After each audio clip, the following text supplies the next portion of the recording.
We got a couple things to talk about, man.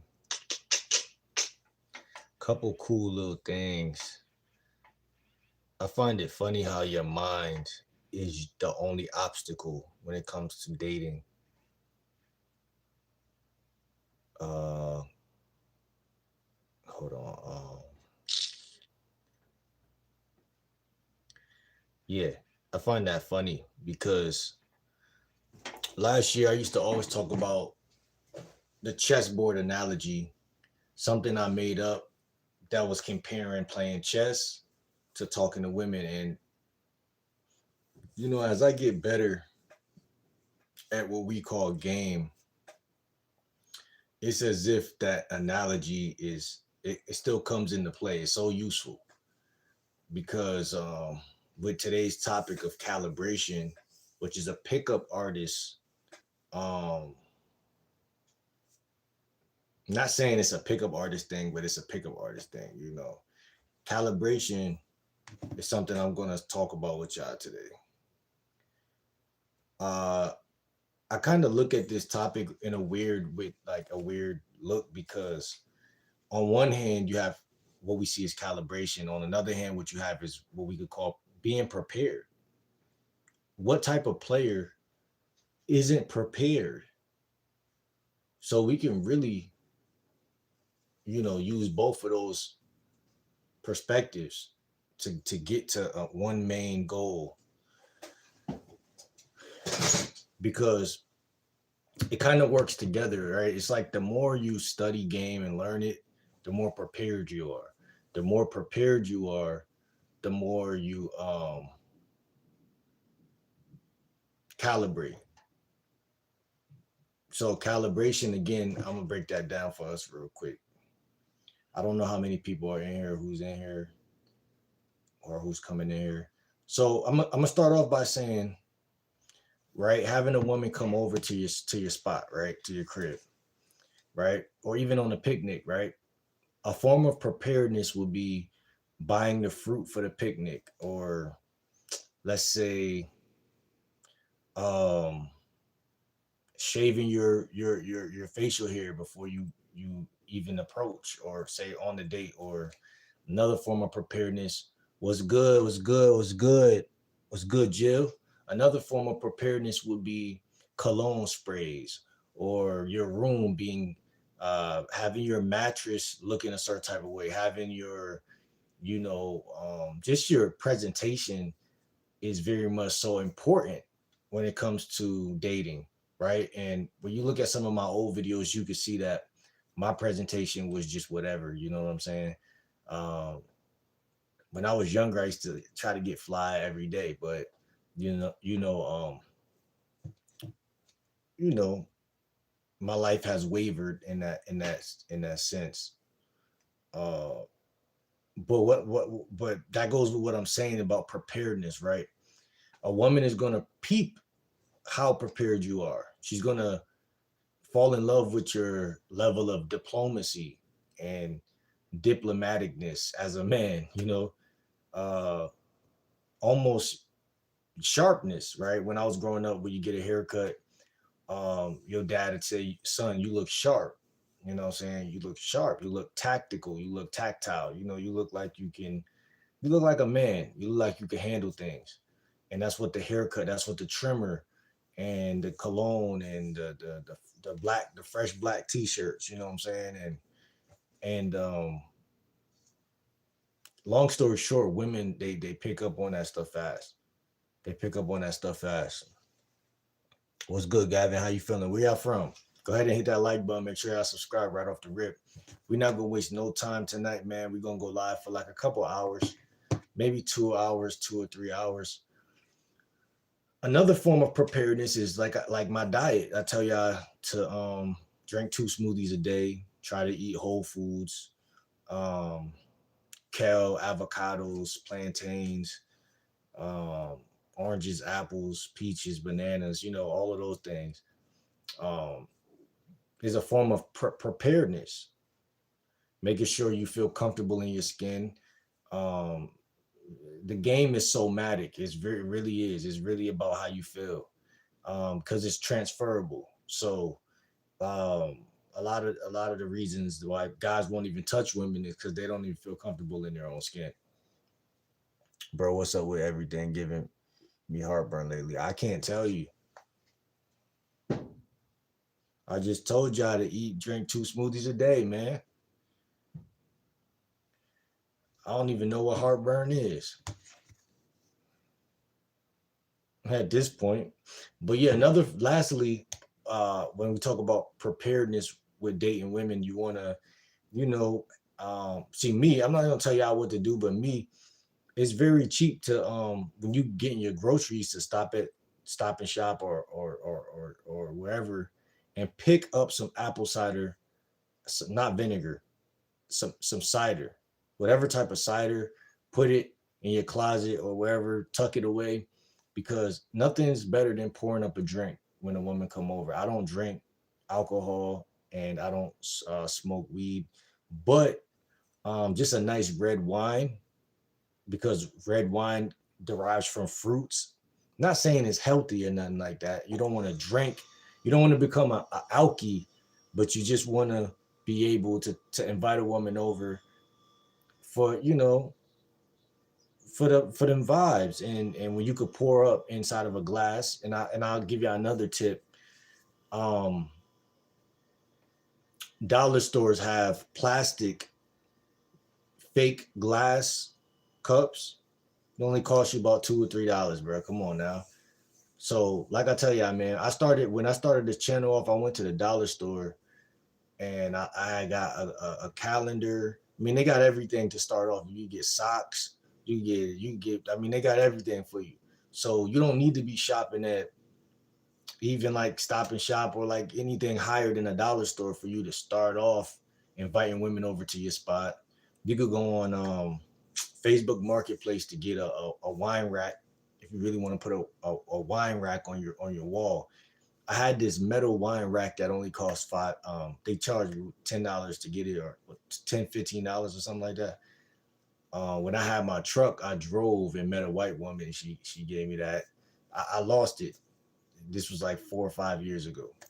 But I'm just saying, I swear I can't drink water here in the US without. Oh, okay, yeah, man. I don't know. That's some other shit. Are you mixed with salt because you're sodium fine? So damn fine. uh Morales says, "Do you drink or smoke?" I quit New Year's. Nah, I don't drink or smoke, and that's another thing that I'm telling y'all. Being on your game, being who you really are. You know what I'm saying? Cutting the vices out, because you'll notice the more y'all subscribe to my channel and lock in with good coaches that you know good game is not being peer pressured. You know what I'm saying? It's not. It's literally what makes your game bad in the first place is that you're able to be influenced in the first place.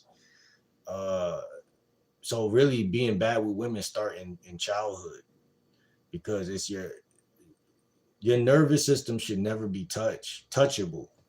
But see, when you grow up exposed to the culture, it makes it to where you're just another number, and people that come from good families will be damned if they can't touch your nervous system.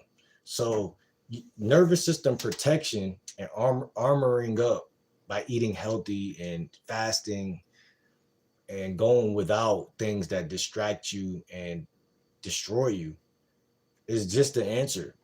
You know what I'm saying? It's just the answer. Sometimes the answer is so simple that it'll frustrate you at first, but that's the answer, man. What's good, Vanessa? How you doing? Where you from? Let's really get into today's topic though, because I want to segue that into like, so we mentioned that women like guys who are prepared. We also mentioned that the word calibration and how those two things kind of cross paths with each other. Let me ask you something.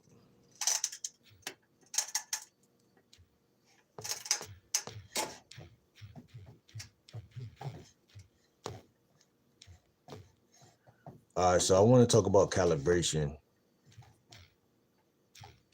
because this word has always been annoying to me since I started talking about dating.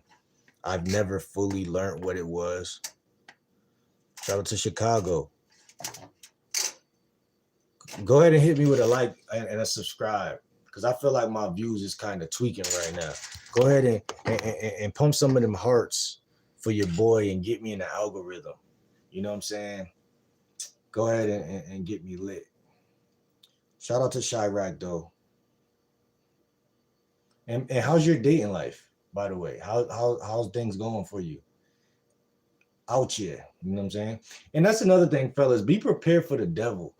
Always, like, before you even with women, like, yeah, be prepared when it comes to dating with women. You got to be on your A game, but like universally too, like, understand life. It's a lot of things that will pop up in your life as a test. You always be prepared for tests, bro. Because women test you, but life be testing you for, like, in a more diplomatic way, in a more demonic way. So you got to be careful. But anyway, let's continue. But yeah, because a woman not even gonna want a guy. This is why I say that a woman not even gonna want a guy whose life is in shambles. So like, that's some major game right there. Like, stay out of situations. And also, this is why social circle game is so powerful, because I think the reason why I'm so attracted to social circle game is because it protects you where direct game doesn't protect you. And the reason why I say that is because it goes back into what I'm saying about being prepared for things in life, right? Every female that cross your path, at least 80% is not going to become your girlfriend. But see, people don't think that, okay, I'm running into this woman and she has value and I have value. I just need to be able to see what value she has to offer. That's non-sexual. Because you can only think on a base level of sex, you don't even think about what else they can do for you. So like an example would be, say I meet some women on Snapchat or wherever I meet them. You could take two routes anytime you meet somebody new. You can make it man to woman, flirting and teasing and bantering.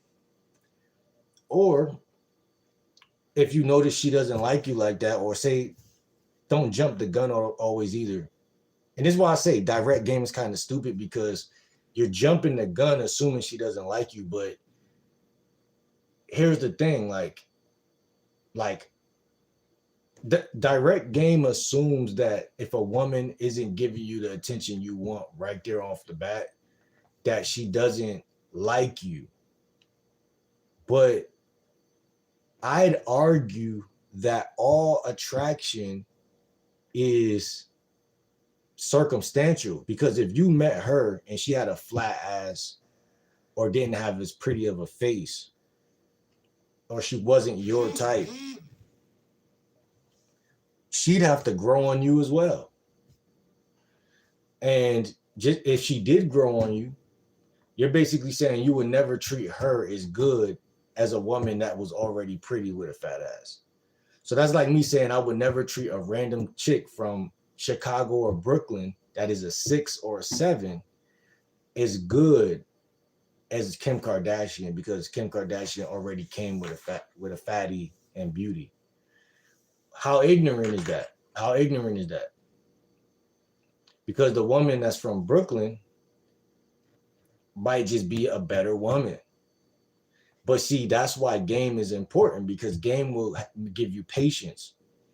Because game will say, I'm not patient in the terms of I'm waiting for a woman to fall out of the fucking sky. I'm patient in the way of, I don't need to fuck her right now. And just because I don't smash her, don't mean I'm not smashing. You see what I'm saying? Just because I don't smash 80% of women that I meet out of 100. What does that imply? That 20% of them are the ones that I'm trying to smash. That's way stronger of an approach, or that's way better of an approach than going direct. And let me tell you why. It keeps your mystery there as well. If you just go up to a chick every day, welcome everybody. Make sure I hit that like button. Make sure y'all subscribe. If you just go up to a woman every day and you say, "Hey, I'm Will. I want to get to know you. I want to, I want to do some things with you." You'll get sex, and you'll possibly even, quantum leap in terms of respect, because women will be like, "Okay, he's dead ass serious." The problem is that guys are implying that just because you use indirect game, you still can't go direct.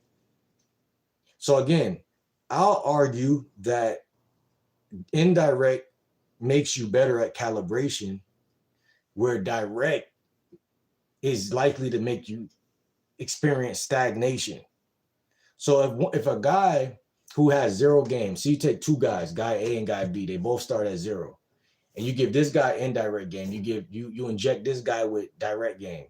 The direct guy is going to develop calluses faster because he's going to develop like burnout. He's going to develop like more rejection faster, and he's going to like develop, I would argue, some grit. He would develop grit and determination, like certain core values, like in a man. So I can't say direct game is bad. I can never say it's bad. But the guy that learns indirect game is going to become smart. Like he's going to understand how not to step on people's feet. He's going to understand calibration is what we're talking about today. Like the ability to read the room better than the guy that's going direct. Because when you're going direct, you have narrow vision. What does that mean? You don't see the layers of the social situation. You only see the hips and whatever in front of you. You only see the hips in front of you. You don't see the nuances of the situation because you're not studying the nuances of the situation. Because what does direct imply? It implies I'm not trying to waste my time, which I also feel like that is kind of like an oxymoron, because you can't even develop game without taking your time in the first place. So you have to be patient whether you become direct or indirect. It's not like if you become direct, you're wasting less time. Now there's some things in direct game that is way better than indirect game, for the simple fact that I would agree that indirect game can also blind you in other ways. So both ways have blind spots. That's what I'm trying to say. But you need to look. That's why for me, I chose like to to learn direct game, and then I'm also learning like some social circle stuff, because it's more to life than women. One, that's the biggest reason. Number two, uh, women like to chase. Women like to chase, and even guys who are going direct can understand that. So that's a law too. That's another thing. Women love to chase men. They love to chase guys, and this is like a hidden rule in society, because not every man. Okay, 80-20, only 20%, or even maybe 10 or 5% of men are being chased. So even if we all could see it, guys are still ignore it because it's an ugly truth. Because even if like there's guys that are handsome that aren't even being chased. You see what I'm saying? So that's kind of like the invisible truth that's right in our face, but people wouldn't look at it because it's so ugly that people wouldn't look at it. But you need to look at that to see what I'm saying. Um, Calibration is power, but hold on. Let me see.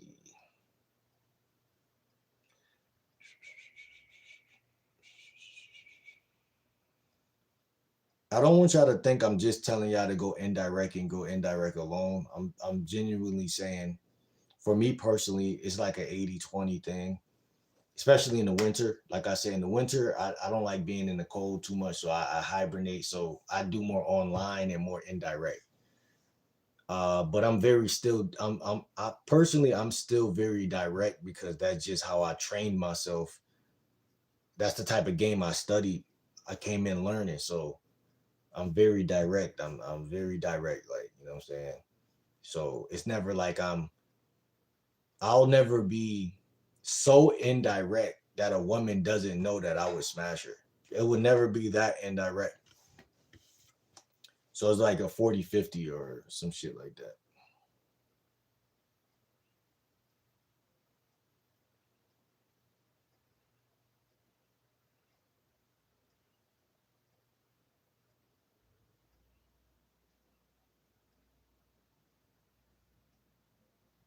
But yeah, being indirect teaches patience more than being direct. Being direct tells you unconsciously that, okay, pretty, I see pretty girl. I go up to pretty girl. I tell pretty girl, hey, you're pretty. Touch her like a caveman and shit, and tell her to come home with me. Now, granted, like I said, there's pros to that because it's testing her character in a way that is almost illuminating, but it's also blinding you. The light of the how light that bright that is blinding you because it doesn't really tell you about her who she is as a person. You still have to vet regardless. You see what I'm saying? You still have to vet, so it wouldn't even it doesn't being direct doesn't mean you're going to win. That's what I'm trying to tell you. Whatever you see in your head as a win, it doesn't mean you're going to get there by being direct. Now, the only thing being direct does is it allows you to cut a woman off fast. So in some ways that is useful, but in other ways it's not about the direct or indirect. It's about the vetting process. Because what I've learned as a man is if people gonna come around you, they're gonna come around you, right? And chasing is chasing. So two things could be happening at once. Like you could be part-time chasing. You could be percentage chasing. Like so percentage of your time you chase, or it could be perceived as chasing. But as a man, who gives a fuck? You know what I'm saying? Who really cares that you're chasing? Not saying that, there's not some overarching societal like supervision of like, oh, look at this guy in the street, he's chasing this girl. And people laugh at that, you know what I'm saying? But that, like, again, and that is true. A lot of guys who are doing direct game, it's kind of like, I don't know, it's kind of like pick your poison because you could keep going direct and it's up to the man. I'm gonna just put it like that, bro. Because me, I'm never gonna stop approaching, but like I tell you, I'm never gonna stop approaching, cold approaching, but um indirect is just so useful in the grand scheme of things. Because you could it's like casting a bigger net. It's casting a bigger net. And there's just a lot of things I just disagree with in terms of like a woman that you just met has to respond. She has to respond to you. She has to respond to you. It's like this life or death thing. Like she has to respond to me type thing. Like if she don't respond to me, then that means that she's not interested. And it's like yes and no. Because 50% of them are really responding because they're not interested. And then 50% of them are genuinely just not responding because they're either busy, they forgot that you even exist, or they just didn't hit you back. And what and some guys will look at that like, well, if she forgot that I exist, then I'm good, right? Which I understand because that is perceived value. It makes you look valuable. It makes you feel valuable. But I don't think that's healthy long term because what is you training yourself by doing that? You're training yourself one way. It's like you're training yourself one way that, okay, I could walk away from women. But once you know that you could walk away from women, is it that serious anymore? So that's a good lesson for people who don't feel like they could walk away from women. So that's good there. But also over here is training you to say, whenever things don't benefit me or don't work fast, I have a short fuse where I just give up. Because it's not about her in particularly. Like when guys talk like too black and white, I feel like they indirectly make it about her. But it's not about her. It's about you as a man and what type of life do you want to have? You may be able to benefit from these women in a way, um, if that makes sense. What you mean? No. Go ahead and hit me with a like, man. Hit me with a sub if you're new to the channel. I'm a lifestyle and dating coach. We're gonna be talking about calibration.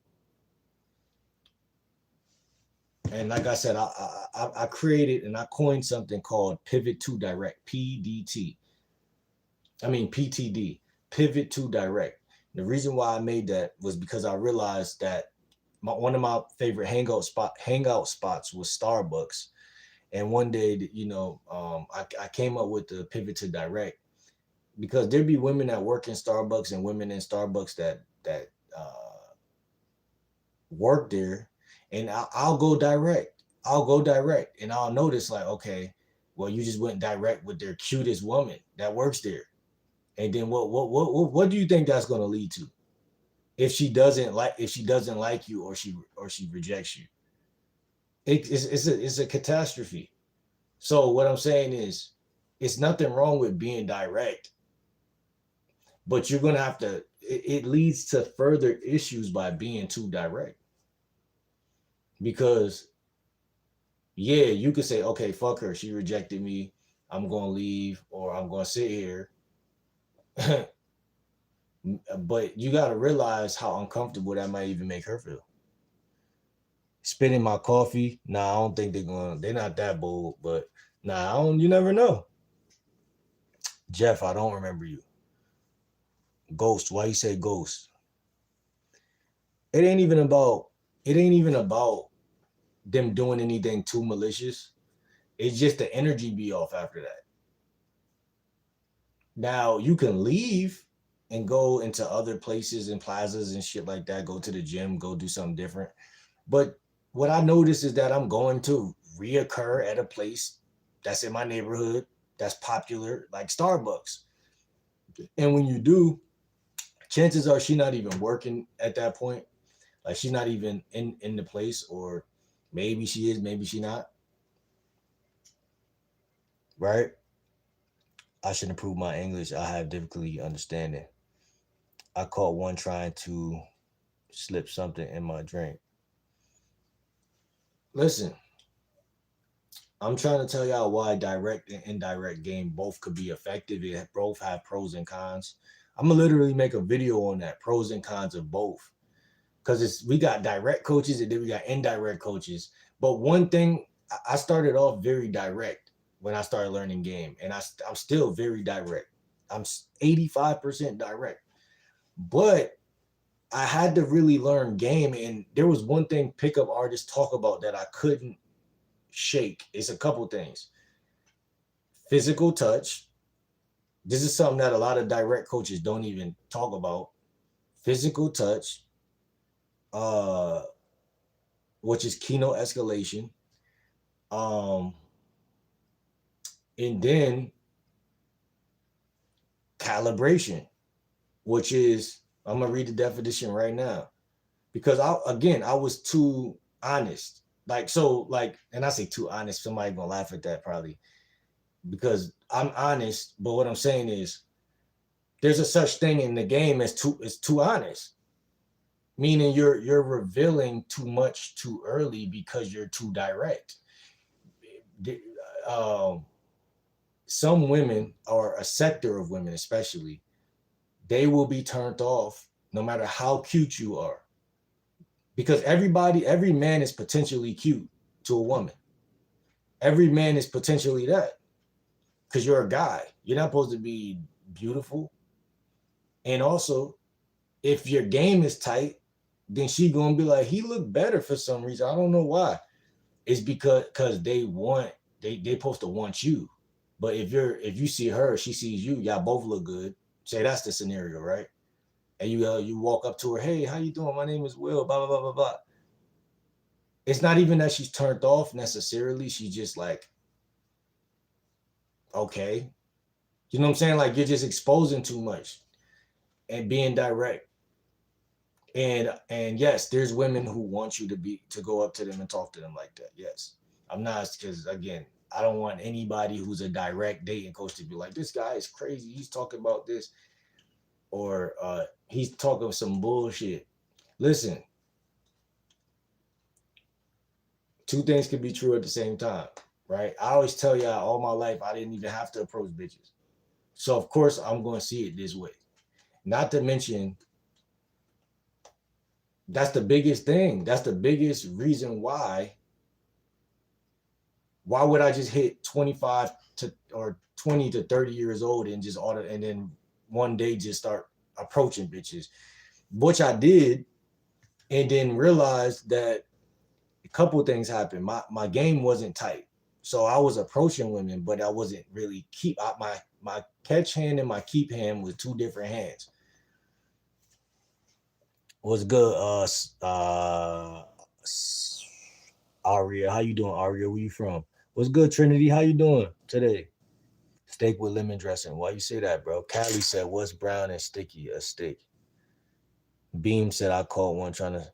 Yeah, man. So y'all make sure y'all subscribe and stuff like that. It's 3 a.m. We just getting this content out at the end of the day, man. If it resonate, it resonate. You know what I'm saying? Listen, man. So anyway, I told y'all, man, it's establishments in the world that you'll go into, and it's more important that you protect your image than it is for you to try to fuck. And that's what direct dating coaches don't teach you. Now, here's the crazy part. If you're only going to be there one time, then you should go direct. So the skill of going direct never dies, period. But a great player could do both. He's ambidextrous. He could dribble with the left hand and the right hand. He's situationally thinking. He's a situational thinker. So he's able, like I said, to dribble with his left hand. Then when his defender realized he's dribbling too much, going to the left and making the layup, he says, okay, well, in this environment or this court, or when I play this team, I'm killing them with the right hand. You know what I'm saying? And that's a good analogy, because that's true. Every environment has a different form of defense. Now, what I'm trying to say, bro, is this. There's nothing wrong with going direct, but you just have to know your defender. So again, a woman that's 24 at Starbucks will block the shit out of you for doing that. And it had nothing to do with her not really liking you or her not being interested. That's what I'm trying to say. It's just it's the manner in which you did what you did. It's not what you did, it's to her how you're being perceived. Some women, when they're at work, they just don't want anybody talking to them. And then some women would have fucked with you, but she know that it's people watching. So she's like, okay, well, I'm not going to do it here. And again, man, it's just an unrealistic expectation of a stranger. So is it really rejection? That's what I'm saying. It's like a waste of time, because it's not even really rejection.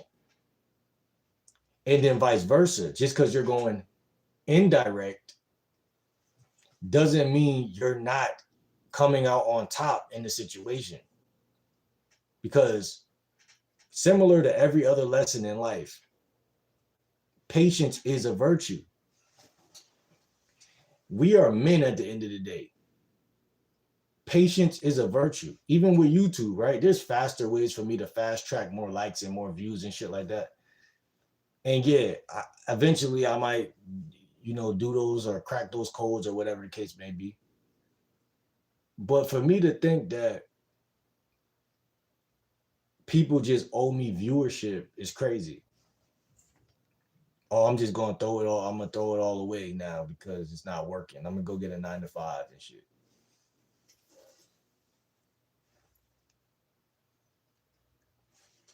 You know, I'm gonna go get a 9 to 5 and shit.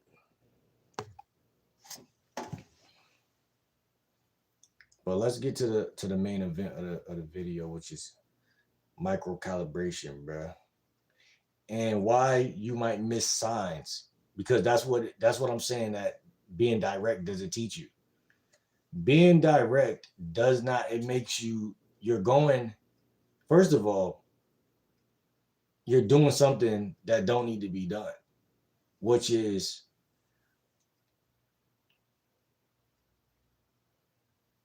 you're trying to lead somebody who you don't know, basically, essentially.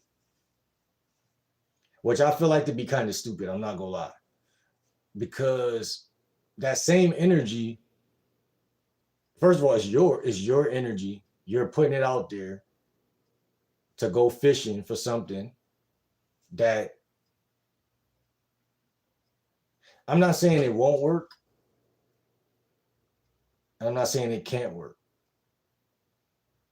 I'm just saying, if I was a woman, no diddy, I'm looking and I'm paying attention to the guys that walk up to me. In terms of,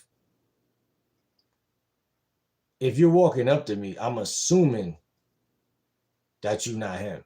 That's what I'm trying to say. So it's not even about whether you are him or not, because obviously that's for you to know and for you to actually have inner game, and and that's another thing. You could go indirect or direct. It doesn't say nothing about you as a man. It doesn't even say nothing about you as a man at all. That's what I'm trying to say.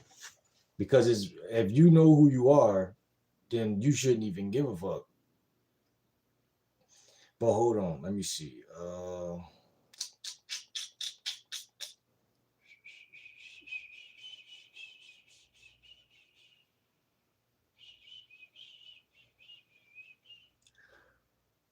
So, like I said, one of the most important parts of game to me is what is called micro calibration. This is, like, to me, the cornerstone of the difference between what's good, easy, how you doing. Micro calibration is something that some guys are good at. Most guys could do, but if you're being too direct, you're not even going to be doing that shit. Let's talk about that real quick.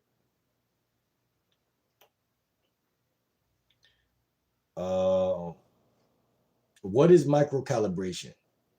Y'all feel free to add in y'all what y'all believe and what y'all think.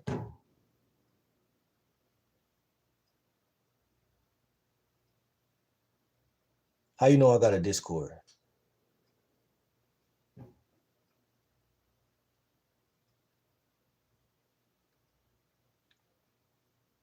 Oh, Alice, you was in here the other day. Matter of fact, I remember you from NYC and shit. I don't even know how to give people my Discord, actually.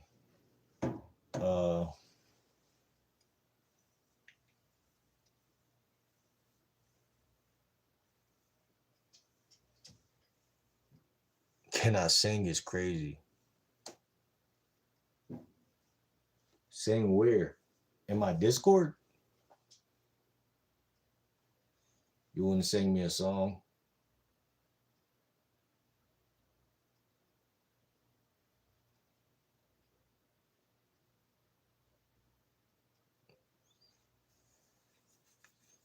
Add me on Instagram at will the GLW. Will the GLW.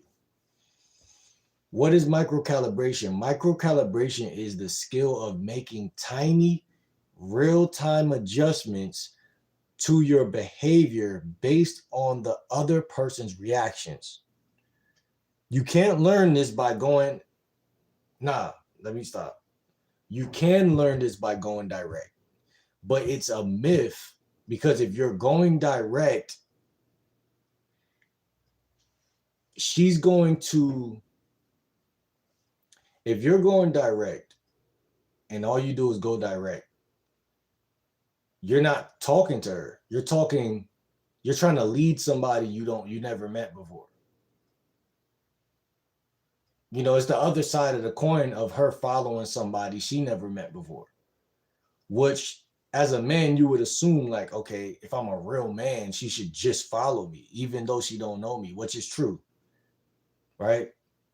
That's true. Like if you're moving at a certain, if you're moving in a, if you're embodying man, right? If you're embodying what it is to be a man, she's gonna feel that, she's gonna sense that, and all of that. So in reality, there's, like I said, there's nothing wrong with direct game. There's pros and cons.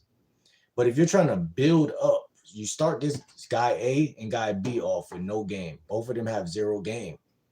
They're both at the bottom of the totem pole.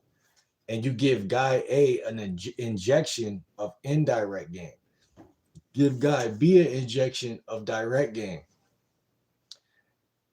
It's a disaster both ways because they don't got no game. But the one with the direct game is just going to keep cold approaching, doing a bunch of approaches, and it's going to be a ceiling over his head at the end of the day. And then the guy with the indirect game, I think that's a better path. Because here's why, right? Because if you soft, you soft. That has nothing to do with what we talking about. But if you have certain qualities and you're even a pinch likable person, you're getting into more conversations with more women and more people in general, because simply because it's indirect. If it was direct, you're getting a no or a yes right off the top. Right off the top, you're getting a no or a yes. And neither one of those are really the real answer because it's too early for her to give you a real answer. You see what I'm saying? Neither one of those answers are genuine. So even if she said, yeah, he's cute, I would sleep with him, it's still too early for her to even say, yeah, I would sleep with him. Even though she would, right? Okay, cool. You know, some women are going to see you and you're going to be physically their type. But as a man, do you want to be physically somebody's type? That's what women want. Women want to be physically somebody's type. And I'm saying that to say there's nothing wrong with if a woman finds me hot. But I've seen that all my life, so it's nothing that, and that never meant I had any game. So it's the same thing, just on a bigger scale, if it's worldwide game or whatever. Right? I always tell y'all, when I was at Job Corps, every chick wanted me, this school, that school, wouldn't matter. But that did not make me smooth with women at all. In fact, I feel like it did me worse because I didn't have to shoot my shot. Now, whether you're shooting your shot direct or indirect, at least you're shooting your shot. But by being able to shoot, by being able to be direct and indirect and know what proportions you want to be direct and indirect, it makes you a better man. Because you're going to have to turn down women. You're going to have to reject women. You're going to have to do a lot of things that if you were only going direct would be harder to do.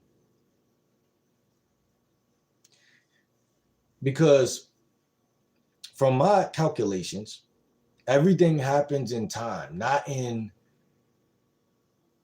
like moment to moment or some shit. It happens, everything is a slow cook in life. Some things are instant, but usually it's a slow cook.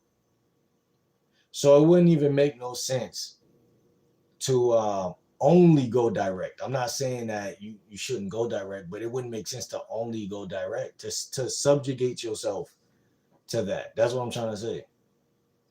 Because it's just not smart. It's better to be 80% indirect.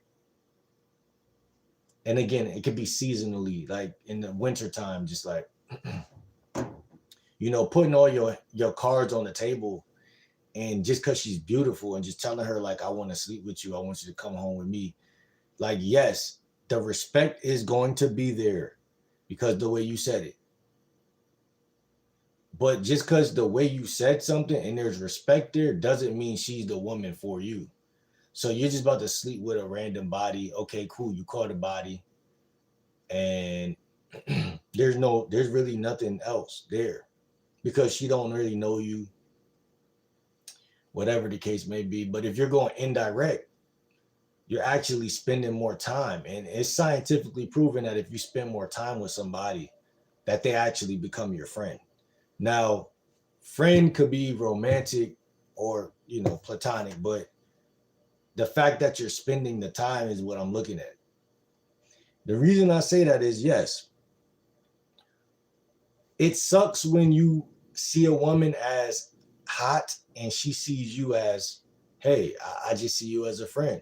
That's what's controlling 85% of the reason why guys are actually uh trying to be super direct, because they've been friend zoned. I've never been friend zoned in my life. So I really don't got the phobia of being friend zoned. Not to mention, I would I'm open to females being around and making content or whatever the case may be. It wouldn't even have to be a um sexual thing necessarily. Like, I don't have women on my other YouTube channel where I flirted with her, and to be honest, I cold approached her, and she was with it. But we filmed together because she had a YouTube channel, and she also had a man. And that's my point. There's going to be a subsection of women that their life is out of pocket, it's chaotic, or they got shit going on.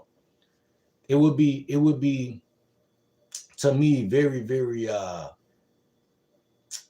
would say, I wouldn't say my eyes are bigger than my stomach type of analogy, but it'd just be like very, very like,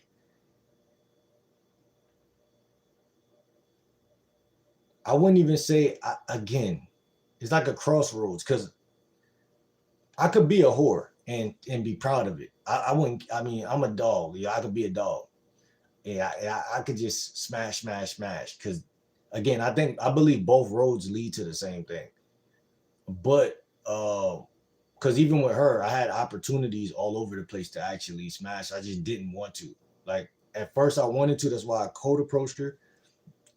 But later on down the line, I was like, she's not really too much my type. She got this going on. She got a whole man that's still kind of like, she was telling me like, I'm trying to leave him, this, that, and the third, but I still was like, nah. You know what I'm saying? So I say all of that to say, what's the difference between going indirect and direct? Because when you go direct, you're basically promising her that you're taking her serious. That's what I'm trying to tell you. Because even in that situation, I went direct at first, and then as I told her, oh, we should film together. You got a YouTube channel. Let's make content. Blah blah blah blah blah. That was indirect game. So even though it started off direct, because I told her, you caught my eye, you look good, blah blah blah blah, and she was like, she was like, okay, cool, like, I'll give you my number, da da da, and even me thinking back about her energy, it was really there. And then when I hit her to pull up, she didn't really hesitate. She just pulled up. Now, somebody could say, yo, she was trying to get content, bro. She probably wasn't that attracted to you. Okay, but I got other experiences with her that let me know exactly how she felt about me and exactly what where me and her was at and exactly what could have went down if I really would have tried. I didn't try at certain points. She was in the positions to get whatever it was. And the way the conversations was, how we was talking, there was so much not only sexual tension, but just her just kind of like I was playing with my food type shit. Like I could have ate the food, but I was playing with the food. And no, I was not nervous. I was not scared. I genuinely just was like, I'm not that attracted to her no more. And that was it. We made content and that was it. And again, so does that make me direct or indirect? You know what I'm saying? If I found value in her in other dimensions, in other worlds, in other ways, besides sexually, I don't see that as an issue. That's me personally. I don't see it as an issue. And that's my whole point, right? We all know that women make for great eye candy. And if you're in the profession of cameras and videos or whatever, we all know that women got value in this literally this field, this genre. Now, fuck this genre.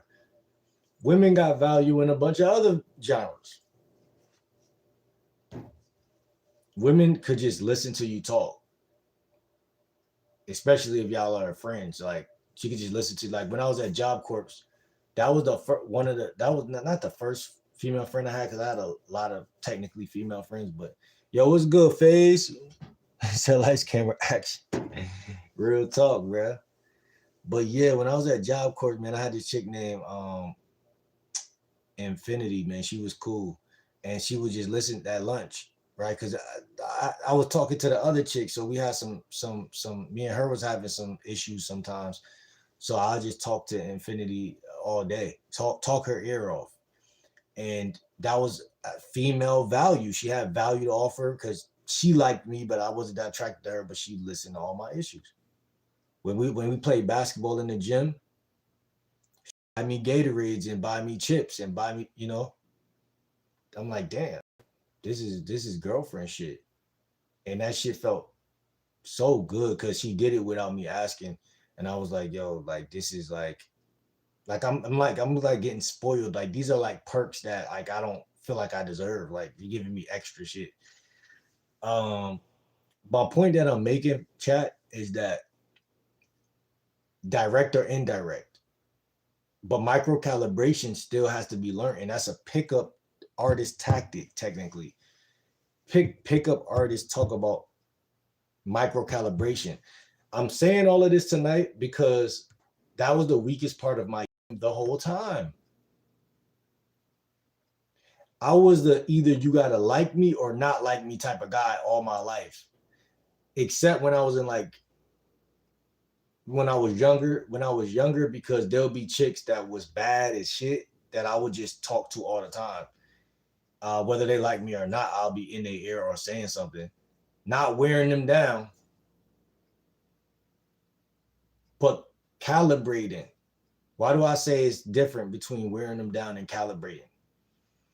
Because everything I was doing was done with it was done the right way. It was done lightly. It was light-handed. It was cute. It was like attractive game. It wasn't like um somebody who's like pulling on her jersey like, come on, fuck with me, fuck with me. You know you want to fuck with me. It was that. And that's why I harped on the idea that it's not what you do, is how you're doing it in 80 to 90% of cases. I mean, that's life. That's literal biology. If you look at tribal situations, usually what's people aren't reacting to what you're doing. They're reacting to the state that you're in when you're doing whatever it is you're doing.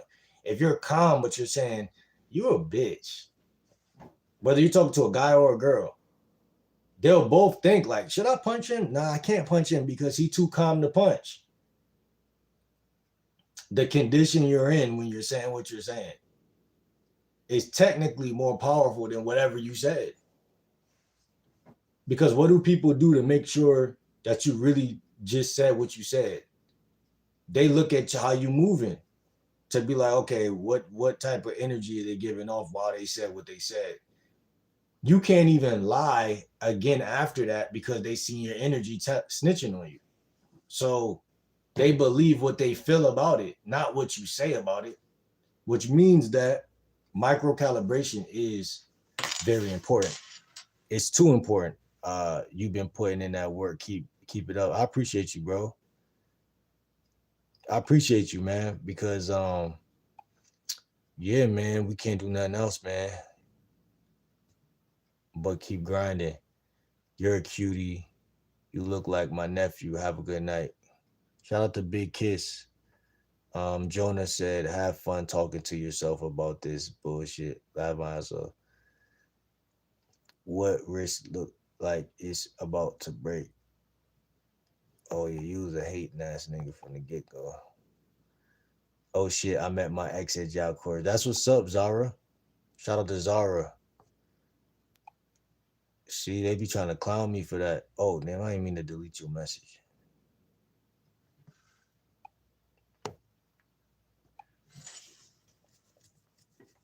I'm celebrating until March 2027. Why? Natasha said a lot of people have game. She said, I doubt that. A lot of people have game. You doubt what? Isn't that the whole point of getting to know who? LOL, a person. What you mean? What's the whole point? What you talk about, Natasha?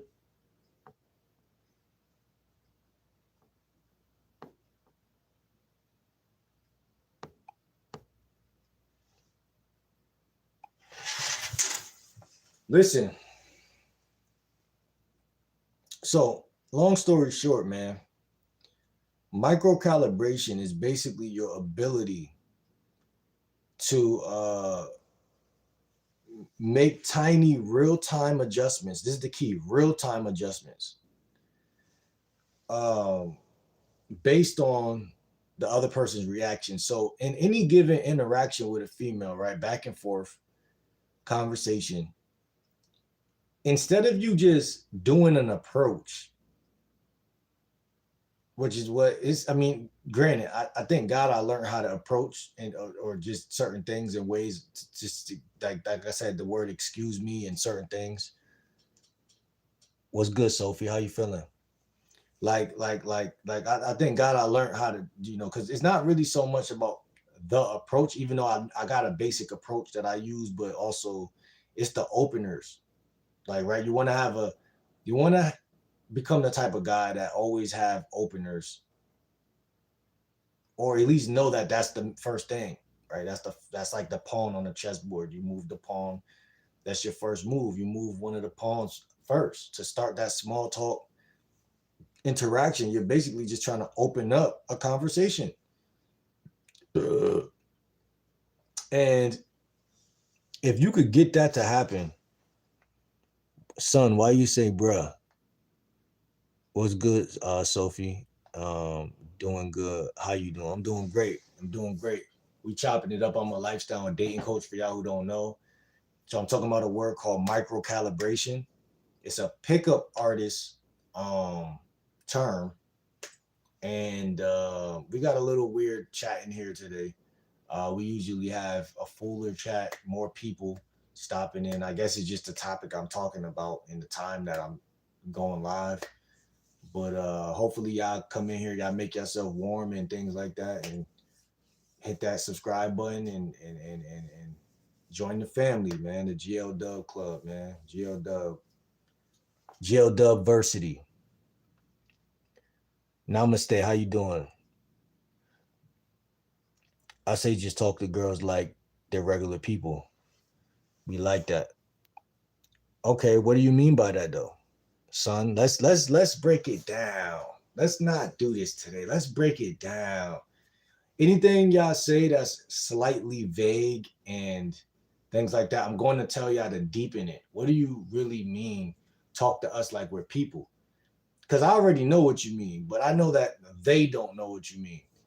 And like I said, all my life I've talked to women just like that. I mean, I grew up in a house full of women. I got a niece. My favorite cousin was a female.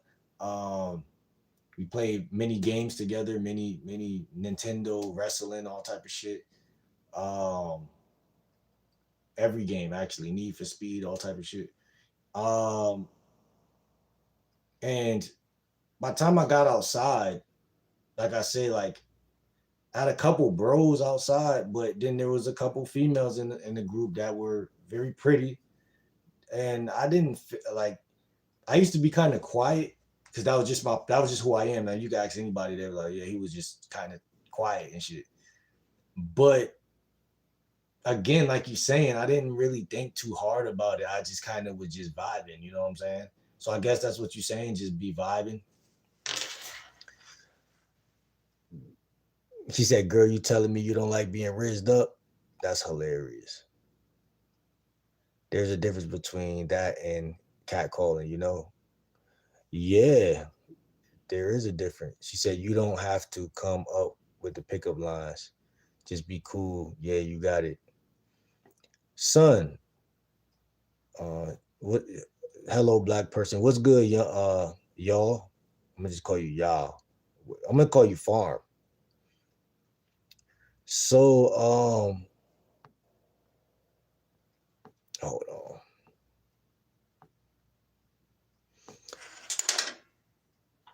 You're right though. When she said just be cool, like I can't even that's an undisputable statement that you made right there. Just be cool. But again, I'm a dating coach, so I'm trying to like connect to like guys who are totally lost. So it's like more like if you tell a loser just be cool, then they're just a cool loser. So there's like I look at we try to like look at the things, but hold on real quick. But now nonetheless that was good information because I mean it's a full 360. No matter how much you learn, it brings you back to the basic, which is always going to be basic. Like it's like salt and pepper, water, elements. It's like you need to have them at the crib. You know what I'm saying? With everything I've learned, still at the end of the day, I'm who I am. I still say the same stuff. Like it got to a point where I think like I had to say some brilliant shit, but it's still like at the end of the day, you got to start the car and you got to get the conversation rolling.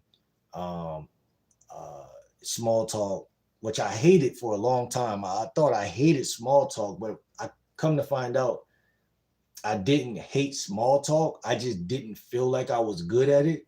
So I kind of just like thought I hated it. Uh, and you like how could you hate something that isn't really a animate object? You know what I'm saying? Like I don't hate it. I just didn't understand it. And as a man with pride, I would hate something that feels unfeasible and unworkable. Period. Like some, especially if it's simple. Like I would just despise something that's simple. That because remember, I grew up every. I feel like a lot of women like me growing up. Period. Like throughout my whole life. So the fact that there's something called small talk that I can't do doesn't really make sense. So I think that was another thing. Is like every man wants to feel like he has game. I feel like so if it's again you're getting women, you're smashing women, and you got this you know charm about you or attraction about you, but yet you're because again I'm not weird. Like I got friends every grade. I have friends whatever. Like uh, one thing I would say as human beings in general, people just talk more when they're comfortable. Period. If someone's comfortable, they open up like a book, they start talking more. And that's another reason why I believe indirect game beats direct game. Because you walk up to a woman that you don't know and you say, you caught my eye, whatever the case, you look good, I want to get to know you, whatever. She's gonna think you're attractive if she thinks you're cute, or if you're coming at her with good energy, she's gonna think you're attractive. But then again, she might not think you're attractive. But if she do think you're attractive, again, you still got to carry that over because she don't know you. And that's what I'm trying to tell people. It's not the fact that direct game is bad, because it can work. Anything that can work, well, I can't say that. There's things on the planet that can work that are bad for you. So, that's what I'm trying to say to guys that's gonna listen. Is like, yo, that direct shit is cool. It's a good skill to have. It's a good tool to have in your tool belt. But don't walk around thinking that you know what I'm saying? Because it's not better. It's not better than knowing how to actually just communicate. Um,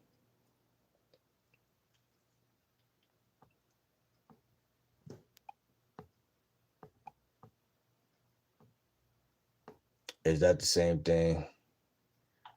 Cuz I got a question for you, twin. Go ahead.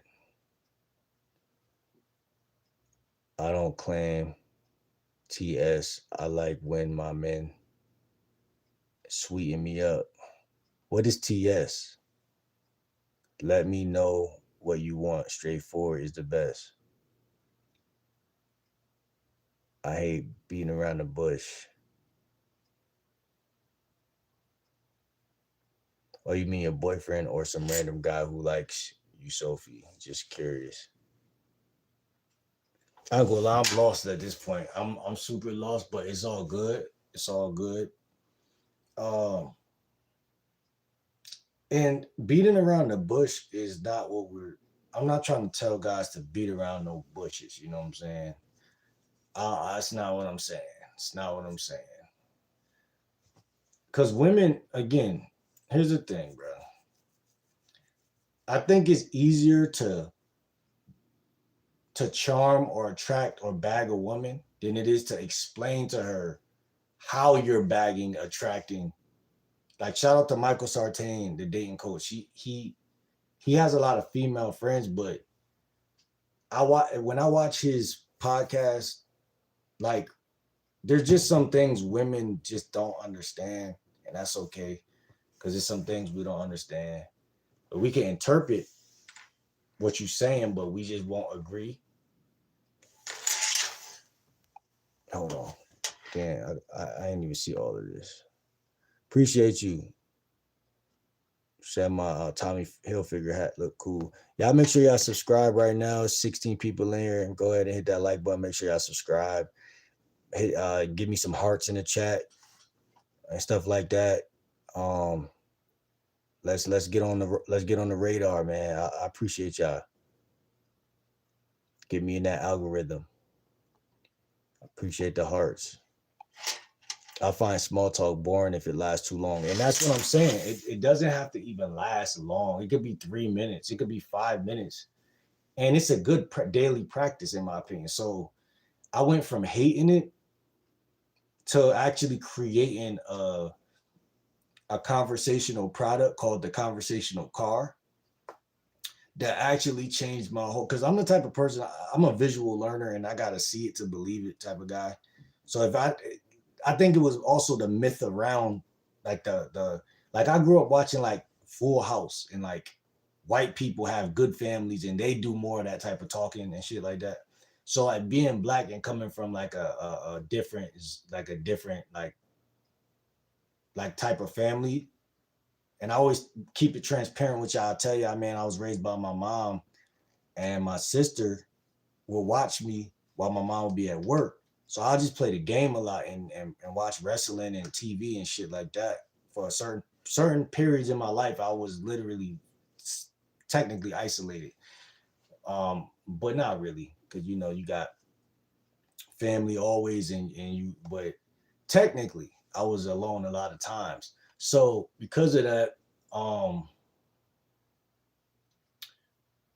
whatchamacallit, like I said, you may watch like Full House and you might see Uncle Jesse talking to Danny Tanner, or you see more certain family households, they hold that type of how do I say, small talk, right? Like black people don't really small talk unless you're in a barber shop. Like this is my life, right?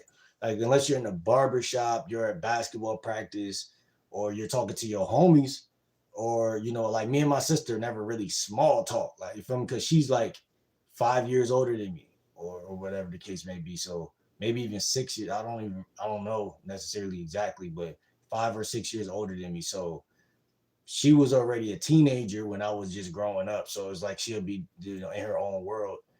And obviously, me and my mom not gonna small talk. You know what I'm saying? Like, so I look at small talk as if somebody's older than you, they may feel like they're out of your league, and then you're not small talking. What are you small talking about? And then me as a young guy, I only really relate to men. You feel what I'm saying? Like, thank God, but like, yeah, I only relate to men. So I really don't care if I didn't. I never cared like if I didn't small talk. If I wasn't playing wrestling, if I wasn't playing um Crash Bandicoot or some shit, I didn't care. But see, this is a prime example of you don't know what you're missing. Now that I'm older, it's not that I wish I was some big talkative person either, but it's just that I understand the dynamics and it's cool to know because I still get to be myself because I love myself and just incorporate it a little more. You know what I'm saying? That's all it really is. It's just make sure every day if you see somebody walking on the sidewalk you walking on, or crossing it, if you're crossing somebody's path, it's different to say I can't say nothing because my tongue is tied than to say I could have said something, but I'm busy. I'm on my way to the mall or some shit, so I don't got time. You know what I'm saying? So I'm more of a I don't got time type of person nowadays, but when I was younger, I just stayed in my lane. I had my friend group and I just stayed to them, bro. Like I had people in high school that'd be like, yo, bro, you should come, over to this side after school and shit like that. Like in school, I had a lot of people who see me like as popular or cool, but I didn't ever really tie those. Like I never really was like, oh, let me go over on this side of town and hang out with my bro all day from school. Now there was times in my life where I had friends that was strictly from school and not in my neighborhood, but those were like younger days, like and shit like that. As I got to like high school and shit, I didn't really hang out with you just because you popular or just because this, just because that. If I had to chill with you and I had to take a bus back to my house, or I had to call my mom to pick me up after, I wouldn't even hang out with you. But again, I have my other ways of.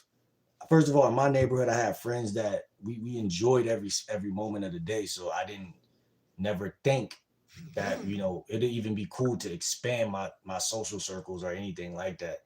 Everything in my neighborhood, it felt cool. It had homeostasis. It felt comfortable. You know what I'm saying? We played 2K. We had basketball. It was everything. We had Krausers. We had Dunkin' Donuts. So I ain't never even think like, dang, when I go to school on the other side of town, I should really lock in with them or lock in. I didn't think like that. That shit to me is weak. Like, that felt weak at the time. Now that I'm older though, I see the return on investment of going to a movies or going to a mall with somebody. But again, it's still like at the end of the day, if it ain't you, it ain't you. You know what I'm saying? So I still hold that to myself. Like if I don't want it, I'm the type of person, if I don't want to do something, I am not going to make myself do something I don't want to do. And that's another reason why learning how to be social is so important, because you get to pick who you want to chill with instead of you just saying, hey, this person thinks I'm cool and they want to hang with me, so I'm going to hang with them. In my opinion, that's why people start clashing, arguing, and fall out. I honestly think I saved a lot of relationships by not hanging out, because they never stop seeing you as like, oh, there goes Buddy. You know what I'm saying? I want to hang with. My nickname ain't Buddy. I'm just saying Buddy. I'm using that as a fucking word and shit. But yeah, small talk could last a long time, but it just depends who you're talking to and what y'all talking about. It could be short, to 3 minute, 4 minute.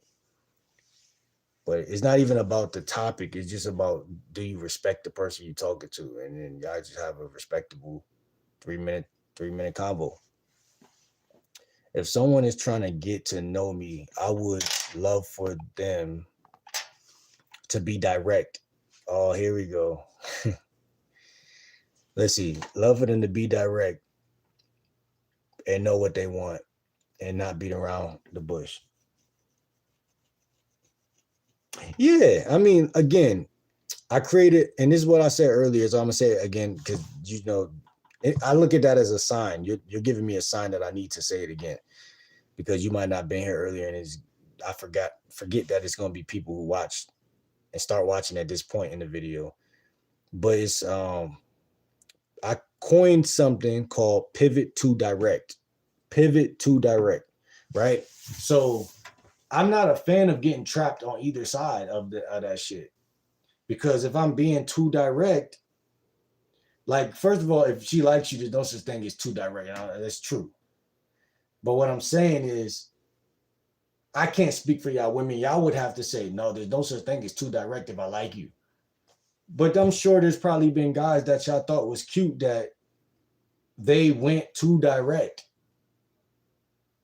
Now, there's times where, like, I could think, and there's times where women have, I've done early brought up something about me smashing, and it might have been too direct, but she seen me in that light enough to where she still wanted it to happen. So I can't say that again, and this is why I'm making this video, because it's a morphing type of cloud, like it's like a cloud that takes different shapes type of thing. So a lot of guys that get lost because they're like, I just won't talk to her at all. I don't know what to say.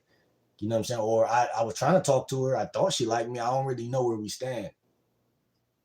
But everything I created was for guys to have a way to communicate, even if, like, a lot of dating coaches say, don't double text a woman, right? And they live and die by that. Don't double text a woman. And I've never fully agreed with that, even though there was times in my mind where I'm like, yeah, that doesn't really work. You know what I'm saying? But I found, like, it kind of do work. You know what I'm saying? It's times where I do it and it works. So it's like guys who go direct, they look for definitive answers, things that work consistently. But what I found is that some things are consistent and some things aren't. Like, okay, like if you go up and cold approach 15 women a day, that's consistent because that's like a self-fulfilling prophecy. Like, nobody could stop you from doing that unless you go to jail or die. But if you're alive and well, you can go up and approach 15 women a day, and that will increase because you're putting out more, so you're going to get more return on interest, and you could seep through that better. So the it's like knocking on more doors. If you're a salesman knocking on more doors, of course you're going to get rejected. But how much you get rejected is solely tied to your ability to talk. So not only are you getting a return on investment, but you're learning a skill that is going to be beneficial to you as a man, right? And women are attracted to guys who know how to get what they want. So what's it called?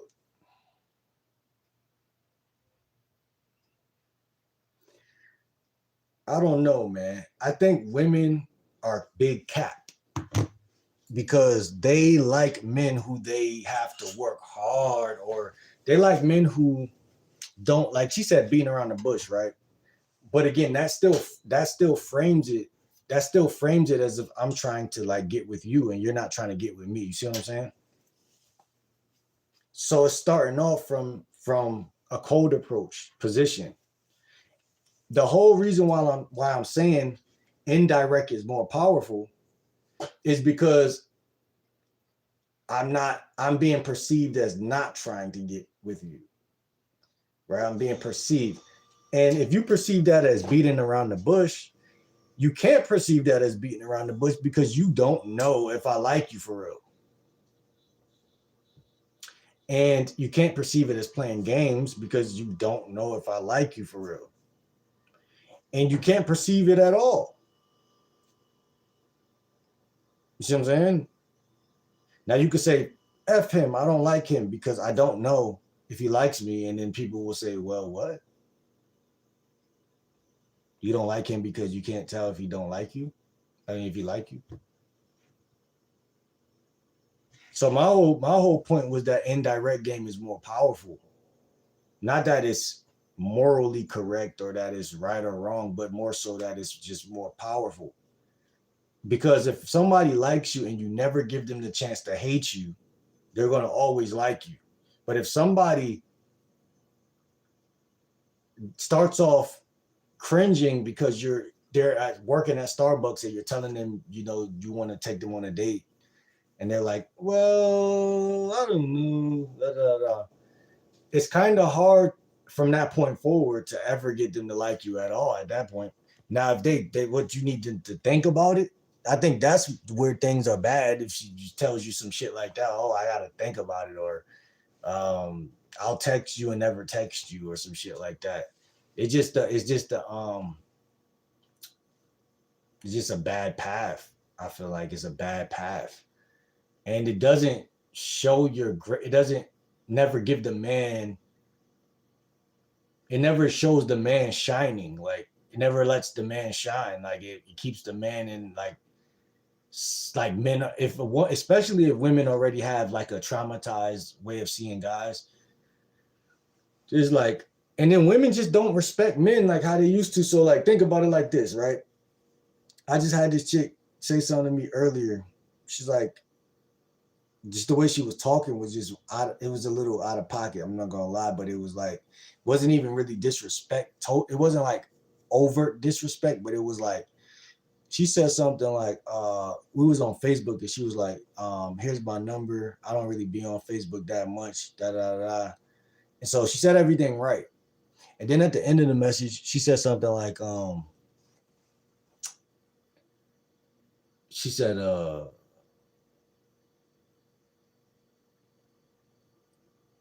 wherever we meet at, something like her car's in the shop or some shit, but wherever we meet at, what she say?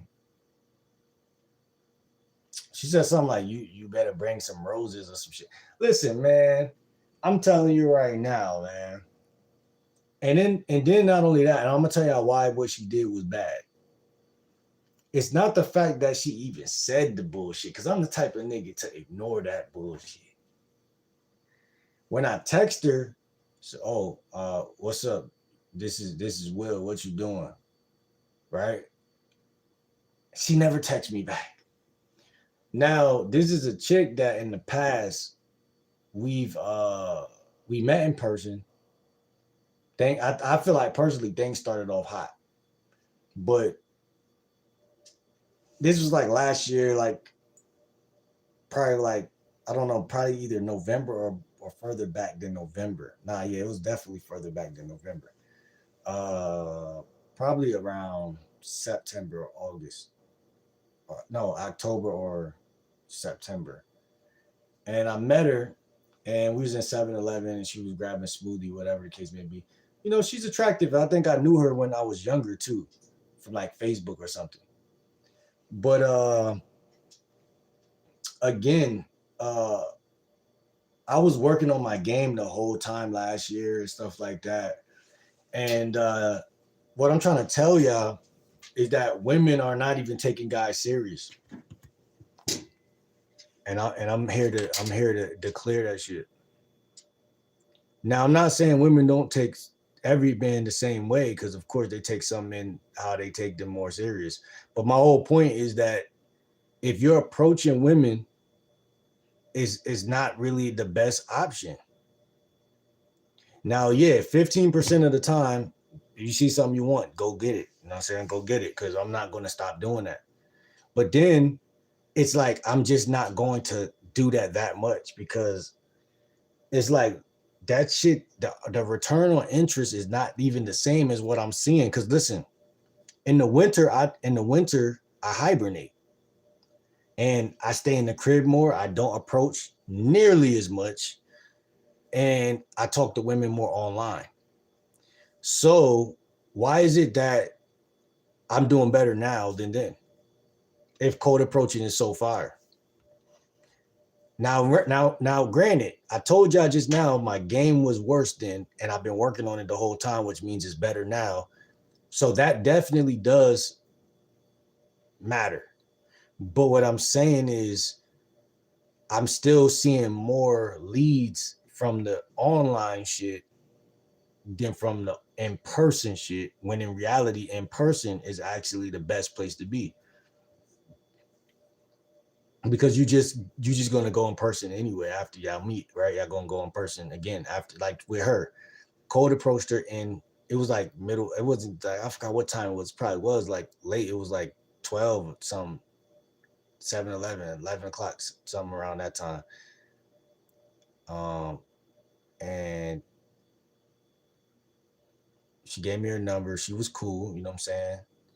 And we talked for like probably a couple of days or weeks after that. And then, but nothing happened. Now, mind you, my finances was messed up too at the time. A lot of shit was fucked up. So I'm not gonna sit here and act like she wasn't she wasn't with it, because she was with it. Like I could tell she was with it. But like I said, my life has been morphing for a while, and it's still morphing now. Like in terms of like money and like just like the things that as a man that matter more than even women. So I see why a lot of shit didn't go through, right?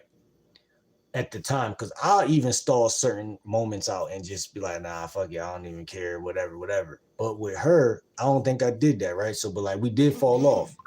So what I'm saying is, we end up being cool on Facebook again, and then we started talking on Facebook again, and then like I said, it led there where it is now, which is the conversation was good again, and then it went the same way. Which is my whole point is what I'm trying to say is it makes no sense to actually do the direct approaching. It makes no sense because in my experience, A, women don't take guys serious. B, if you come at them without them coming to you first, they damn sure don't take you serious. And then C, women are liars. So what I'm trying to say is this. I'm not saying they don't ever tell the truth, but I'm saying in this sense, they're going to lie, meaning they'll tell you that what they do like, they don't like.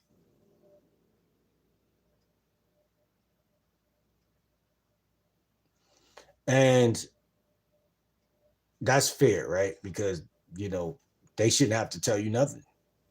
So technically that's fair. But what I'm trying to say is you can't listen to women, fellas, because they'll tell you, oh, don't do this or do that, but then they'll still not like you.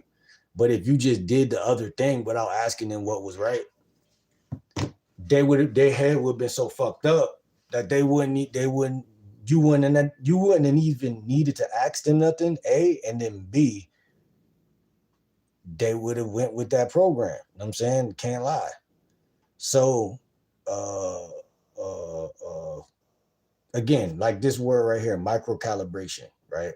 So my calibration was all fucked up because, like I said, all my life, women will either be like, oh, he's cute, so I'm on him, or I'll see them and maybe, you know, go with a move on them or whatever. So it'll either be they liked me or they didn't. Now, like I said, the chicks that I had to talk to, I wouldn't wear them down, but I would be persistent. If I thought you was beautiful, I'm gonna be persistent, especially if you smiling and laughing when I'm talking to you, and you giving signs that you like what, you know. You're not saying like, oh, I'm not, because I would see women turn down niggas, so I knew what turning down was. But with me, they wasn't turning me down. So if they letting you talk, they give you airtime. then they want to know what you got to say. Not only that, but early on, I was very accustomed to women having crushes on me, and like to a point where I didn't even have to try with them, or he didn't even really want them. Like I would just be nice because I'm a nice guy. So I was like the bad bitch in the situation because I'll just be like, okay, well, she like me. Well, I'm just gonna sit here and let her talk. And that's what the fuck they be doing to y'all. And they're not, and again, like they're innocently doing that. Because when I was doing that, I didn't know that was out, like that was wrong, whatever the case may be. Because to this day, I just thought about that just now. Like, no, I thought about it a couple months ago or years ago. That if she likes you, maybe you should let her pump her brakes, a little bit. But like that's just me becoming mature, right? But like when I was younger, I had no clue. Like, you know what I'm saying? I'm just like, oh well, she's not really my type. That's as far as my brain went. That's as far as my brain went. And that's as far as their fucking female brains is gonna go. So I'm trying to tell you. So isn't it ironic that the girl I'm talking about, when she stopped liking me or giving me that attention, that I was like, where's Shorty at? Or she did kind of have a nice smile, or because she was mad consistent. I'm telling you. So women will let you chase them. Because I'm going to tell you, it's kind of like self-preservation or like stacking. It's like if you're in the woods, you got to stack as much wood as you can. You might not even use that wood, but you just want to stack that wood first. So you got like security wood. And then you want to stack what you would call the real wood, the wood that you wanted to get the whole time. That was the wood you wanted the whole time. So that's kind of how people think when it comes to like items. And I hate to compare humans to items, but that's kind of how humans treat other humans, like items. So in most cases, cold approaching is trash. Like direct game is trash. Because how many guys like Chris Brown, hell, even P. Diddy, would these women smash simply because they can't do it? Because they're doing it because they can't do it, not because they could do it. That's the fucking point. The psychological point. P. Diddy will get out of jail and there'll still be from 50 states women that'll do it. After everything. Simply because I grew up on you. I can't stop seeing you this way. Your frame is too strong. If we're going to use pickup artist terms, your frame is just too strong. You got money. So even if I don't like you, other women are going to go. So I could just be the eyeball out. But the other women going to go. Like I always make the analogy. If I stop eating Chinese food, Chipotle, and all the fast food chains, which I did stop eating, does that mean that my family members are also going to stop eating it? No. Hold on. I'll give you an example right now.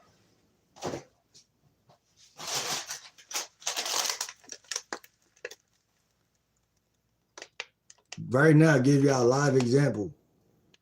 I stopped eating. I'm a vegetarian and fruitarian. I got my food is over there in the bag. But the people around you are still going to do what you're not doing.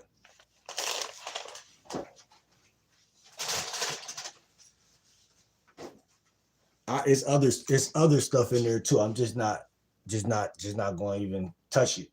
So I feel like that stuff is got curses on it. I'm not even going to touch it. This stuff is bad. This stuff take people's lives every year. Bad food. And that's what I'm saying. Like people will always do what they want to do. And the path that you guys go on is a different path that's just not worth it. You know what I'm saying? Like, yeah, like when like I said, if I see a chick and I'm like in the mall, I might even do 15 approaches that day. Like, you know what I'm saying? Just because that's what my standard is for myself. If I'm approach one, I'll approach two, and I'm probably gonna approach 5, and then I'm probably gonna go 10. That's just me. But as far as like every day doing that, I just don't feel like that shit is worth it. You know what I'm saying? I feel like it's other ways to connect, which I found and I'm actively using right now. And those ways, the return on interest is better. It's a safety net attached to it, meaning the rejection isn't felt, it isn't heard. It's like a tree dropping in the forest. Like, yes, you still get rejected, but it's not really, you don't remember it, you don't really even know it. Like, you don't really, it's not acknowledgeable. You walk up to a chick in a library, and it's the thing about women too. You walk up to them and they'll turn you down because like they're the type of creatures that they like to do shit in silence anyway and in the dark anyway. So by you walking your goofy ass up to her and saying anything in the first place, it's like, okay, you might want to talk to me, but who told you I want to talk to you? Or who told, like, they could be on some catty shit at any moment. And I'm not saying they're gonna verbalize and talk shit to you, but they're gonna turn you down not for the right reasons, but for the wrong reasons. Because just because you're a social coach, just because you want to cold approach women, don't mean I'm even on that vibration right now. I might just be in the library genuinely on the phone or trying to read a book or blah blah blah blah blah. And even though my life sucks and it's small and in a box, I can't see it because her feminine ego is going to tell her I'm special and fuck this guy. And I'll shoot a guy down right now just because it's all about me. So what I'm trying to say is if your approach is all about her and she's all about her, then what do you think is going to happen, bro? You're going to get swallowed up because it's just like we're land creatures, right? But if I jump in the ocean with a shark, the shark don't know nothing else. It's all about the shark. But if you approach to the point where the shark come to on land, now you all of a sudden you look like you that nigga. And because you look like you that nigga, you gonna feel like you that nigga. And if you feel like that, then it's just gonna be an everlasting cycle. So all I'm saying is by even cold approaching, you're taking yourself off of a path and putting yourself on another path. Now, again, I've become so good at that I could do it and still be on the path. But you can't really be on two paths at once. Even by stepping off of the path, the universe is like, will make you suffer for doing that. But that's my whole point. Because any little time you step off of your path, you're wasting your time. Because women are just going to play games, I'm telling you. I'm not even playing with you. Yeah, in this chat. Not even fucking playing.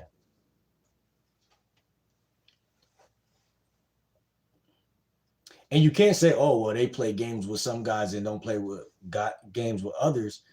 Because guess what? That may be true, but you're not that guy. So it wouldn't even matter. Because even if you say, oh, well, I could become that guy, why would you do that? You see what I'm saying? I'm not doing that. That's what I'm trying to tell you. Because it's a lie. And that's what I'm saying. It ain't even that women lie. It's that everything about them leads to you doing some bullshit. If it ain't, because again, it's like by you staying on a straight and narrow path as a man, that path is just a path like every other man's path for themselves. So a woman will jump from guy to guy in attempt, and this is another myth I believe, right? There's this myth that says this is very misleading.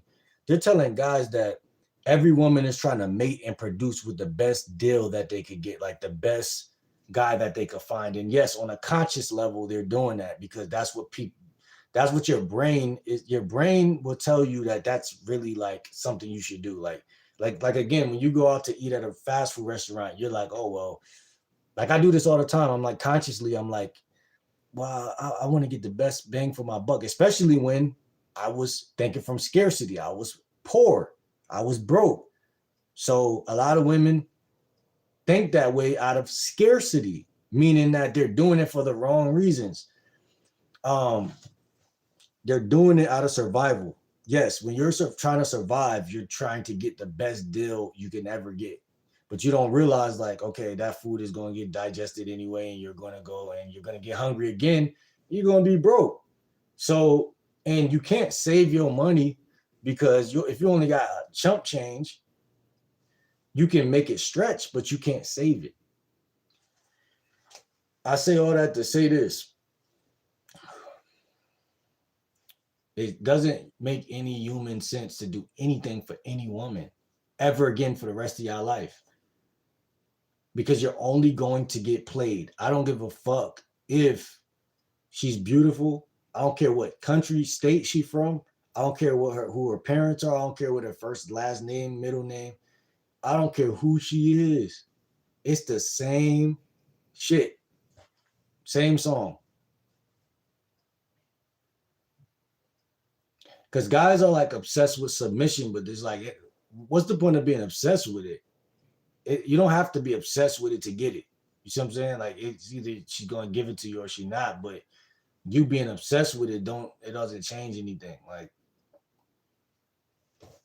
it's more important that you move the right way as a man because you really can't control anything any other human being is doing. And again, as soon as you go off your path to try to figure out what they're doing and how they're doing and all of this shit, you lose aura every time. You lose the exact thing that makes you attractive. So yes, fellas, you have to leave Earth at some point in your lifetime. You have to leave knowing that you just don't know a couple things. You don't know what a woman's thinking. I mean, listen, your mystery is your best attribute as a man. Your mystery.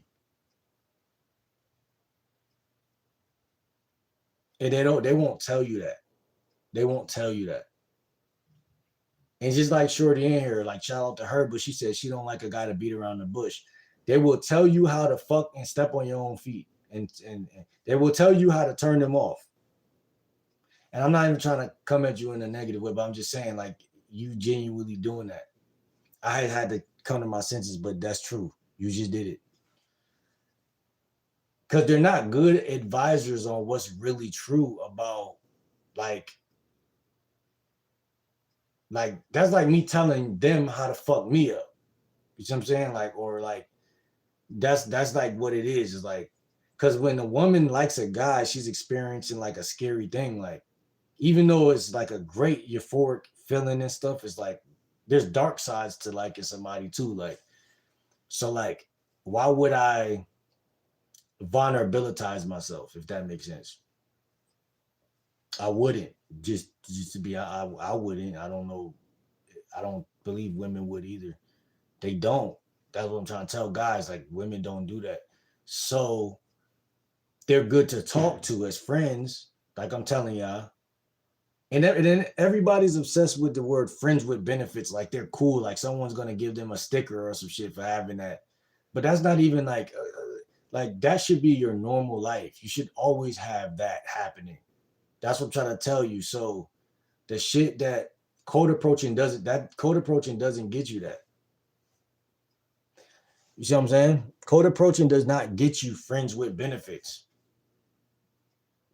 Because if she doesn't like you, she's not going to talk to you after that.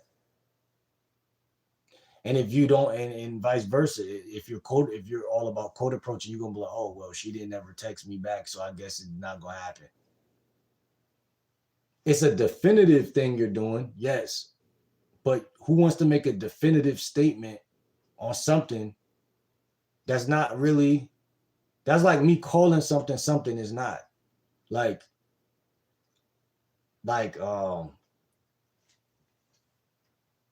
it's like me being like, this is not a blender, this is a pizza bite or some shit. Like, and because it's not hot enough, I'm not gonna fuck with it because it's not hot right now. It's like 85% of the women that's gonna be attracted to you They want to get to know you just a little bit. And that's true. Like, that's one thing that they're not lying about. Like, they want to get to know you just a little bit. Like, they're not even asking for it to be months or whatever the fuck it is. They're just asking for a little bit of, like she said, small talk, a little bit of rapport, and they want to feel like they know you. Like, people don't know what's in boneless chicken, but we just want to feel like we know what's in boneless chicken. We don't really care. Like, when I was in middle school, they was feeding us nothing but boneless chicken sandwiches the whole time. The whole time. Like, I thought about that the other day. I'm like, that's crazy. I I never really liked, like, the spicy chicken was cool. I never really liked it, but it wasn't that bad either. So it was like perfectly finesse. But I'm just saying, like, they don't care. Like, women don't care. They don't care. They're told that they should care. That's what I'm trying to tell you. And if I'm told as a woman that I should care and you're a fucking man and you believe my bullshit, then it's like, this guy gotta be a good guy. Not only are you a good guy, but you're the type of good guy that doesn't even know he's a good guy, which is worse.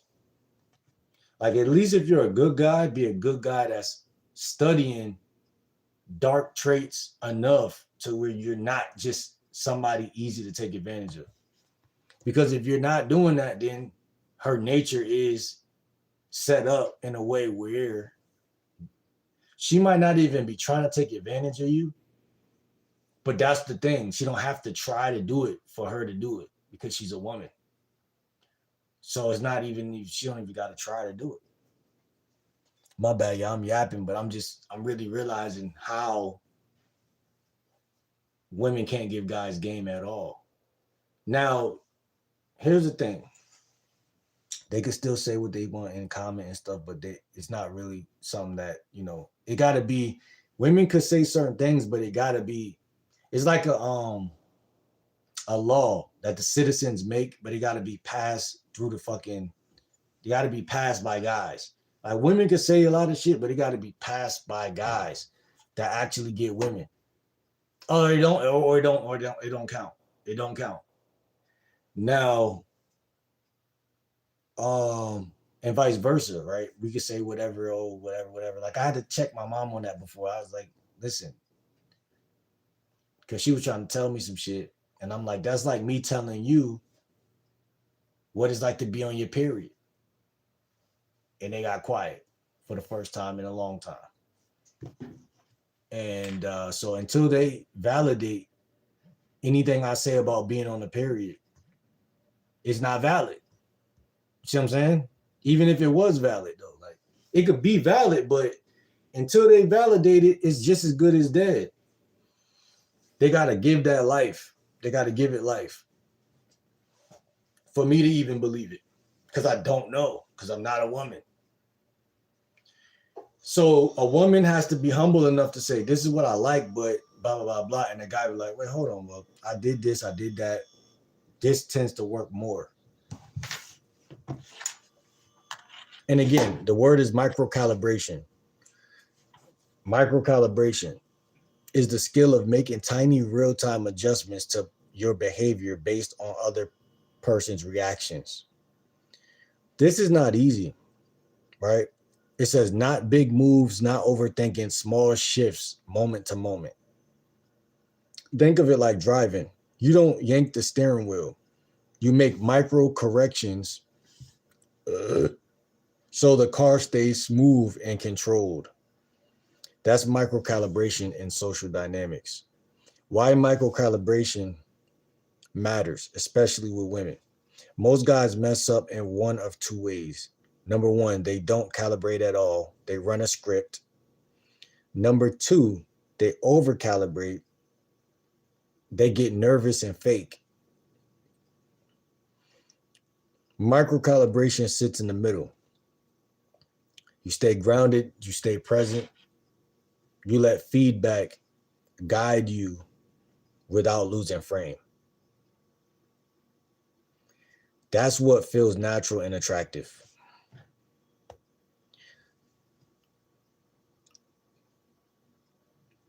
what you're actually reading when you think about micro signals. You're not reading her mind, you're reading signals. Example, tone change, eye contact increases or drops, body turns towards you or away, response speed, energy match, does she rise or shrink? These are micro signals, not loud signals. How micro calibration looks in real life. Example number 1, conversation energy. You're playful, which leads to she laughs and leans in. You stay playful. Wait, hold on, wait. It says stay playful. Then it says you're playful. She gives short answers. Slow down, ground the convo. So if you're playful, she giving short answers, you would slow down and ground the conversation. Not, oh, she doesn't like me. And that's what I'm trying to say. If you're going direct, you'll say, oh, well, I guess she's not interested. Now, I'm not saying guys that are direct don't micro calibrate, but I'm just saying, like, for me, I didn't do that.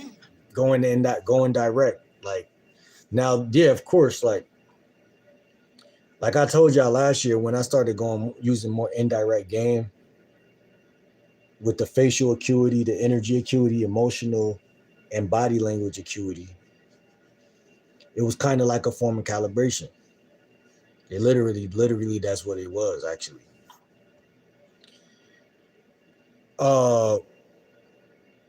But to do that, but to study that is two different things. Like, I did it and I was noticing, like, damn, like, this is working better than just going direct. But I didn't study the calibration enough, if that makes sense. But that's why we're here now. Because I called it the FEB method, facial acuity, emotional, energy, and body language.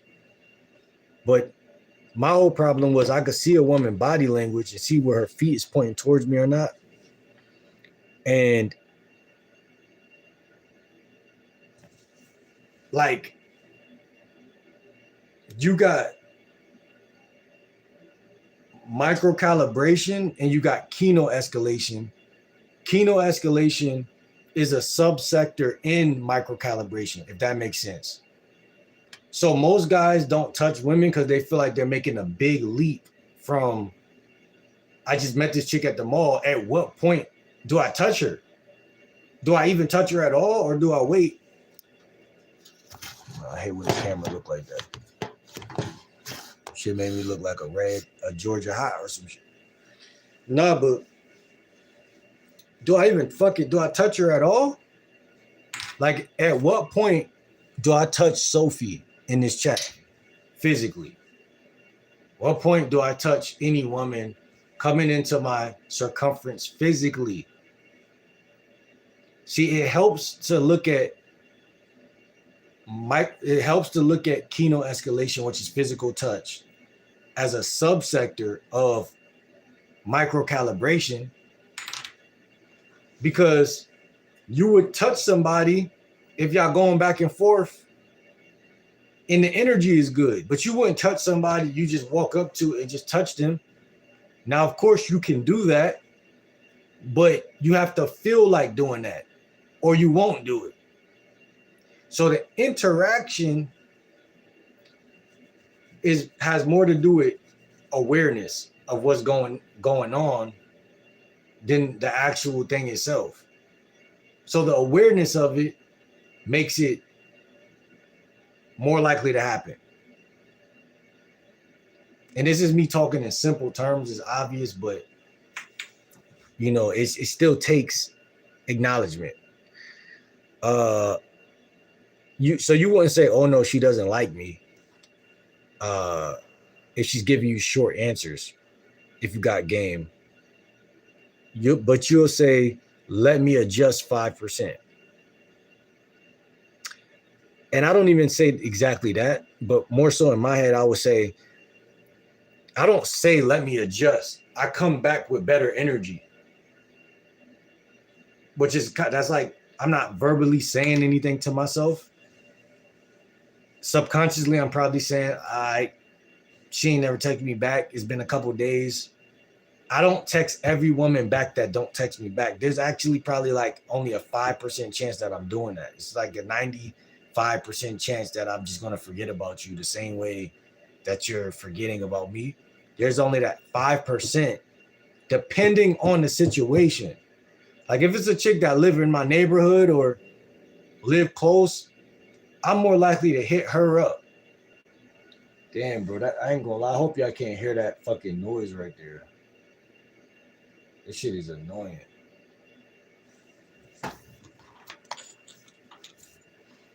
Number 2, physical proximity. You step slightly closer, she stays relaxed. Green light. You step closer, she shifts back. Pause, don't retreat emotionally. Micro calibration is pause, not panic. Right, so if you pause, you step closer to her, she shifts back.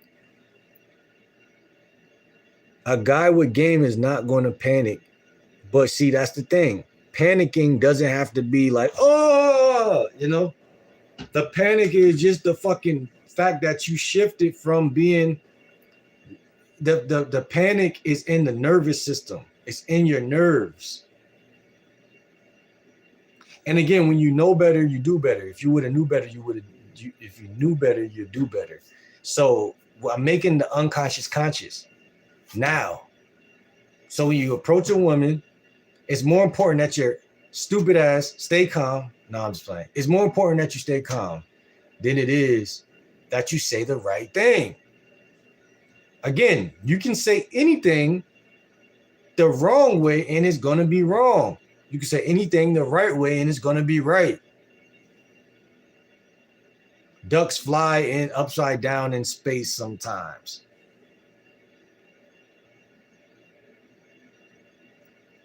It's not right or wrong. It's who said it and how did it feel when he said it. That's the language of seduction. That's the language of attraction. It's not right or wrong. And this is why so many guys, because we're logical, we don't understand women. And we try to talk to them like we're talking to our bros or some shit. And we say, we don't understand why they just can't get X, Y, and Z. And they're like, we don't understand why you just can't get A, B, and C. And it's like, listen, if you would have just been calm, dropped your tone, and said it in a different way, her brain would have grabbed onto it in a different way. So like the way game is, it's like the art of turning somebody against themselves. Like make them, if they want to argue with somebody, they'll argue with their own ass. Like, oh shit, I like him too much to even argue with him. So even though, thank you for the gift, even though it's wrong, I'll go at odds with myself before I violate him because his game is so tight and masculine. Hold on. But yeah, so again, number 3, texting and DMs calibration, right? You tease, she responds fast, you keep the vibe. You keep talking to her fucking ass. The other one is you tease, responds slow, she responds slows, her response slows, and you switch to grounded chill tone. Like you, and that's true, like, right? It says you're not chasing, you're tuning, right? Tuning, right? Like, so again, like when I'm saying a lot of shit, or say I'm saying like even a sentence with 5 words in it, and she's only saying something with 1 word, I don't really run away from the conversation. I just say something back that's got that same dead energy in it of like, oh, like I might ask a chick like, are you from blank? And I'm saying my city to see where she's from. And she might be like, she might just say no. And I won't run off. I just be like, oh, where you from? Understanding that, thinking that every woman has to be like either like at your same energy level or above is crazy.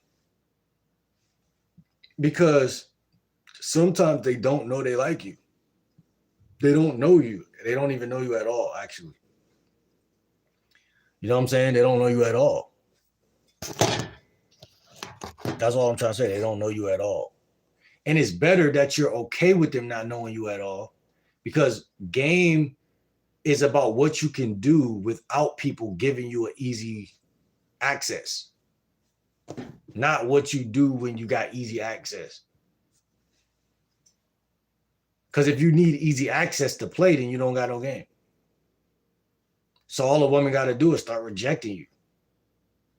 A guy with game, every woman on the earth could start rejecting, and that guy's still going to get some. For the simple fact that he understands game. It's just that simple. It's like being a world-class chess player. And again, you're not chasing, you're tuning. Now, again, I'm not trying to really match a woman energy or anything like that, but I'm just peeping what's going down. I'm peeping what's going on. I got two eyes, I got one brain, and I see what's going on. If her energy doesn't have to be on 10, but I still have a standard as a man, whereas though, like, if I feel like I'm wasting my time, then I'm just, it's other women. I'm always talking to multiple women. So I don't even have to act like I'm disappointed or disinterested, or that can't exist, because I'm genuinely talking to other women. So like, yeah, I'm going to peep it, but I'm not going to care. I don't care. I just peep that, that shit fizzled out. That's as far as that goes, though. You know what I'm saying? What micro calibration is not. This part is important for your, okay. Micro calibration is not people pleasing, not walking on eggshells, not changing who you are, not over explaining. Micro calibration is awareness, subtle adjustment, staying in your body, staying authentic. The core rule: I don't change my direction, I adjust my pressure. So, yeah. Because of what, I'm gonna be honest, man. Like, again, no Diddy. If I was a woman, I wouldn't respect nobody who tried to holler at me and then I gave him I act like I wasn't interested, and then he act like he wasn't interested no more or some shit like that. Instead of he continued to stay interested without like understanding that I'm a bitch. Like I'm a woman. I'm hot and cold. You can only be hot or cold as a man. So I'm hot and cold. So if you're trying to come up to me and talk, I might not feel like talking. Not only am I a woman, but I'm a human being. So I might not feel like talking. And if you don't keep talking, I'm gonna feel like you're not an alpha male. You're not confident in anything that you like guys profess to be. Because again, you got to think about it. Who got more experience with dealing with an alpha male, you or her? So it's not like she's just pulling that shit out of her ass. She's basically saying you failed. And she's not saying it, quote unquote, to get you to chase more or to be an attention whore. Women love attention. I think human beings love attention, man or woman. But why would I give a fuck if she's an attention whore or not if I'm talking to 15 women a day?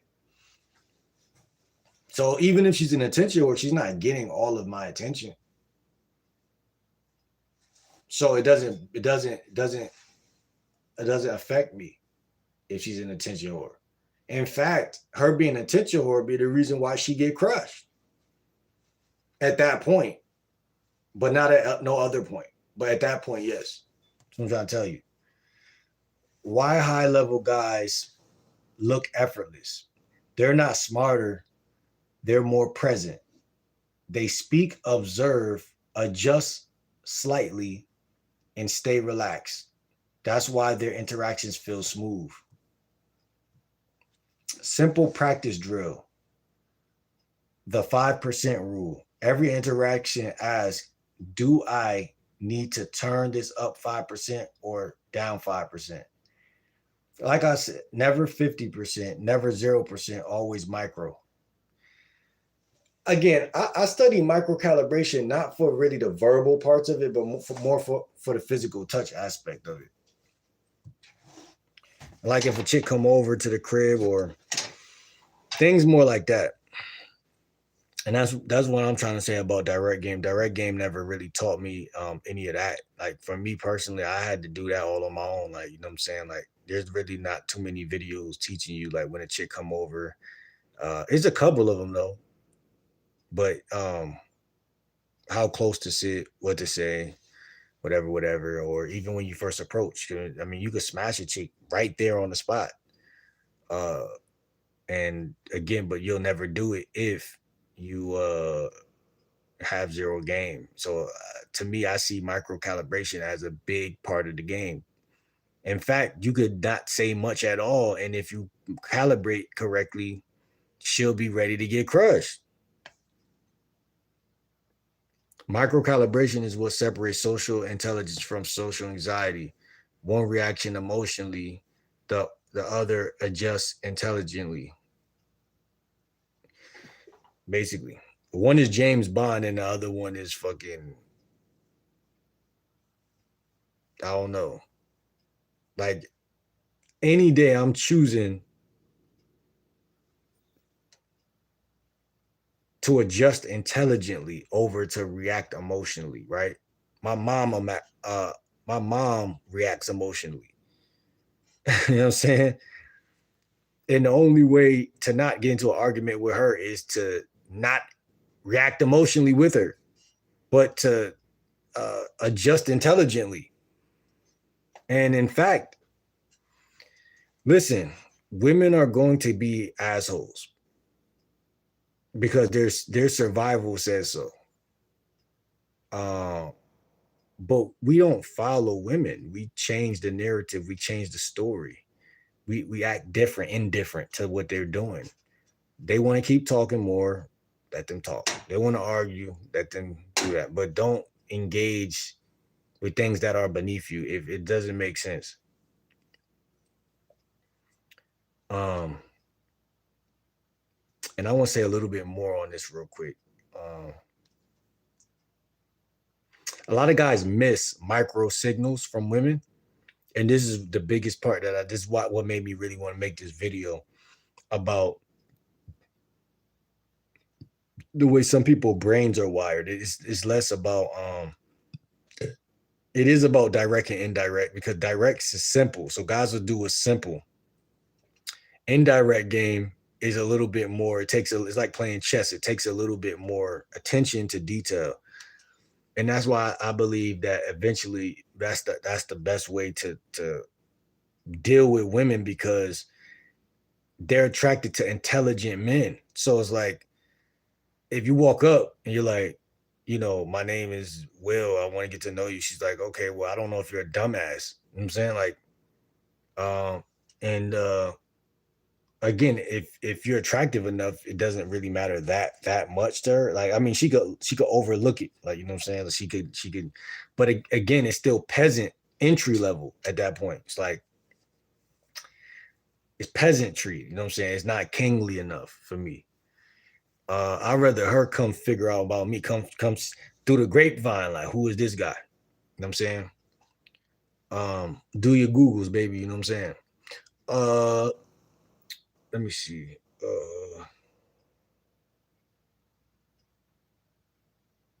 So missing the micro signals that's not a flaw. It's processing. Every man's brain is different processor. Has a different processor. But here's the key.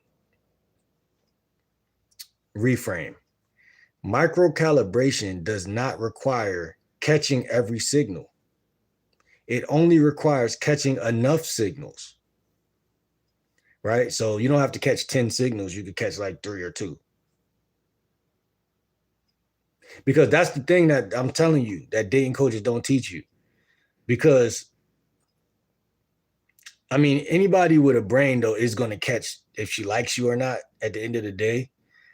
But if she's playing even a smudge of a game, you don't have to just delete her completely, like, you know what I'm saying, out of your life. That type of delete out of your life. Because it's too caveman, like it's not soft skills, it's too heavy, it's too life or death.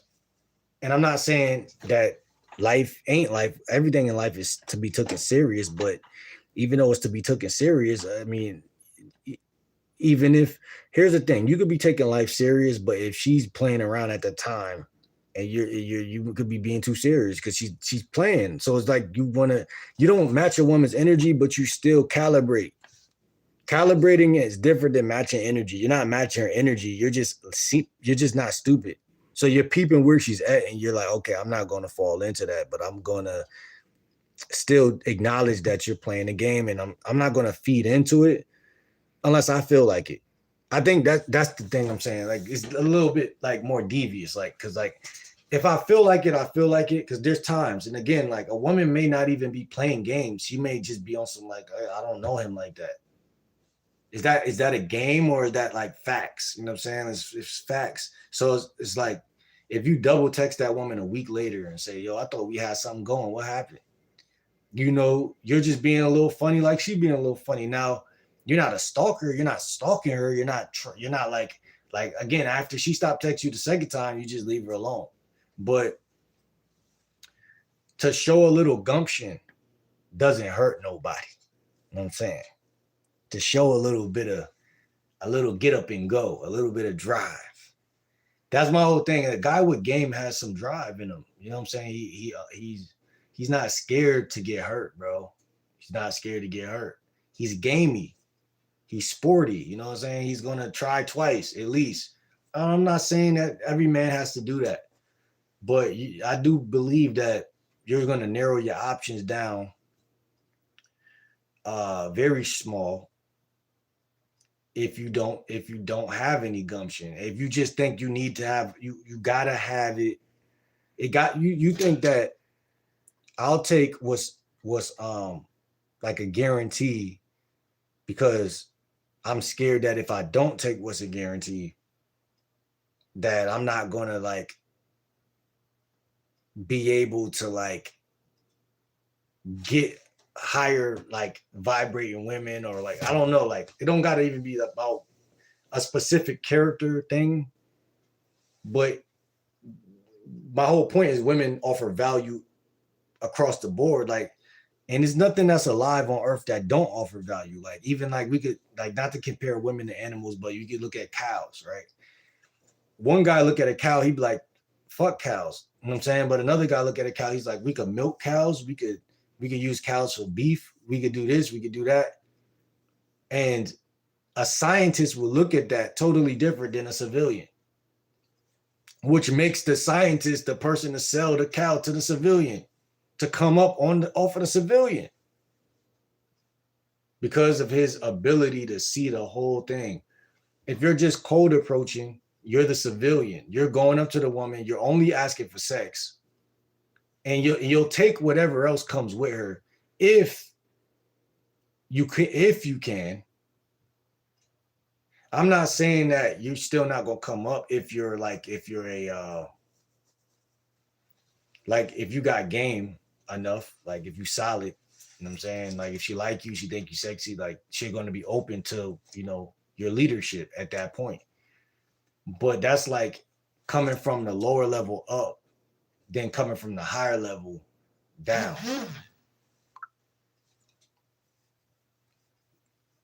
It's just more work. Like, why would you come from the lower level? Why would I be at a lower level at any time? And I'm still got the same mentality as far as if she playing too many games, I'm gonna cut her off. So it's the same thing. It's just why would I even make it harder for myself in the beginning? Because again, if I'm a woman, I'm gonna look at that like, what type of guy make it harder for himself in the beginning? Like what type of guy is gonna make it to where I had to like him when I just met him?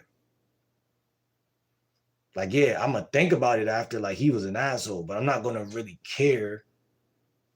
You know, it doesn't matter that you walked away. Who cares? Um, Now when a woman disrespects you, you walk away. But if she ain't disrespect you, like a woman being busy and not texting you back and y'all just met, like not like again, I feel like personally, if I text you again and you don't get the message that okay, he's serious, he trying to fuck with me for real, and you do that again, you're gone. But if I'm hitting up a bunch of women and you're one of the women that's closer to me in proximity or whatever, and I think you cute or whatever the case may be, I might say something again. But after that, it's over with. It's over with. Uh, and it's those small details that I feel like make a big difference. Because it's never that you're not likable. Like I think guys are taking shit too literal. Like it's not that you're not likable or anything like that. You should know that you're likable as a man, first of all. But how can you say you're likable if you're like this attitude of like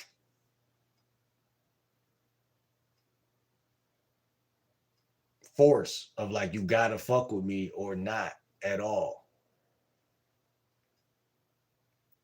Like I don't know. It's like I see why us men would take that route, but at the same time, it's like here's the thing. I believe this. This is true. I believe the more women you got in your stable, the more women you actually got at any given time in your life, your mentality it is where it's at because of that, not because you're you got some definitive standard for yourself. Because a guy that is not getting he not getting no buns for months or weeks or years on end, his standard's not going to stay at the same spot. Now, if you're a real man, yes, you're going to. That's true. You're going to stand on that shit till you die. Because you're like, I'm not going to settle for no woman that's playing any type of games. That's respectable. I just don't believe that guys are actually going to do that. You know what I'm saying? Not saying they won't, but I'm just saying I don't. Who knows? Uh, Me personally, like I said, if a woman playing games, my level of her playing games is you text her twice, and she's showing you the same action twice. If she show it once, she don't know you. So is she playing games or is she just oblivious? Like she don't know you.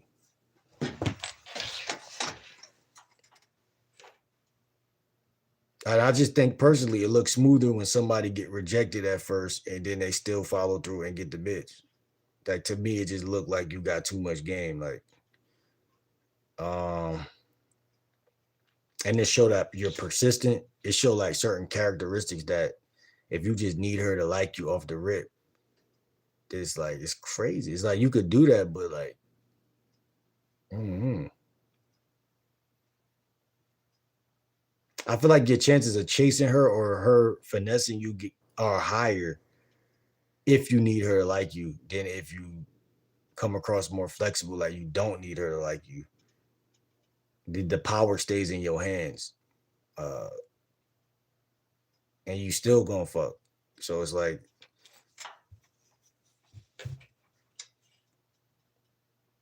there's never no guarantee that she's gonna respect you or like you or anything. So by you by you controlling it that much, it only make you look worse when she doesn't respect you. Because again, everything is always gonna connect to can you walk away from her or not. Because if somebody notices that you're stuck with her, if she notices that you're stuck with her, the chances of her disrespect you going to spike. Especially if you play like some extra tough guy. Like I'm saying, like if you play like your standard is platinum, and she realized that you can't slip up at all at that point. You can't have no flaws. You can't slip up in no way. Because if she see it, she gonna, okay, he not really what he proposing to be, but I still I like him. You know, some women will not like you after that. But I'm saying if she really, really down, then she gonna stick around, right? But she gonna start testing you because it's in her nature to test you. Now you getting tested in a way where you're trapped. You feel what I'm saying? You're getting tested every day. Your ass get tested every day.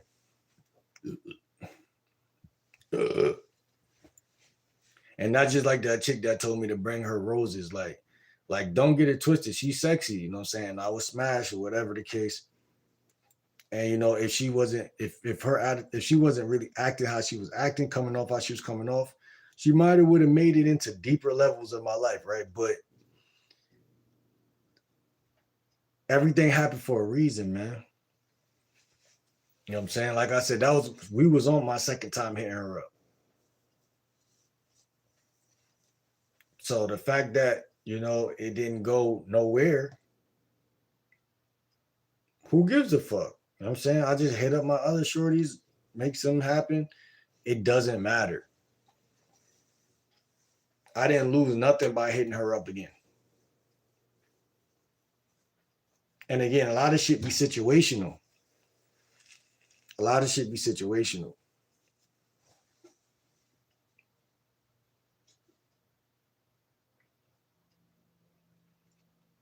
Let me get back to this real quick because I ain't even reading none of y'all comments. Like, I'm afraid to read them now because I don't took so long to read them joints.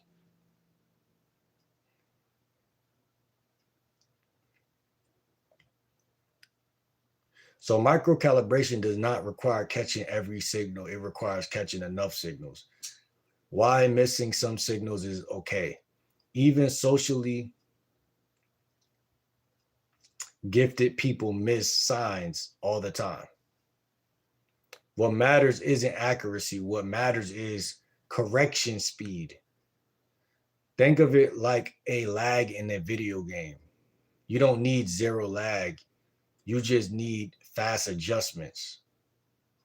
The real problem isn't missing signals. The real problem is the chain reaction. Number one, you miss a sign. Number two, you panic internally. Number three, you overreact or freeze. Number four, your presence collapse. That's self-judgment. So I've noticed this in my life too, right? If you're calm, you catch more shit. Like good, like you catch more things like signals and signs. Like you could be dead in a conversation with somebody, and when you're calm, you're catching every little thing. But then when your nervous system is active or you're up in your head, you're judging. You're like, when you're up in your head, you're like, damn. Or you might even start off with, yo, she's beautiful. Like in your head, you're thinking that, like, damn, she's some fine shit. Whatever. It might start there. What seems like a safe. It seems safe, but it's not, because it quickly shifts to other forms of judgment, which is, am I good enough? Do I got a haircut? Blah, blah, blah, blah, blah. Now you're dead smack in the middle of a conversation with variables you cannot control. And again, your presence collapse under those circumstances versus just staying in the moment and saying, I look how I look, you know what I'm saying? Or our, you know, chemistry is going to be the leading thing in this situation. You know what I'm saying? Whatever the case may be. So you'll miss more micro calibration, like moments where you should be calibrating if you're staring at how her lips look, or you think about hitting that from the back, or whatever the case. And all of these things are happening subconsciously. So you got to kind of quiet the noise. Just like in playing basketball, you got to quiet the crowd. The crowd is noisy. You're at the free throw line. They're trying to get you to miss them free throws. Because micro calibrations is free throws. You know, like certain little shit you could be doing while she's chilling on your couch that you're not doing. The solution, macro anchors over micro obsession. If you struggle with micro signals, anchor to big signals instead. Big signals are hard to miss. They equal hard to miss. Is she still there? Is she responding at all? Is the energy neutral, positive, or negative? That's it. You don't need to read eyebrows and breathing patterns. Simple calibration rule. If it's not obvious, assume neutral and stay grounded. That's one thing I could say a lot of direct coaches do. They do that though. They stay neutral, and as long as the chick ain't fully showing signs of like disinterest fully, then they do stay neutral and shit. Most men assume rejection, shrink, or kill attraction. Staying neutral keeps you safe and attractive. Use structure instead of intuition. High level move right here. Instead of I hope I'm reading this right, do speak, pause, let her respond, adjust only if needed. You build calibration into the interaction that removes guesswork. Why this actually makes you stronger. Certain people usually stay more authentic, don't overperform, and have less fake charisma. When you combine that with simple calibration rules, you become solid, not try hard. That's attractive.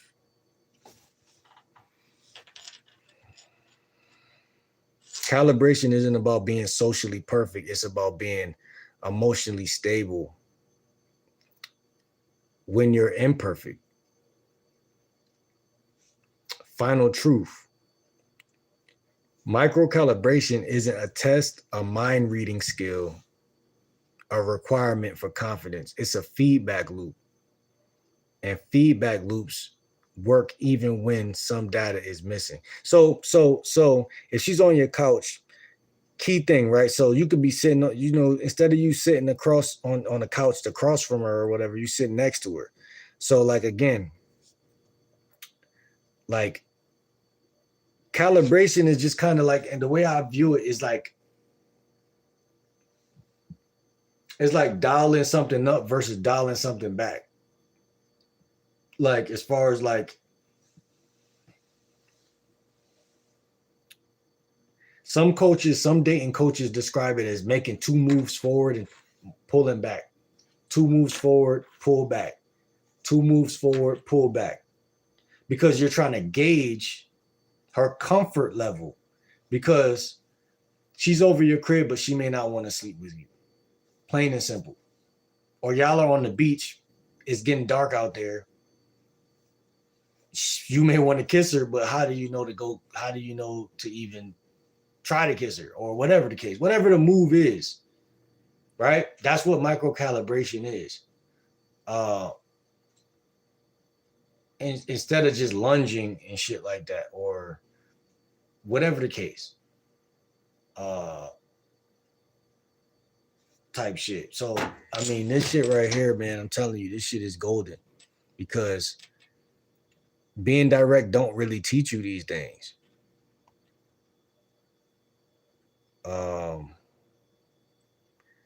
And again, I like the drawing of the distinction between trying to read somebody's mind and actually filling things out. That's what really microcalibration is kind of filling things out. But it's filling things out in a way that is like, let's just say there's really no right or wrong way to fill things out, because Like the wrong way is to not have no game. That's it. Like it's really, but as long as you have some game, it's kind of hard not to fill it out the right way because again, when you got game, you kind of make it obvious that you find her sexually attractive enough to where if she's still there, if she comes over, if she's doing anything with you, she's kind of technically at that point waiting for you to do something. But like, so that's kind of where that is. Like the chicks I'm talking to right now, they already know if when they come over, what exactly was going to happen. They already know. And again, I think as men, when we act like we don't know what's going to happen, or we allow ourselves to like the room to think that like what if she ain't on that or some shit like that, like that's like the wrong thought, like because like why would you think such a thing? Hold on, let me see. Small talk has important details about a person. For real, he'll get more attention picking up a girl live stream proving he is what he say. I'll get more attention. Everyone's different. Rushing things never work out. Yeah, I respect that, girl. I agree. That's why I said be cool, lol. When someone comes at me, I feel uncomfortable. That's just me. That's what I'm saying. So like again, that's another thing. Like there's a lot of women that feel like a lot of women are shy and a lot of women they have like things going on, bro. Like you don't know her, bro, from a can of paint. So if I don't know you, I don't know you. You know what I'm saying? Like, I think that's something that go underlooked when guys are going out here cold approaching. They're not realizing the lay of the land. Like, and that's one thing I actually learned before I even started cold approaching like that. Like, it's a couple factors that reasons why guys are going to lose. But I mean, you could be approaching a chick that's older than you, and if you look at it through the lens of nature, she's bound to win in terms of like speed. Like if we was to compare humans to animals, like a woman, a female animal that's older than a cub or a young guy is going to win that battle 100%, not 90%, 100. Uh,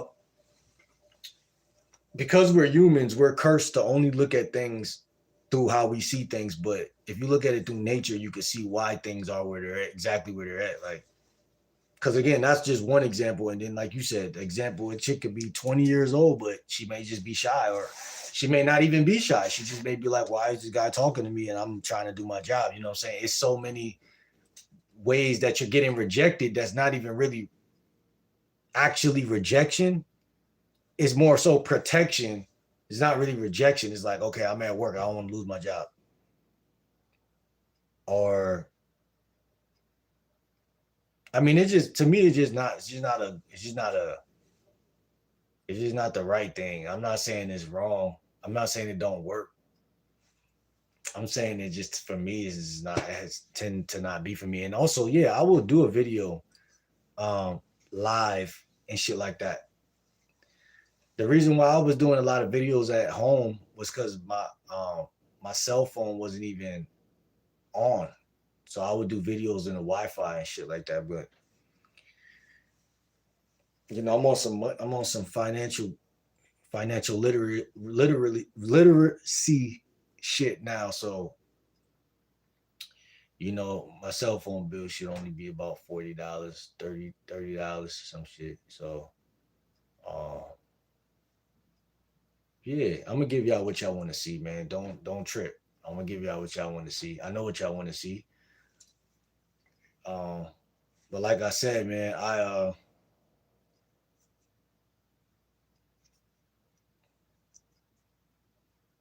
it ain't about what y'all want to see. Technically it is, but technically it's not. You know, it's about me being having a real life. You know what I'm saying? That supersedes YouTube, bro. I think everything's better when it's organic. You know what I'm saying? Like when I'm really at that point, you're gonna see, like, you know what I'm saying? I approach women off camera, and I don't did infield videos. But again, like I said, that was like when I was first like kind of like thought what y'all see on my channel is some of like my first like, especially being in front of a camera doing it, it feel different. So like now I'm 30 now, bro. I've been doing this shit for a minute.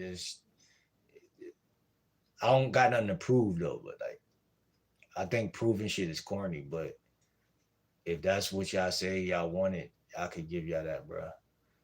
Like somebody just told me they wanted to see a video of me going to farmers market and getting food, so I just did that. Um, but you don't have to believe that I'm about what I say I'm about, because 80% of guys will never ever do anything I've done. They will never even cold approach women. They'll never stay consistent. They'll never like they'll never take the sacrifice anyway. Um and like I said, if you realize everything I said in this video was about self-respect, it was not even about the females or the attention or anything you talking about. It's not about any. I never did anything for any attention in my life. You know what I'm saying? So you got me all wrong, man. You got me all wrong. But again, if you're talking about clout, if you're talking about more views, I mean, I know what y'all want to see. I want to see action. Uh, like I said, all of that's in the works. You don't gotta worry about that, bro. You don't even gotta worry about that, bro. And you don't have to watch or believe. So it's like pick your poison. Uh,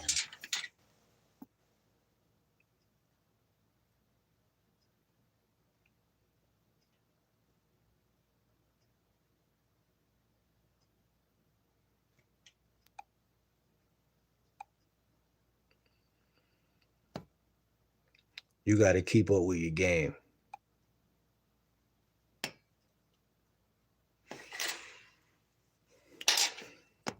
You don't got to keep up with shit. You just got to have it.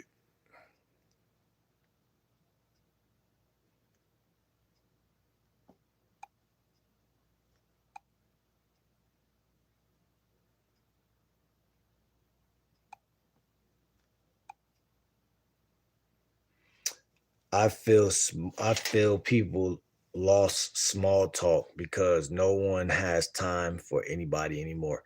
Now they got time. They got time. So I'm trying to tell you, man, people got time. You just gotta open up the conversation. People are scared to open the conversation up. Like you said, people are in their feelings. They feel like that, so they don't like it's not about how people feel. It's about knowing how to do it and then just doing it. Like, and then seeing if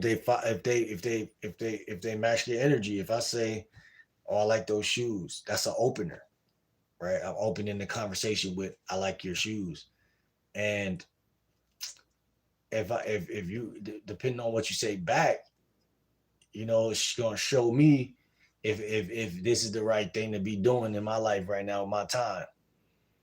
And if you don't respond, and this is the calibration shit that I'm talking about, like calibration starts even this early, like even this early in the interaction, like because calibration just means I'm kind of like going off of what you're doing. Like, yeah, I could open up the conversation, but I'm still going off of what you're doing. Say I say I like your shoes and you don't say nothing, and you turn around and walk away. I, I might even say that out loud. All right, shit. You know what I'm saying? There's been times where I got blown out and I just like, oh, damn, whatever the case. Like, there's times where I try to talk to certain family members and they act like shit. And I'd be like, damn, it's a tough crowd. You know what I'm saying? Like, shit, what do you do? people just are moody creatures, and at the same time, everybody different though. Like, so you look for sturdy people who every time you talk to them, they one way. Every time you talk to them, they one way. Um, but that was my whole thing, right? Like, not getting caught up on needing somebody to approve or needing somebody to respond. That was my whole point. You should never need somebody to respond. Like, you want to get to the point where you're so used to leaving interactions first, or like you want to get to the point where you're so used to like calibrating that even if somebody do give you good energy back, you still don't care. But you still talk. You know how to water what needs to be watered, but you still don't care. Because you never know, man. You never know. Like, you're gonna need to know how to talk, bro. Like, and you got not more than knowing to need how to talk, you're gonna need to know how not to forget how to talk. Which is why I came up with the conversational car. Because I will forget. Like, I will study something, learn it, and then forget it. Like, I will buy a course from somebody, study the course, get good at it, lose the course, end up later on needing the course, and then only having bits of the course in my mind and try to hang on to it, but it's gone. So, like, a part of my journey was just doing it myself. Like, it's a lot of dating coaches, there's a lot of information out here, but a part of my journey was just, all right, I don't want to buy nobody's conversation stuff. I don't want to like copy no other man's stuff, because even though I you know, I can tell you, my money was bad for a while, so I couldn't even buy certain stuff. I would have probably been way ahead. Like, I don't bought a course before from a coach, like, and it did help me a lot actually. But what I created for myself is just like, it's just organic. You know what I'm saying? Like, I'm comparing a conversation to a car, the conversational car. And even though it sounds simple, simple is better, and it's harder to forget simple, which is why that's what it is. And every part of a car connects to a part of a conversation. You know what I'm saying? So that's how I do that. And like you said, a part of this car is small talk. So that's one of the first things that happens before everything else. You know what I'm saying? You could come in with humor or flirtation or banter, you know, but that's what you could do, that, or you could start with small talk. But nonetheless, you're gonna start the conversation. That's the thing we want. And then we want, when the car's running, you want to keep it running. You know, you want to put your foot on the gas. You want to be able to just work the car. Get on the right streets, stay off the wrong streets, which is change the radio station, which is the topic of the conversation. I'm saying every analogy. I don't geeked out every analogy. Once you know all the tools, you just ask yourself, when do I do what? At that point, when do I do what? Because a woman is basically just going to sit there and wait for you to do whatever it is. But you have to have faith in what you're doing. So if you're not naturally a talker, you're going to struggle, you're going to sink, you're going to drown. Nobody tells you that. They tell you to go to school and learn how to swim. But I'm never going to be in the ocean. Why am I learning how to swim? Not saying that that's not going to save my life one day, right? But knowing how to talk is similar to knowing how to swim. If you're going to teach me that, you got to teach me that. We're land animals. We're not fucking fish or some shit. Like, yeah, that's the point. You have to learn how to swim, but you also have to learn how to verbally swim. because being too silent is like saying the wrong shit in a way. You know, being too quiet is just as bad as saying the wrong shit. You know, if you're in court and you're talking to a judge, it's not about saying too much and it's not about saying nothing at all. It's kind of like you just want to say the right thing. And your chances of saying the right thing are increased if you have if it's not even about having a mouthpiece, but it's just about not being lost. Because if you lost, then it's like, damn, well, they can do it. They could sentence you to 90 years over some stupid shit, and you're gonna just accept it because you just don't know. Um, so I look at conversation like you said, like some people maybe like small talk is like you're assuming that the other person don't want it, and yeah, people are indirect. So like people will give off signs that they don't want you to talk to them, and that's good because that's technically is the small talk at that point. You see what I'm saying? So like you could choose to either bring up that thing about your why you moving like that? You're like, why you moving like that? Like you moving like you don't want to talk. Or you could choose the other route of I don't want to talk to somebody who's consistently in a bad mood, or say it's your first time seeing them. You're like, this person look like an asshole. So why would I open up a portal of a conversation with an asshole? You see what I'm saying? So it's just you use your greater sense at that point. You don't get involved with somebody who is low vibrational when you're not low vibrational yourself.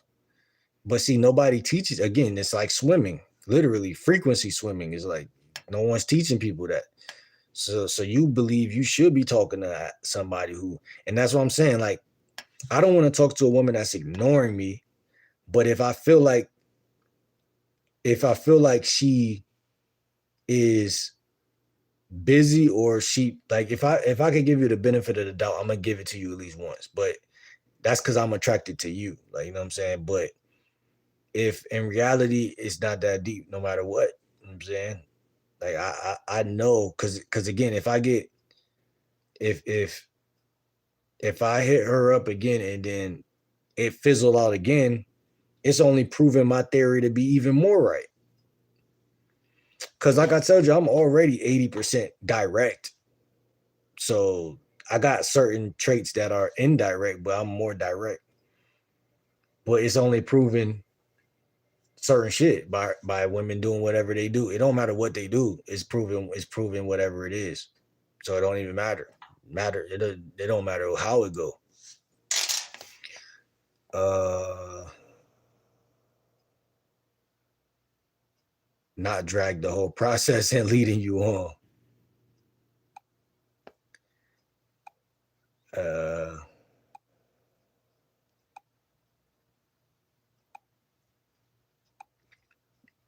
Hold on.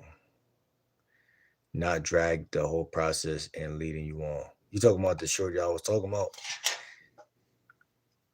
I for Yo, I ain't read none of these comments, but yeah, that's what I feel like she but again, she told me her car was in the shop, whatever the case may be. But I mean, it's just like again, I don't really care because again, I know my mouthpiece wasn't.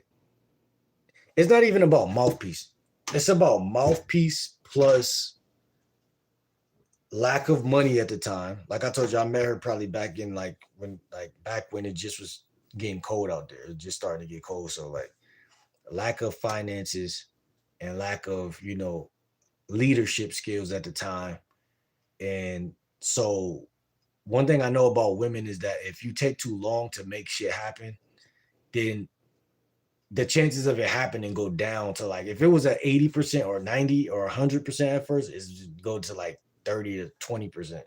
So it's like I already know, like, just me as a man, I had to get my life in order anyway. So like that's another reason why like 80% of rejections would never bother me. Like I would never care because it's like I be already knowing, like, you feel what I'm saying? Like women don't really like you, they like something about you. You know what I'm saying? Or they like how you moving. It could be your energy, it could be, your financial success, it could be anything. But or it could be your looks, you know what I'm saying? Like, but you can have those things if you got one of those things, but the other two things are missing, you don't got no car, no job, but you got looks, or you don't got the looks, but you got a job. You know, if you got one out of the three, a woman bound to be like, I don't really care. It's usually, and that's what I'm trying to get guys to see, is never really rejection. 80% of rejections is literally them saying, not right now. And so again, if you get butthurt over that, then that says more. It's gonna make you look. It's not only gonna make you look away, but it's gonna make you feel you're gonna take that the wrong way. So it really don't make sense to cold approach and then be like, oh, she's not giving me what I want. I'm gonna just toss her to the side, because all you're gonna be doing is tossing a bunch of women to the side, and it's gonna teach you how to not tolerate bullshit and toss women to the side when they're on some bullshit. My bad. And so it's teaching you one thing, but it's also training you in a different way. So I'm trying to tell guys, it's okay to slow down sometimes on the cold approach.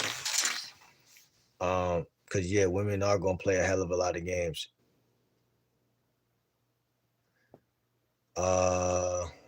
Comments on YouTube live shorts are different level. Nah, facts. They be saying some weird, wild shit. Working together. If you have to question if she's into you, then she's not. It's pretty simple, brother.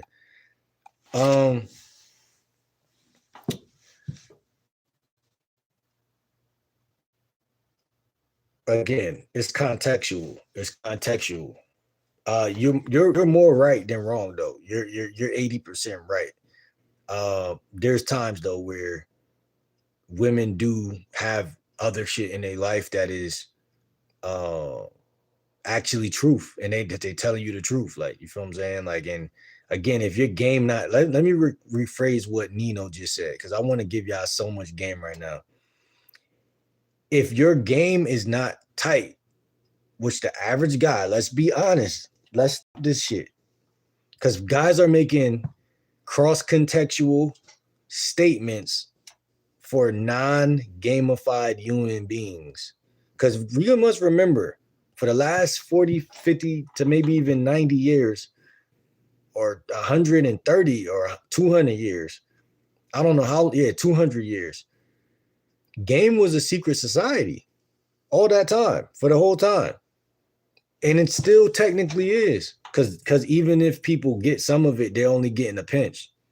Like, if you're watching YouTube and trying to learn game, you're only getting a pinch.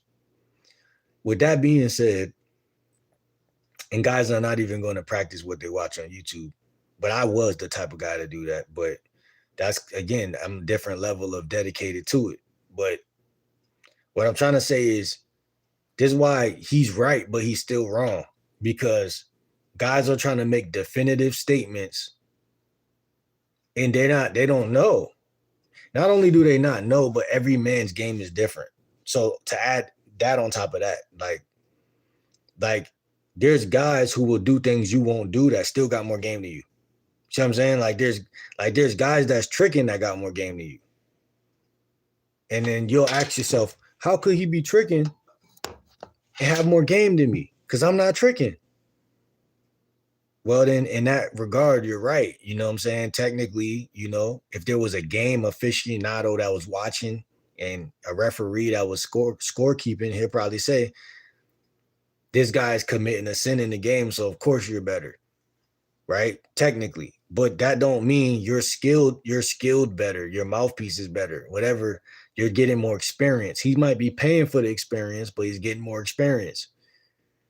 Now, other than looking at who's better or worse, we should look at the trajectory of longevity to decide what's better game, right? Because,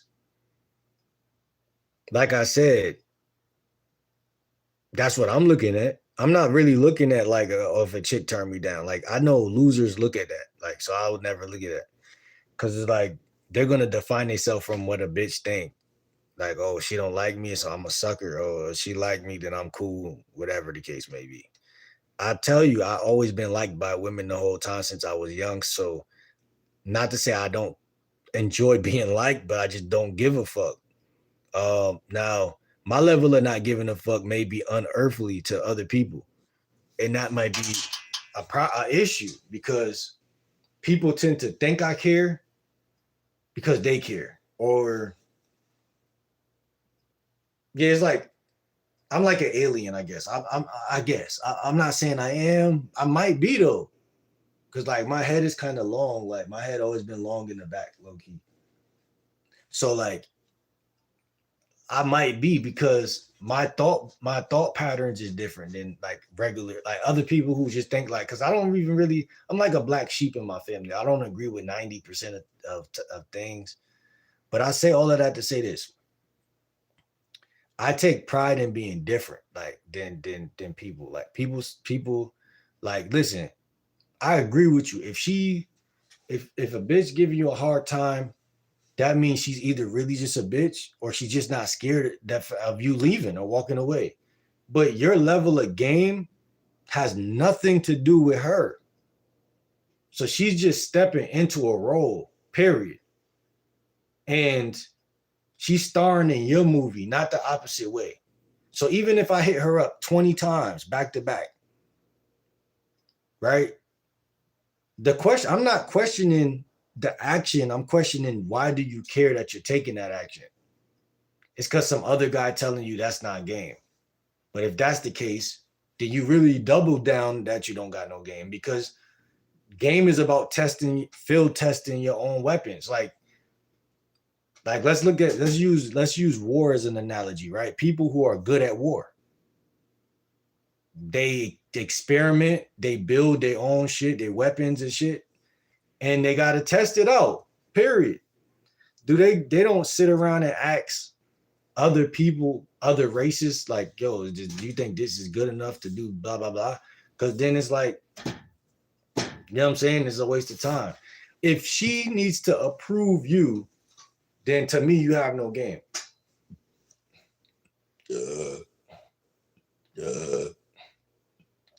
And the reason I say that is because your dad is the only person that could approve you on the earth. Not even your mom. Most moms don't even know who their sons is. You know what I'm saying? Not to the degree that you would think. Like, you know, because gender has boundaries. Like, you know what I'm saying? Science had like biology has boundaries that are woven into biology. So only person who has like only person who could tell you what's right and wrong is your dad. Even if somebody else is telling you life or death stuff. You know what I'm saying? So it's like you said some shit. You said if you have to question if she's into you, then she's not. It's pretty simple, brother.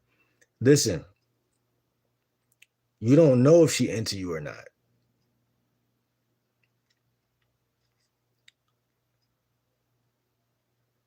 At what point do you know she's into you? Because you questioned it. That's what you just said. You questioned it, so that means that she's not into you. That's bullshit. Because people question a lot of shit that don't never like. You question that the boogeyman was real and shit. Like you question a lot of shit. 90% of shit you gonna question in life is gonna be not the truth. It's a reason why every guy walking around don't got no game because they believe what they think. That's what I'm telling you. You can't believe what you think. You gotta actually figure it out. But see, they'll tell you that if you're figuring it out, that you're doing too much, or you're wearing a woman down, or you doing shit that that's just not supposed to be done, but traditionally was always done. It was done so much that, bro, I'm too honest. I say too much shit that I be getting led down paths by answering y'all questions that it's too far. I go too far. But like I said, man, she she get turned on by shit she don't even know is gonna turn her on. That's what I'm trying to tell you. So if you got a question, it don't mean shit. It just mean you the type of nigga that question yourself. So I'm trying to tell you. And that's gonna turn her off for sure. That's what I'm trying to tell you. So it's not really about like I'm not trying to preach miracles or like that, you should be hopeful about some shit that if it's a closed door, is a closed door, right? But like men built the door. We open doors, we break doors down, so there's really no door. You see what I'm saying? So the door is fake. So you're saying like if you question it, then she doesn't like you. It's fake. It's a lie. Because you can. There was all my life. There was women that liked me. I didn't even know. I didn't even pay them no attention in school. I didn't even know them. So just because you questioning it, don't mean you're actually accurate about what you're saying. Not only that, but I'm trying to show y'all and tell y'all that it's more about the position you're in than if she really like you. Because a woman is not looking at if she like you or not. She looking at the way you came at her. That's this whole video is about, was indirect versus direct game. Could it be that everything on earth is nothing but pure potential, but if you come at her the wrong way, that you're giving her a reason not to like you? And if you would have came at her a different way, that she would have liked you. You see what I'm saying? So just because you question something doesn't make it a thing at all, actually. In fact, it could be true and it could be false. But my whole thing is, why are you questioning yourself in that situation? Because that goes counteractive to what men actually do, right? We're confident. Men are supposed to be like brave and shit. So like if every man questioned if they could kill a bear, then the whole world would be in danger. Because then bears would rule the world, right? But nah, men were like, well, we don't know if this is right or wrong, but we're about to do this and that, right? So like that became this, well, and that's what women are generally attracted to, is a rule breaker, someone who's like, well, we don't know if it's right or wrong, but this is the direction we're going in. And that's what I'm trying to say. In the grand scheme of things, like if you gotta stop to question if a woman like you said, not only don't she like you, but you don't like yourself. That's what I'm trying to say something. I'm trying to say something more philosophical and deep.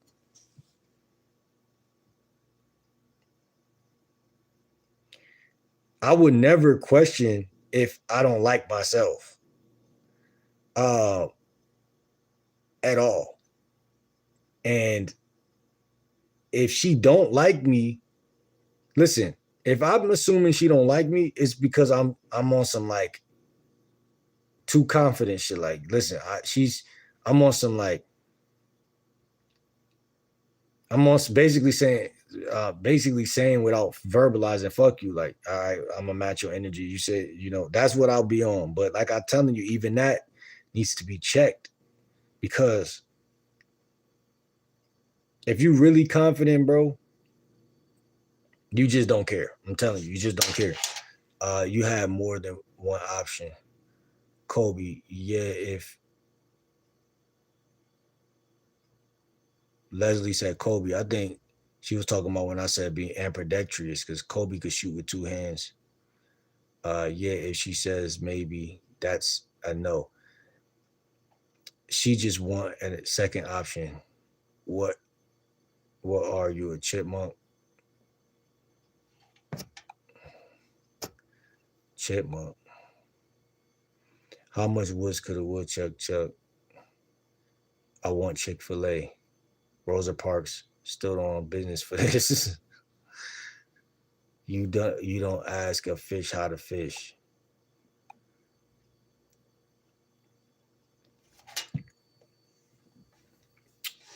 Basically, that's what I'm saying right now. Like, again, at the end of the day, like, it's shit that your dad should teach you that a woman just can't touch. So it's like, again, a lot of guys are screwed just because of the way we're raised. I was raised by my mom too, but so like that alone is just demonic, because it's like you naturally think that women got something to say. And on topics that they don't, on topics that a man, on topic that a man's man wouldn't even talk to a woman about in the beginning. So what I'm trying to say is like the Bible say you're born in sin and born into hell. Like a lot of guys genuinely are that though. Like, you know what I'm saying? Like, and then you might have it kind of good compared to other guys. So, but if you just look across the nation, you can see like, damn, what's going on? You know, compared like traditional men in like the 1900s, uh, they were just different. You know what I'm saying? So again, even like I don't think it's cool. It's cool to like study game like when nobody's looking. But when you're talking to women and shit like that, like they don't even need to know that you got game. They just need to be affected by it. Like we don't see them putting on their makeup and shit. We just react to that naturally. And so a woman basically can't tell me nothing. Like, you know what I'm saying? With all due respect to women, because I love y'all and respect y'all uh and stuff like that. This guy knows nothing. If you're a young kid, don't listen to him.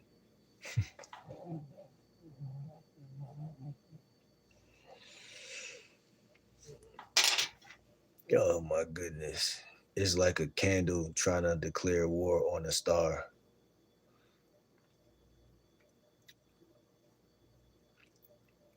A fish doesn't want to get caught type shit. But to be honest, I've done everything a girl asked for me to do and still got cheated on. It's like trying to hurt a shark by throwing water at it. uh, After you keep getting cheated on and you just try to give chance after chance and nothing changes, eventually you start to change. Who hurt this poor soul?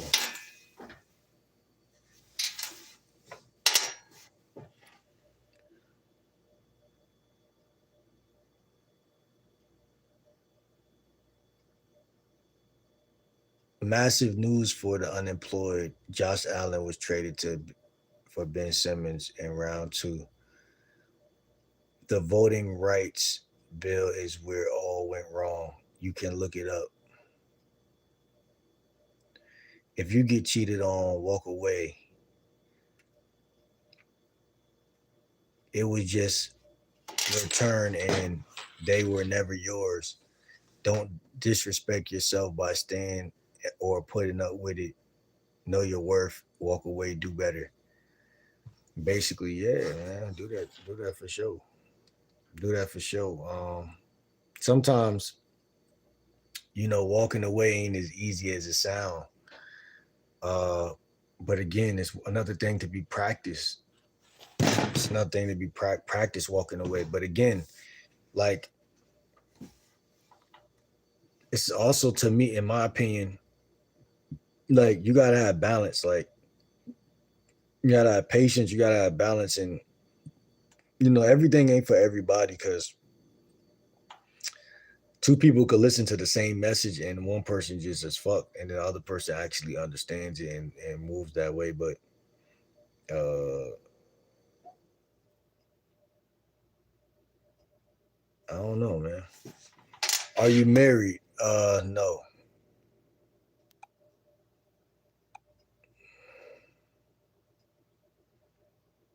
Holding hands. You're overthinking it. You gotta feel things as they happen. It's how humans work.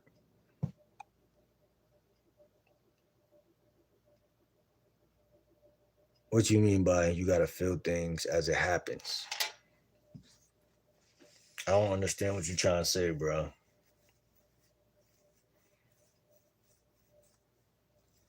And that's bullshit in terms of game or learning game.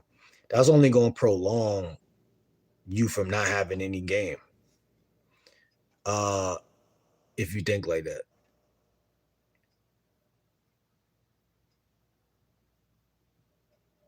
it's true and false at the same time. Because again, you do want to use your senses and you want to feel shit because you're a human being. You're supposed to be able to use your senses and stuff, but it's still a structural way to, like when we talk about micro calibration, it's like, yeah, you want to feel it through. You want to feel your way through things, but you also need moves to put inside of the time. Like say a chick, as soon as she hits your front door, she come in. You still want to know like how to gauge her energy. You don't want to just lay it on thick, but you want to make it happen without laying it on thick. But for me, like when a chick first come over to the crib, I want to talk with her, make her laugh a little bit.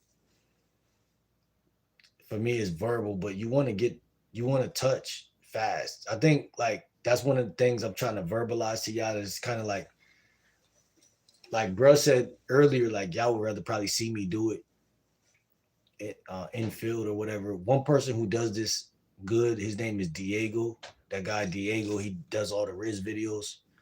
They call him the Rizz God. Type in the Rizz God on YouTube. Um,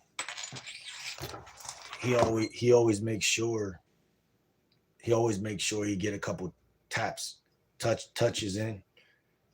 I was watching him the other day. I'm like, dang, he just touched the chick off the rip. Like he just sat down with her at the bus stop, started talking to her, touched her. And that that's one of the things I'm looking at is like how long do you take to touch her, right? But my whole thing is calibration is what makes you. Because another thing, like before we move on, like lately I've been looking at the weather a lot, right? So I noticed for me, like I said, in the winter I stay in the house a lot, so I'm not really contacting physically a lot of women in the winter. Like I'm not touching a lot of them, even though this is like technically cuddling weather and shit like that.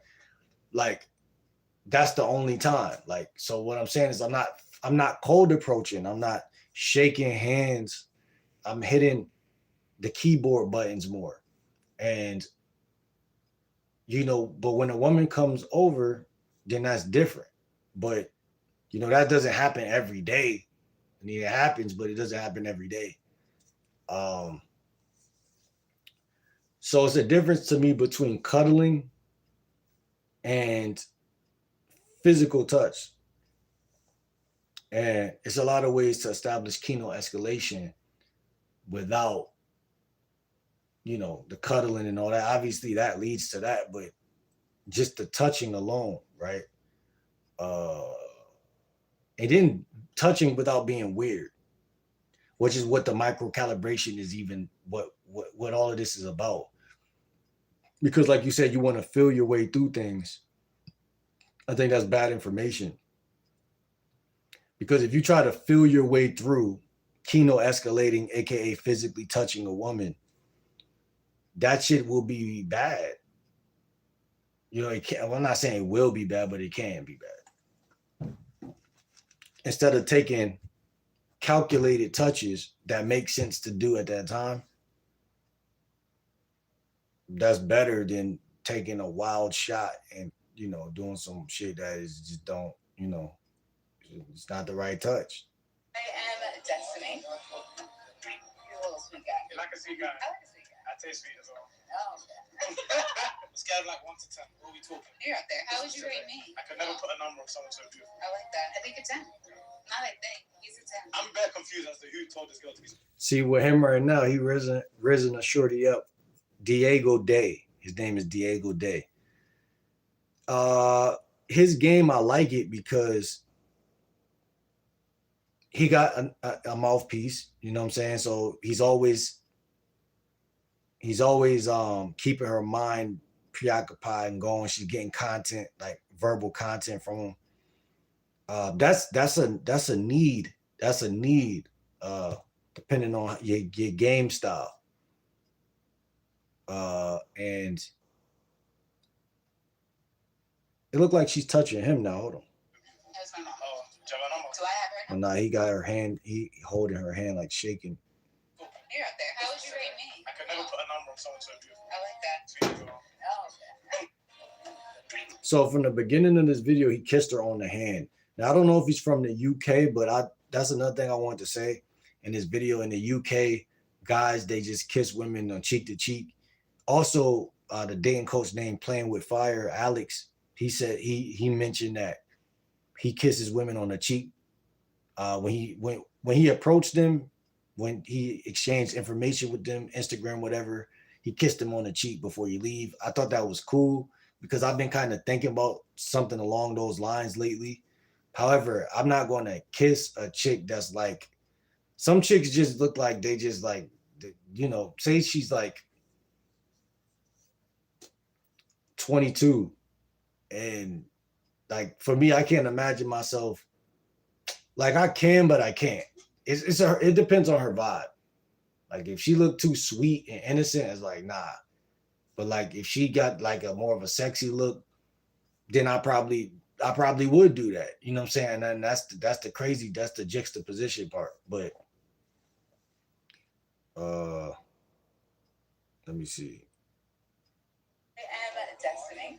But imagine kissing a woman on her hand on the first approach, like.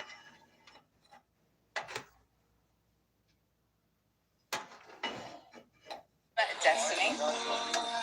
He's a little sweet guy. You like a sweet guy? I like a sweet guy. I taste sweet as well. Oh, okay. Scale of like 1 to 10. What are we talking? You're out there. How would you rate me? I could never put a number on someone so beautiful. I like that. I think a 10. Not I think. He's a 10. Like I like how he's standing so close to her though. One thing about YouTubers is they do a lot of shit on camera.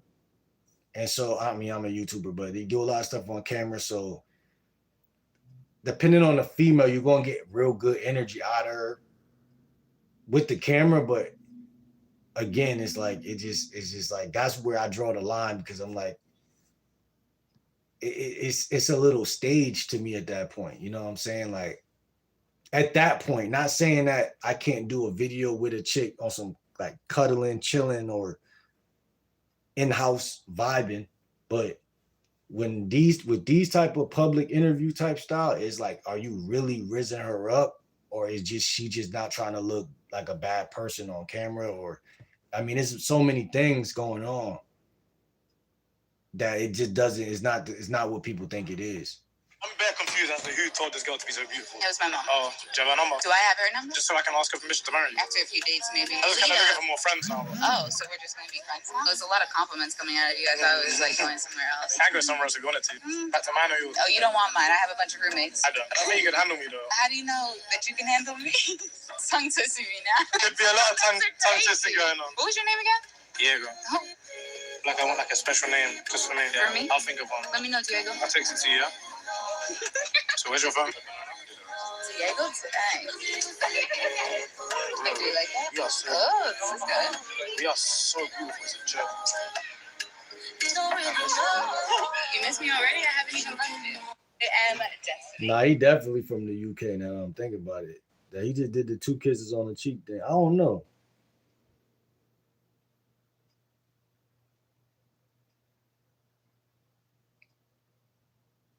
That was a good game right there though. That was I'll give him his credit on that one though. Like, I ain't gonna lie. I need you. It's imperatively important. Not like imperatively important. You've already submitted. I've already submitted. His opener was "I need you." That sounds like something I would say. I ain't gonna lie. You're telling me that 2 years ago I stopped you, last year I stopped you, and I'm here again. Yeah. That says everything about my life. What's your name? So now for the next year, I'm going to remember your name. Where are you from? I said the same thing last year and the year before. There's no way I would have spoken to you 2 years in a row and not got your Instagram. You have asked me. I said no. But then you had a boyfriend and now you're single. So this time when I ask you, you're going to say yes. And I'm richer and better looking and fitter and I have six pack and my eyes are the same color as yours and so beautiful and gorgeous. Wow, I need to grow up, really. Have an amazing day. You look so gorgeous and smart and wow. I miss you. That is hilarious. She said, You stopped me 2 years ago and last year. I like his game because again, he gets rejected at a realistic rate. He never quits, and I respect that about this guy Diego Day. I'm gonna do probably react to some of his videos, but she just was rejecting him in a way that probably would have pissed me off. But only because she was looking at him, she was facing his direction, reminding him that last year, like I had a chick do that to me before, like in Target. She just reminded me that you tried to talk to me before. And it's just like, I think what bothers me the most is when you're giving me good energy, but then like you're like, I don't know, there's certain ways women do shit that bother me. But far and large, who cares, right? Who cares? Uh Long story short, he know how to hold conversation pretty well. I need you. I wanted to point out at what point he started bantering a little bit in this one. It's imperatively important. No, like imperatively important. See, so in the conversational car that I made, the product, what he's just doing is a simple opener. I need you. It's important. And then once he got the woman's, well, he actually grabbing her by the arm, it looked like, which is kind of like, again, this is generally something that guys would never do. And that's what I'm saying about the physical touch. The thing about his style is he's quick to touch. And I noticed that about him a minute ago. Now, I would never know his body count, Lay. So I don't know if that shit working or not. We got 6 people here. Let me try to catch up just a little bit. I wish you were good luck. I hope you become famous. I also subscribe to you. Appreciate you, Chloe. Keith said you got 2 eyes.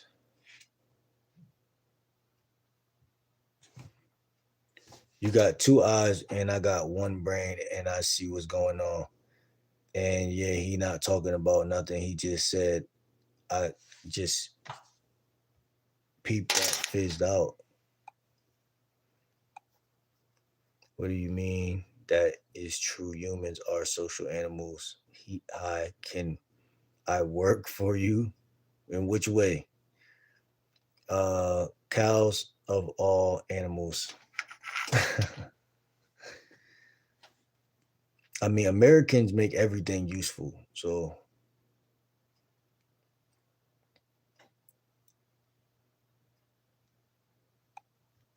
like they make use out of every last thing. Faith is what's good, brother. You got cash out. I'm trying to help my cat. What's good, Irvin?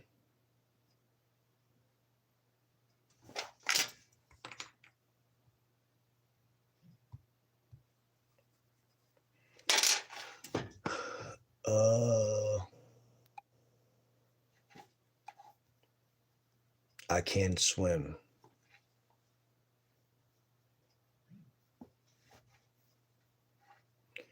Yes, is the money is all about the money. You ain't got to say nothing in court, but if you're bred right. I build bridges so I don't have to swim. Nah, word. That's real talk. Money, money, money. You can be any modern. You can buy any modern woman.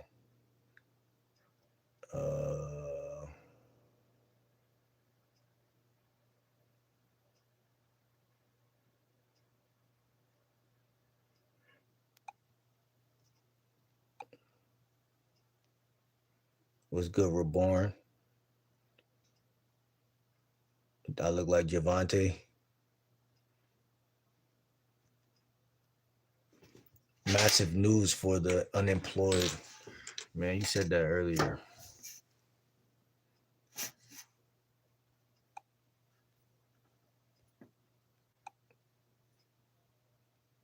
You remind me of Ice Spice is crazy.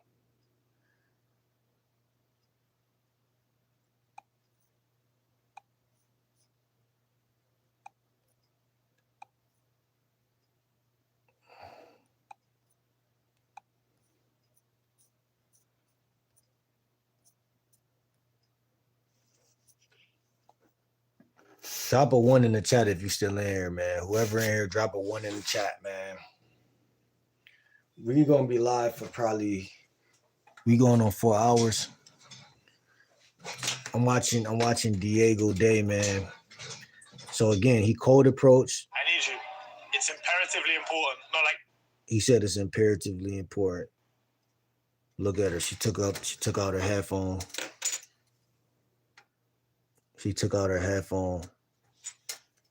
Imperatively important. You've already stopped me twice. I've already stopped. When? Bullshit. You're telling me that 2 years ago I stopped you, last year I stopped you, and I'm here again. Yeah. That says everything about my life. What's your name? Emma. So now for the next year, I'm going to remember your name. Where are you from? France. I said the same thing last year and the year before. There's no way I would have spoken to you 2 years in a row and not got your Instagram. You have asked me. I said no. But then you had a boyfriend and now you're single. So this time when I ask, you're going to say yes. And I'm richer and better looking and fitter and I have six pack and Not interested. and my eyes are the same color as yours and so beautiful You and spoke about gorgeous. your eyes. Wow, I need to grow up, really. Have an amazing day. You look so gorgeous and smart and wow. I miss you. That is hilarious. Getting close, son. She said, you stopped me 2 years ago and last year. I need you. It's imperative. Tell me something your mom doesn't know about you. About my 3 tattoos. What 3 tattoos? This one, I have one here and one over here. How many am I going to get to see tonight? Only this one. And tomorrow night? I don't know. So after this, I'm going to put my Instagram in your phone and we can talk. Okay. You got an eyelash. Give me 1 second. Thank you. You're more than welcome. My mom knows everything about me. You're a good girl? Yeah. You can be bad, right? Yes. I want to take both of you out on a date together. We are twins. As I said, I can take both of you on a date together, no? You can handle You it. think you could handle me? Yeah. Trinaria. Where you from? How old you is? That's it. Maybe. I'm good to give it a try anyway. So whose house are we going to? Mine, yours, or hers? Oh, maybe mine. So your house, midnight. Mwah. Tell me something your mom does. I mean, that was pretty much a W, low key. Because you got both of them to kiss him on the cheek. I mean, it ain't bad. I'm here with Jasmine. Jasmine. Where are you from? I'm from Again, it's interview style stuff. I like to see his word 30 Florida. That's what's good. That's what's up. I ain't gonna lie, I like to see like real infield, like real infield. They can't even know the camera on them for real. I mean, I don't smell good. I feel like I don't smell like anything. You found me attractive. I guess so. I'm gonna ask you again. And you're gonna conjure up something better than I guess so. To an extent. I'm not really a fan of blonde guys. My hair's just confused right now. And I came to approach you, participate in an opportunity of a lifetime. Oh yeah, I wanted to point out his sense of humor. That's what I wanted to say. Like in my course, the conversational car, one of the tires on the car is actually to be 50 to 60% humorous during conversation. So basically, like he got that shit together. So like he's technically like out of all the people y'all could watch Rizz somebody up, he's actually one of the top people because his attitude, you know what I'm saying, is gonna actually get him where a lot of guys don't understand the power of attitude. You know what I'm saying? When you approaching women, the power of your attitude, like that shit is literally everything. And that's why I'm telling y'all, approach 15 women a day, but at the same time, use other apps like Snapchat, like wherever you could do Facebook dating, Hinge, just as many avenues as possible because at the end of the day, you're never going to get all the women you approach. It's not going to happen, nor do you want all the women you approach. Social circle game is game that has to do with building a social life. And this is powerful. And I'm going to tell people why I believe social circle is powerful. Because you could do everything he doing right now, right? You never have to stop cold approaching. You never have to stop, cold approaching. But by building a life that you respect for yourself, whatever hobbies, activities, and events that you find, like it can even be something as simple as Taco Tuesday. You have Taco Tuesday everybody knows what Taco Tuesday is, man. You can invite a girl over for tacos, and then you may invite 2 or 3 more people over for tacos. You may start a group chat that connects to Taco Tuesday, whatever the case may be. And that might seem corny at first, but when you think about it in a bigger way, it was good, Pat. When you think about it in a bigger way, everybody in here, make sure you subscribe. Think about it in a bigger way. Like I said earlier, you could look at women as sex, but you could also look at women as, okay, she's a human and she doesn't have to be just sex. You know what I'm saying? She doesn't have to be just this. And again, that goes back to the analogy we talked about people have more to offer. You know what I'm saying? People have more to offer, and it's so important that you see that. Now, if you just want sex, you just want sex. You know what I'm saying? I'm not telling you guys to not just want sex and shit like that. I'm just saying, like, my bad, y'all. I'm just saying that it's more that you could do. And if you only approach from a sexual context, you're going to get women. Not even gonna lie, because like I said, like, it's hit or miss, but you're gonna get women. But because again, I tell you, my financial situation been beat up for a long time. Like, there's been many women I don't met. I know either I could have smashed, or it's just like, for me, a lot of shit was going left. Like, I'm here with Zara. Are you single? Yes. You find me attractive? You are attractive, yes. You are attractive. Objectively, you're beautiful. I'm very happy being a single lady, so I struggle to compliment guys. What's your favorite body part on a guy? Hair. Talk to No, me. you have nice hair. She's just coming through with the compliments Yeah, left, right, and I center. want my hair to be like your hair. And I want my girlfriend to be like you. Shut up. You said you're not looking. Some things in this world come in magical and mysterious ways. So what would be my chances of bagging you? You have to try really hard. Of course, I've got effort. Don't worry. The effort's not a problem. When I take you on a date after this, then I'll be putting a real effort. Okay. I have to see it to believe it. Does that mean I can take you out? Okay. So give me your phone. I'm gonna put my number in your phone, and we're gonna get it rolling. Do I have to let you in? That's what she said. Just want to put my number in. Rate me out of 10. 8.5. You're too cocky. It's more self-love. Can I rate you out of 10? Yes. Give me a little spin for the camera first. Yeah, this girl's got body for now days. you gotta watch him. You gotta watch him, y'all, because it's funny to me, because I seen his content a minute ago, and in my mind I was like, yo, like, all right, like, let me watch his shit, let me see. But then I kind of fell off a year, like almost a year, I feel like, from watching his shit. And he never was doing nothing wrong, you know what I'm saying? But he I don't be knowing what y'all be seeing. My age, you want my age? What is the biggest mistake guys make in the bedroom? Oh my god. Not asking the girl. Like, is this good? Just like 20 strokes in. Melissa, are you single? Yes. Do you find me attractive? Yes. Like, very attractive. A little bit. Alright, rate me out of 10. I'll give you a name. Alright, and rate yourself. A 10. That was funny. So seriously, rate yourself. A 10 out of 10. Yeah, I agree. What's your favorite body part on a guy? The back. Tell me if it's good. Go on, get in there properly. Have I got a good back? You need to hit the gym. I reckon I'm strong enough to carry you back to my hotel. Maybe. What? I told you. Okay, that was easy. He got the physical touch by picking her up at the end of the video. So I bet you I'm strong enough to carry you back to my hotel.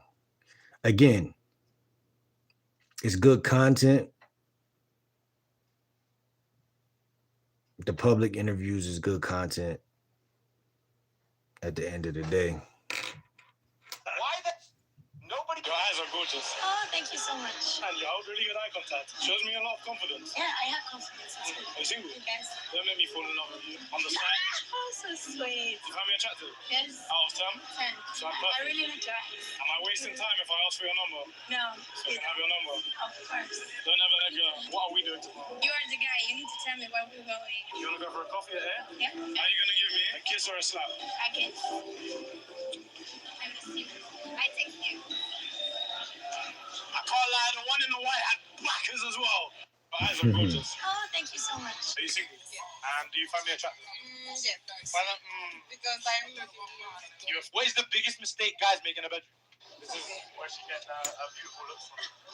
Everything is making sense to me. You don't look old enough to have a 21-year-old daughter. No, you're not. Don't lie to me. Where are you from? From London, Inglaterra. Okay. You're not 46. I'm from. You are 35 at the most. Thank you. From 1975. Yeah? Are you from Mexico as well? I'm from Argentina. ¿Qué parte? Buenos Aires. Yeah, I don't like Buenos Aires. No? But I think that's because when I was there, you weren't there. If you were there, I would have loved it. How old are you? How old do you think I am?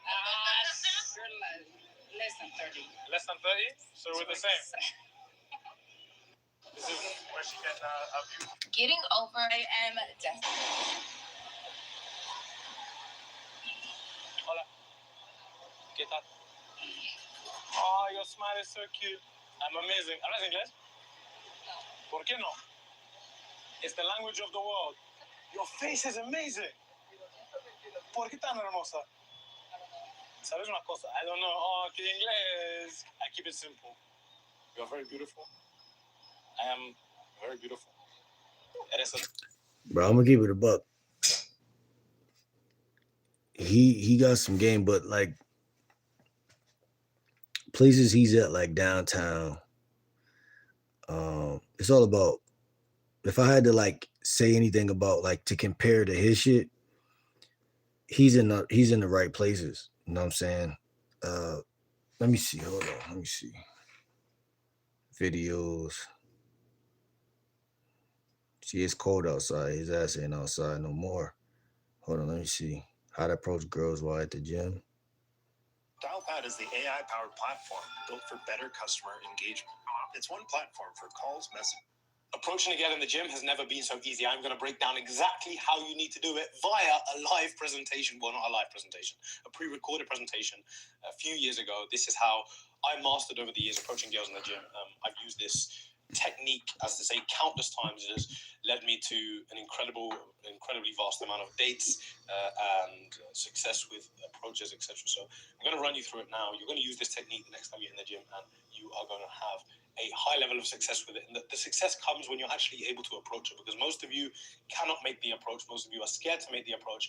And this is just a little bit of leverage to help you break that first initial barrier, which in the gym is higher. The boundary is higher. The guard is up a little bit more. People are focused on their own thing, and they don't want to be overly objectified or sexualized. So they're really trying to, put that guard up. So it's hard to approach them. This is how you are going to break that guard down. Hi. As you know, it's not going on social media in November. I'm recording someone that's just from my user. But you're in the background. It's cool. Let's go. Alright, I'll show you now. My name is Diego, by the way. She knows Zara? Very cute, right? So let's run through the first initial bit of the interaction. First and foremost, if you didn't understand the reference, I set up my camera to film myself working out, as a lot of people do very naturally. And if you don't want to be a social media legend like I am, then you can just say it's for my coach, or I'm just filming to check my form. You're in the background. I'm just warning you, like, it's not going on social media or anything. Very ironically, this did go on social media, and she did know, so don't worry. No one was sued. However, the idea is that we're just initiating a very calm and pleasant interaction. We actually don't want to portray intentions at this point in the interaction. This is one of the only places in the world, I will say, that you should approach a girl and not necessarily portray intentions in the first visit, let's call it, because we're going to be making numerous visits. And you'll see why later. But essentially, we want to literally let her know, I'm filming you, just letting you know it's not going on social media, don't worry. And we want to show her a safe, comfortable, nice aura, energy, right? Hey, Zara, whatever, blah, blah, and make that interaction. A lot of this is letting her know you're not a serial killer. A lot of this is letting her know that you're building familiarity without forcing it, without, hey, I saw you, you look great, I love those leggings, you look great, your form when you're squatting is awesome, blah, blah. That's what I'm trying to say. Like, if you tell a chick some shit like that right off the rip, I'm not saying, again, for one guy out of 30, she might go, but she's for the most part, she gonna think like, I'm trying to get this workout in. Just too direct for this type of environment. So he said he walk up and let her know the video recording, but it's not going up on media, whatever. So that's his first. That's how he opened up the first dialogue with her. You know what I'm saying? I'll let you know, it's very authentic. Here, look, we're building familiarity. We know each other. We're now cool. Okay, maybe we could have been looking at each other through a workout. Maybe there was a little bit of tension. Maybe she's a complete bitch and she doesn't want to talk to me. There are lots of options. But the idea is, in the gym, the hardest thing to get is the initial familiarity. So now we've built that. It makes, which you're going to see the second interaction much easier.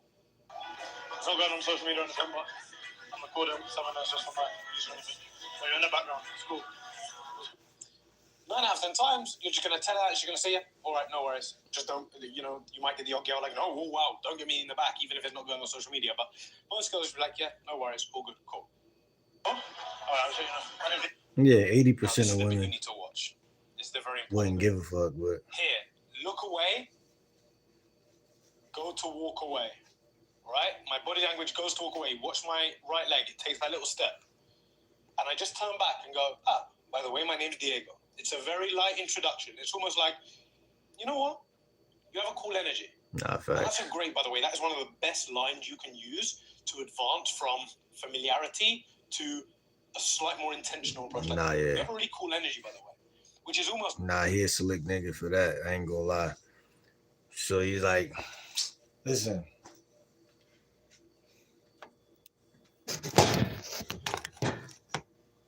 He in the gym. He walk over to the baddie.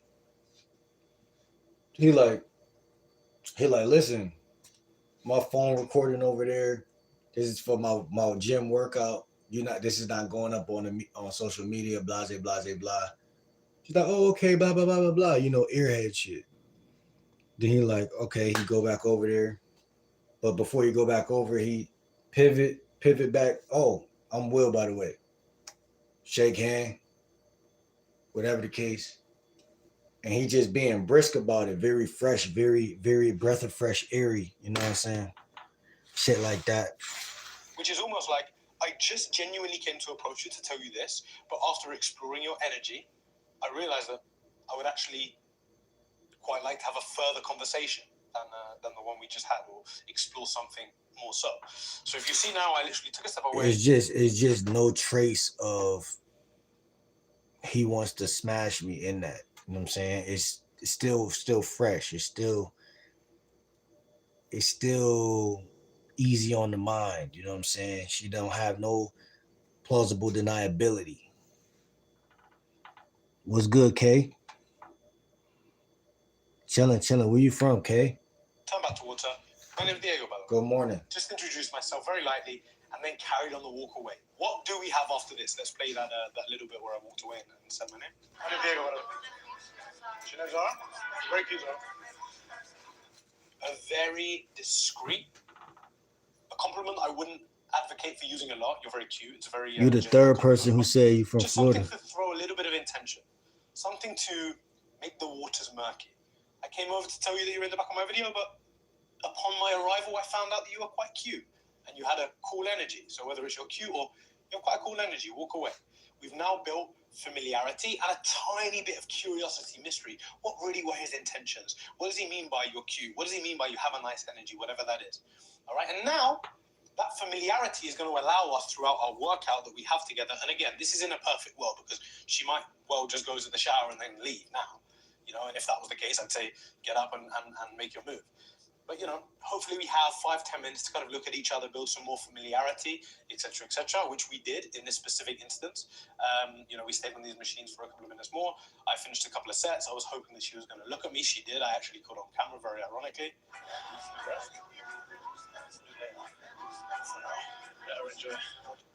We'll let her enjoy watching me work out, was what I said at the end there. Something I need to make very clear. And this go even back to what Coach Kyle was talking about yesterday about getting a gym membership. If you just spend months at a time in the crib or weeks at a time in the crib,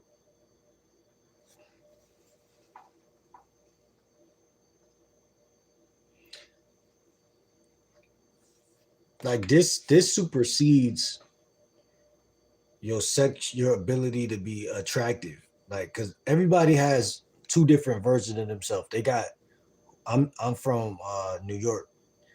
They got the ability to be attractive, and then they got who they are right now. Every human being has two different versions of themselves that exist simultaneously. Who they are right now. I appreciate you. Who they are right now and who they could be potentially.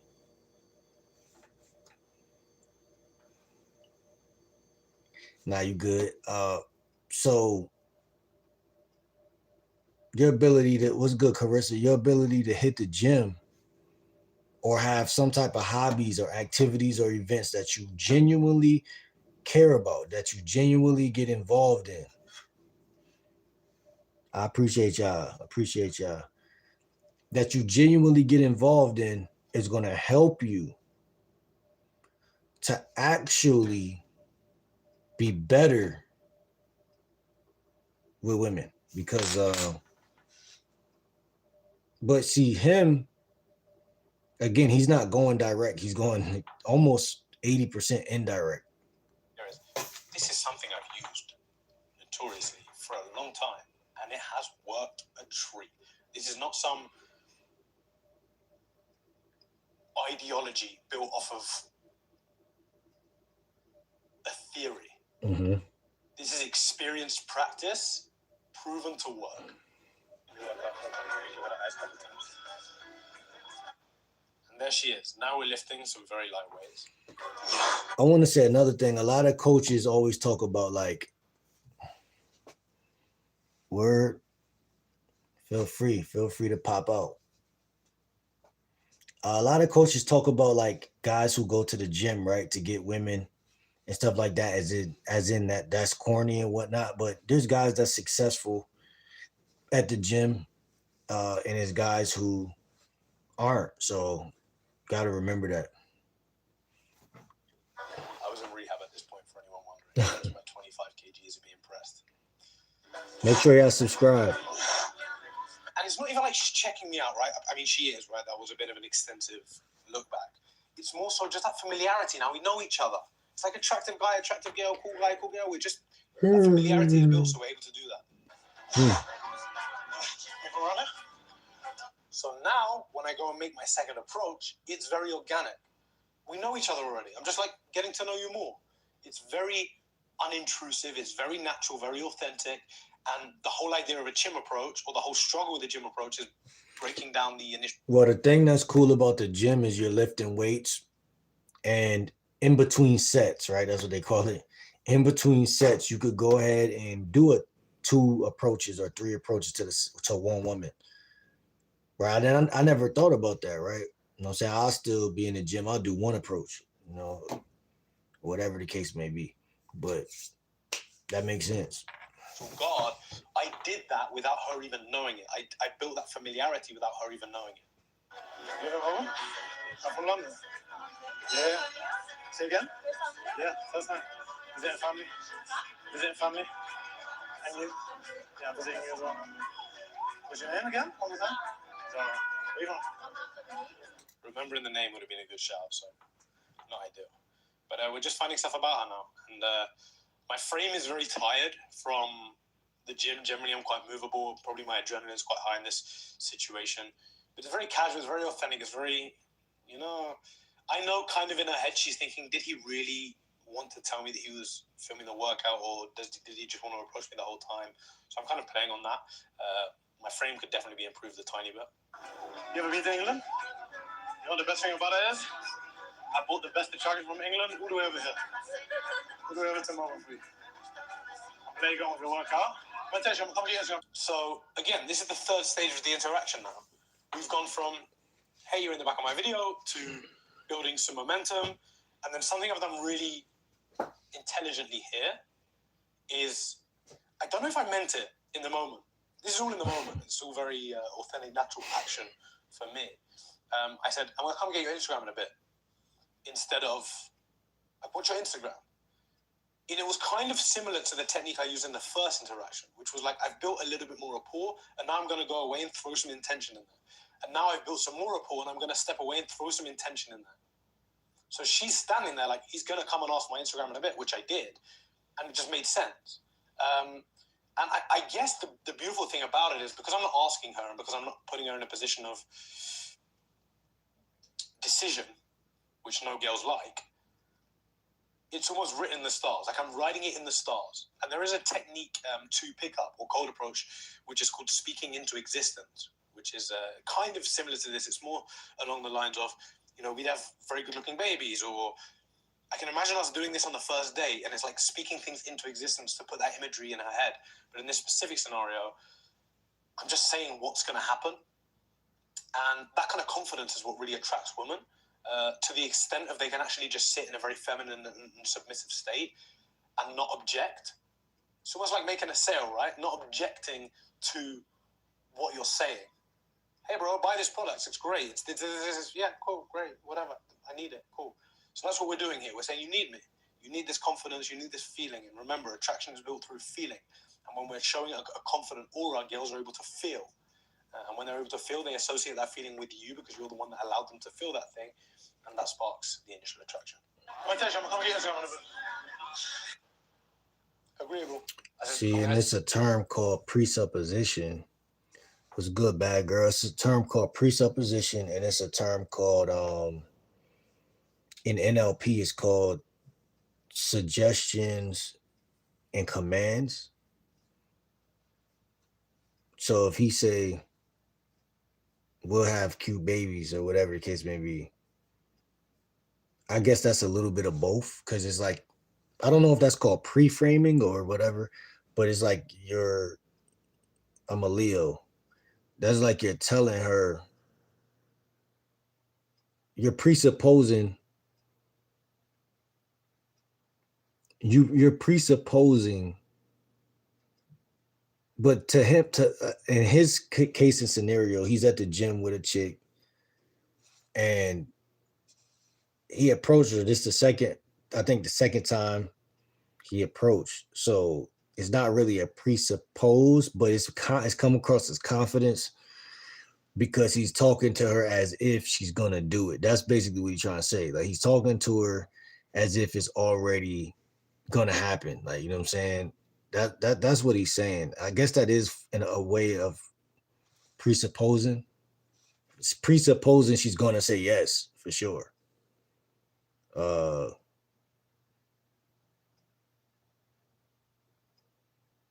Yeah, I don't think he's commanding a suggestion. I think it's more presuppose. Like you said, talking into an existence. I'm going to come in your Instagram in a bit. All right. And that's how it's done. That is how to approach a woman in the gym. I know to a lot of you, you'll be surprised how much intricacies go into a simple approach.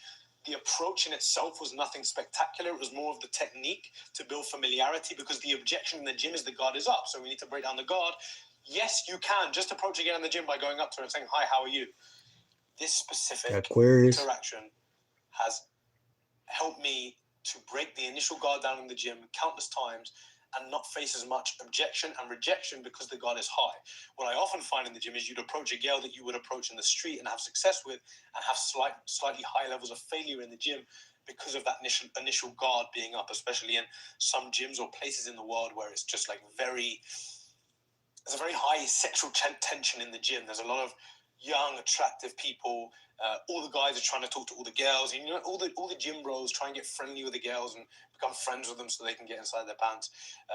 You know, instead of that, we're laying intention and we're going in the deep end, but we're doing it in a very intelligent manner. That, ladies and gentlemen, or gentlemen, probably not many ladies watching this unless they're bisexual. But to the gentleman watching this, that's how you're going to approach your next girl in the gym. I want to hear what are the scenarios you really want to learn about approaching girls in the gym. Girls in general in life. In the supermarket, in the coffee shop, in the mall. Where do you approach girls? Put it in the comments and I will make a video specifically on how to approach girls in that scenario. Probably I have a video to analyze in that setting as well, which will be great. But for now, if you are someone who wants to take further action on learning and understanding the intricacies of the game inside out, you need to go and check the description in the link in the description, which is going to take you to I appreciate y'all. I have for you to make. Listen. I don't know if I'm gonna get copyrighted or not, I mean, like, it happens. I don't even want to risk it. Keep it simple. I don't want to risk it no more. I don't want to risk it no more, yeah. But yeah, long story short, that was his game style at the gym. Like I said, if I sign up for a gym, I'm gonna make 80% of women my friends or potential friends. And perceive them as potential friends. And then the other 20%, obviously you're gonna say something flirtatious. You're gonna talk to them, whatever the case. But I just feel like his approach was in the middle of both those things I'm saying. His approach still had some momentum to it. He was lifting weights, so whenever you're working out, it's a natural energy that you're giving off. So you walk up to a joint after you done lifting, and you say anything to her, she's like, "Who the fuck is this?" She's like, "Who the fuck is this?" You know what I'm saying? Like, opposed to your energy being dead, like you just rolled out of bed, you know what I'm saying? You just woke up. Those type of things will definitely make a woman unattracted no matter what and where you're at, it'll make her unattracted. So uh and then again, he didn't wasn't too pushy. He didn't show his hand. She wasn't able to read his cards like, oh, he just want to sleep with me, whatever.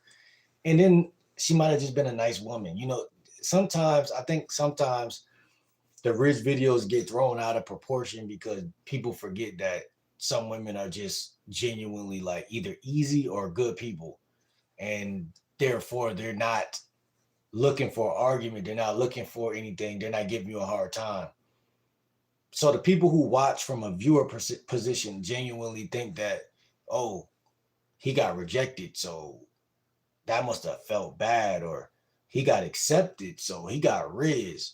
And it's like, that just like y'all, like not y'all in here, but people who watch Rizz videos just be on an emotional high. You know what I'm saying? They go up and down.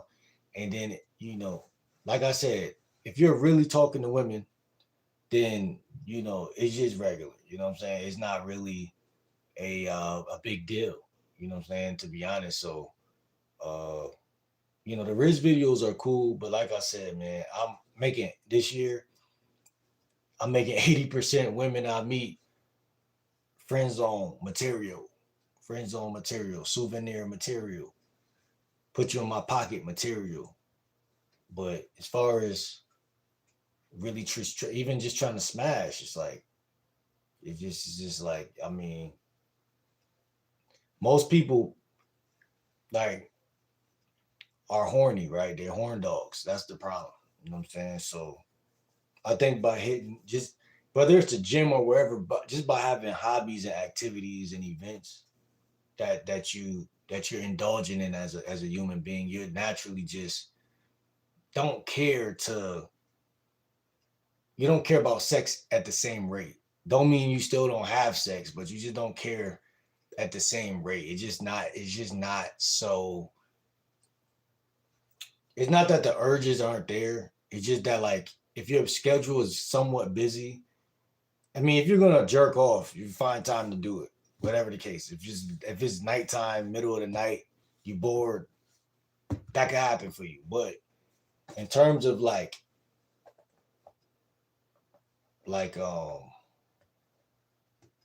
it's not even about the want of women. It's about the dearth and the lack. It's about the lack of game and the lack of women that guys have that makes them come off as thirsty. You get what I'm saying? It's not even about it. They don't even really got to be thirsty, but it's just the fact that they're not. They don't. Their approach, like he was just showing us, their approach is off. You know what I'm saying? If your approach is off, your whole shit gonna be fucked up.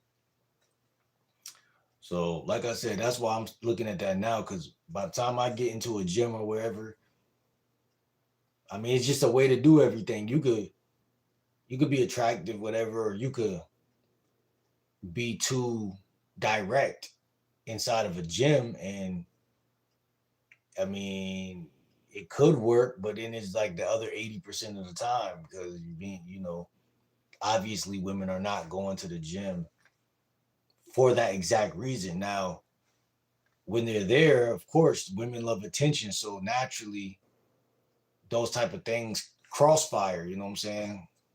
Those type of things happen. Like, oh, I got on these leggings. I'm working on my ass right now. So if a guy comes up to me, then that's a compliment. But uh, as far as her thinking like I'm really about to do that or really like this stranger or whatever the case may be, it's not always a guarantee. It's not. And if y'all really want to have better ways, because that's what it's about right now. It's not about just approaching women. It's about doing it in a better way because you know there's a better way. You know what I'm saying? And I mean, even if it's okay, I'm at the same gym as her, and I want to get a workout with her. You know what I'm saying? You feel me, Faith? Even if that's the case, I mean, but you could be a rapper. I mean, whatever you do, whatever your hobbies is, bro. Like, you know what I'm saying? Like I told you in that video, I was at Trader Joe's. Chick at Trader Joe's was telling me she do yoga class, all this other shit.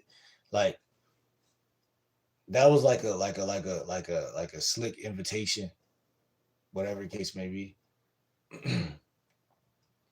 Like it's two ways to approach this shit, and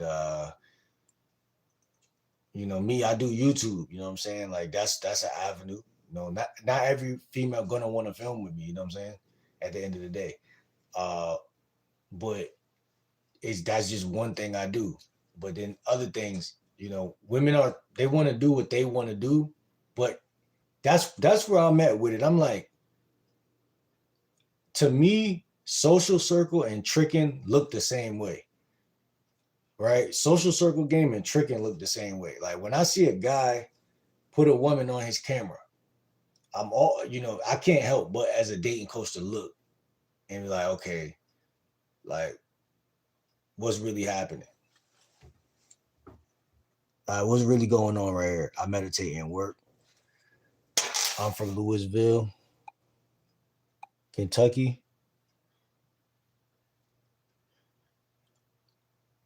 Listen to him. He knows what he's talking about. Them Leos like to play hard to get, and they really conceited. I go to the gym a lot here in my city. Leo be like that for real, for real. I love your energy. Okay, so if I said hun, but anyways, well, I hope you have a good rest of your morning, night, whatever time for you right now. It's morning time for me. And I'll catch you next live for sure. Make sure you subscribe, lock in, lock in, lock in. It's all love. We gonna definitely lock in, man. We go live every day.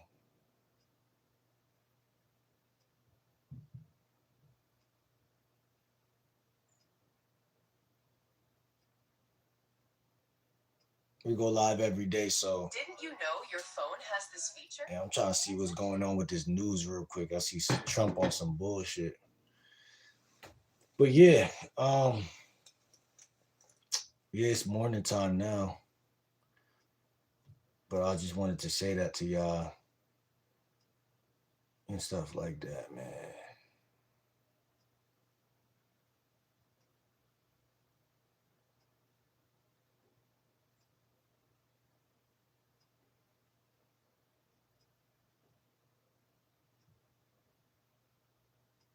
Yo, what the fuck is Trump doing, bro?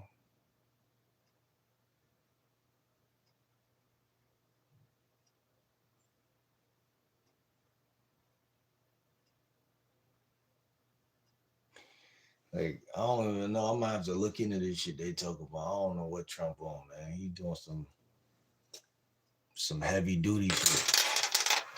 That shit look bad. That shit look bad. Uh,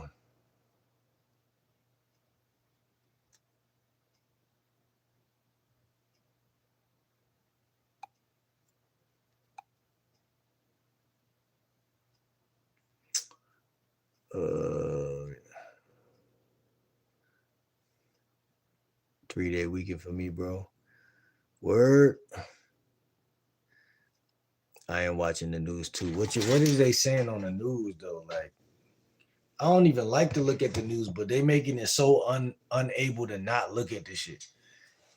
That's why I hate. That's one thing I hate about America. Like, appreciate the gift though. Real talk. I appreciate that, K. I appreciate that. But you know, I'm having a split reality right now. Trump doing this, you gifted me, and it's like my mind is like, which reality am I living in? The news is too much for real. Yeah, I hate that shit. Like, ever since COVID, I was like, man, I just was like, I'm good on this shit.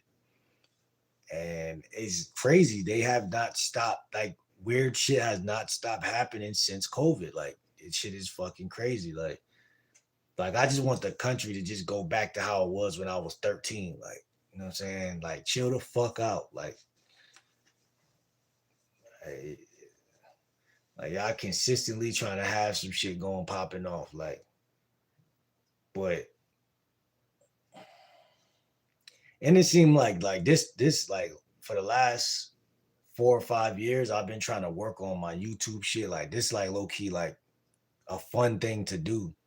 And it seemed like the devil just started just making shit just crash. Like globally though, like not just in my life, but that too, but like just globally, like shit that I ain't never like. This shit just crazy, bro. It's like whatever run the world try to put elite like pressure on a nigga, like from all angles, like it's like a too good to be true type thing. Like, you not gonna make it out this motherfucker. That is shit crazy. But yeah, man. When Trump get on that orange shit, I just try to go take a nap, man, and rest my brain cells, man. I cannot deal with that shit. I cannot deal with that shit, man. That shit crazy to me. Cause the world been crazy, but it's just like people just doing anything, bro. Like, they just doing anything, K. They just, and it's like, what has the world come to? You know what I'm saying? You know what I'm saying? Like, what has it come to? It's crazy. It's like, you can't even just chill. Yeah, you can't even chill, bro.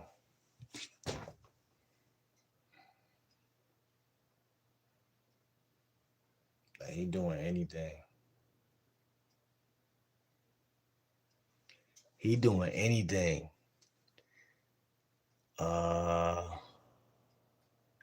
Anybody excited to new Jordan drop?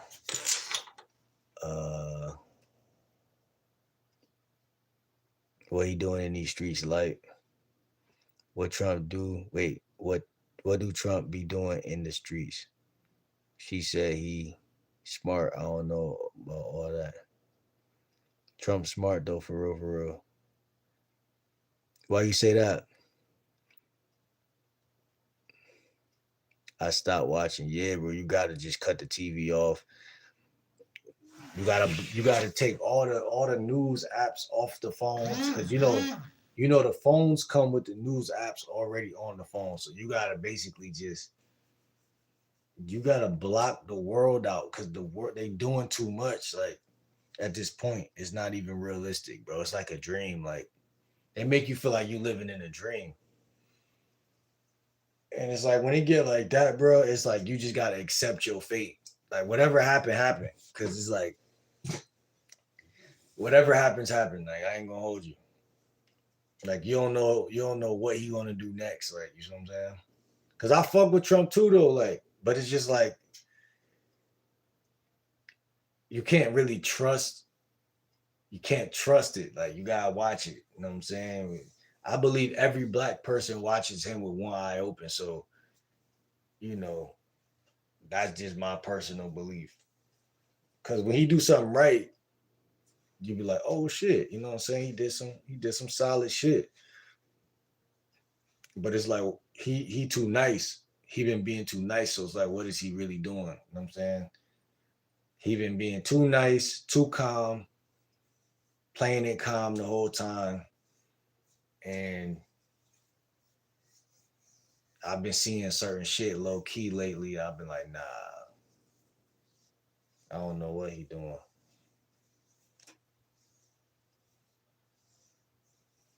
So yeah, man, that shit crazy to me. But all is all, and at the end of the day, all we can do is keep grinding and stay out the way. You know what I'm saying? That's all. That's all we could do. That's all I could do. I can't do nothing else.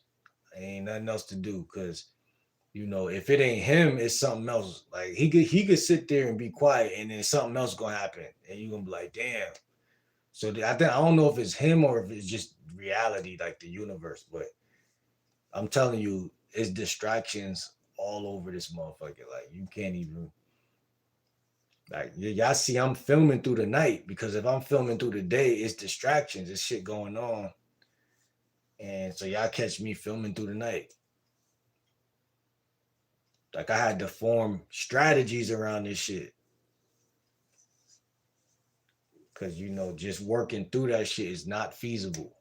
Like the world is a certain type of way where you cannot work through that shit. You know what I'm saying? You'll stress yourself clean out trying to do that. So that shit crazy to me, bro. Shit crazy. Like I said, man, you've been trying to hit the gym. Like I don't had demons testing me at the gym. Like the guy who worked behind the counter. You know what I'm saying? Like just little shit. Like yo, he asked me one day. He was like, "Was you vaping in here?" He was like, "Did you vape in here?" I said, "What? I don't even vape." You know what I'm saying? Like just trying to get me out the gym. Like you know what I'm saying? Just trying to get me out the gym. I'm like, yo, he just doing shit. You know what I'm saying? That shit was crazy. Like, um, got to the point where I had to spaz on him. Like, you know what I'm saying? I had to call him racist. And when I did that, I knew, he went in there and told everybody, like, yeah, that guy outside, he just called me racist. I had to. Cause you know what you was doing the whole time, trying to get me out the gym. You don't want to see a nigga buff. Come on now. You know what I'm saying? He didn't want to see it, so they be hating, bro. They want to keep a nigga scrawny and shit. But yeah, man, we gonna see how 2026 go, bro. Uh, you know, I got high hopes. Another thing I tell y'all all the time: make sure y'all watch comedians and comedy every day, because despite no matter what's happening, right, while everybody watching the news, I'm watching comedians.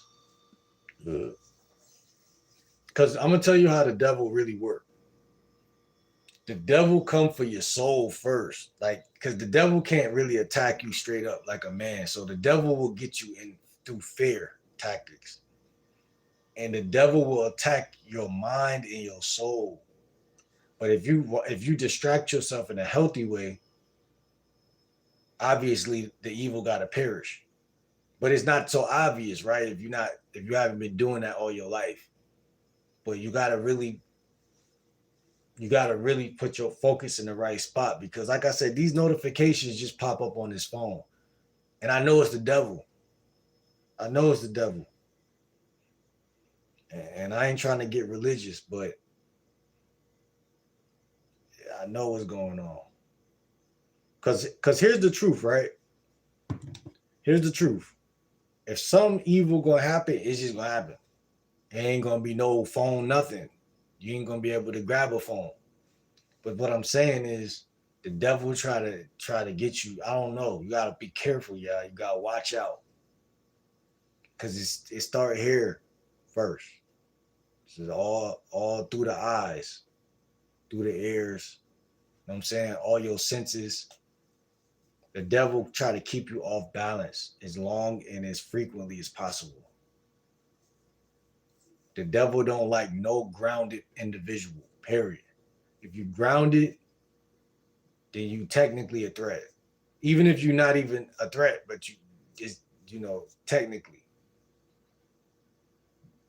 So I'm telling you, man, you gotta some shit be so ugly, you gotta ignore it. Ignore it. I'm telling you, bro.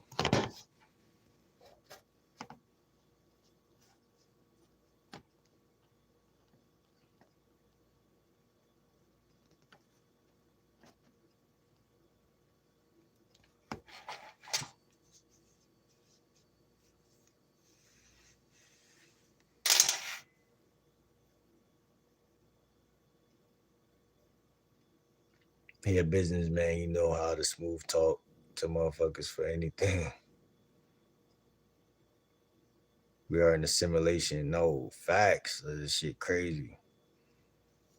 It's yeah, man. I can't believe it. He'll do something right, then completely backwalk it.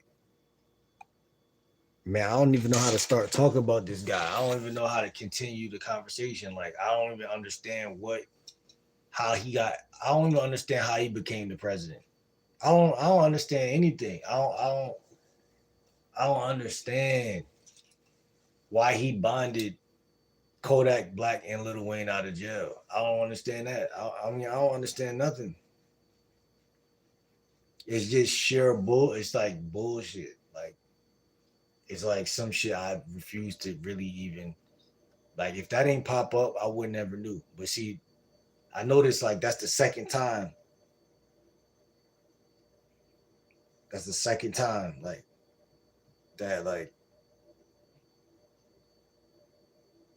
the shit he doing is kind of creeping into my peripheral vision. And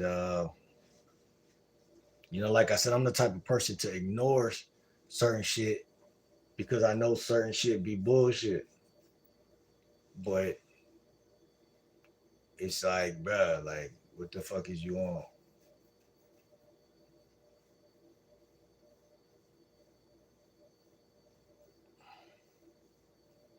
And not only that, man, like, again, man, if he good people, then he good people. That's the crazy part, like. But I don't know the man. You know what I'm saying? So it's like sometimes I just be lost. Cause I don't know the man. He nice cause that how he sweet talk. That's what I'm saying. He just working people and they be so dumb and fall for his shit. A lot of people don't like Trump because that's because your aura too heavy for them. You gotta chill with the ladies, fam. You gotta be chill with the ladies, fam. You have a good morning. I'll catch you next live. I'm sleepy. All right, Shelby. Yeah, they don't like him now after he shits on them, but they'll all vote for his ass. I support Trump. Meditate. I don't even receive notifications by choice of peace. Yeah, man, I gotta really get that under control, man, because that's important, man. Peace is everything, bro. Peace is everything. Like I said, man, that shit is. And we only got one life, and it's like nobody don't got time for that shit, man. That people out here, they doing any damn thing.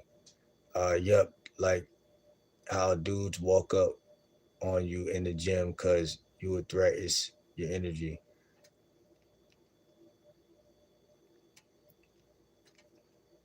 The gym was closing and he just was on some nut shit. Like the gym was closing and you know what? I know exactly why it happened exactly, but like I said, man, 2026, we changing the narrative and we doing shit a new way. And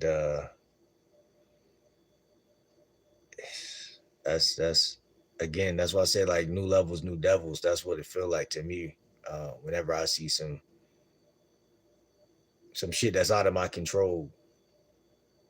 Cause like, you know, in life you could control a lot of shit, but like soon as you start having a little bit of peace or control, it seemed like something happened to show you that you got zero control. Like, but we gotta ignore it, man. Gotta ignore it.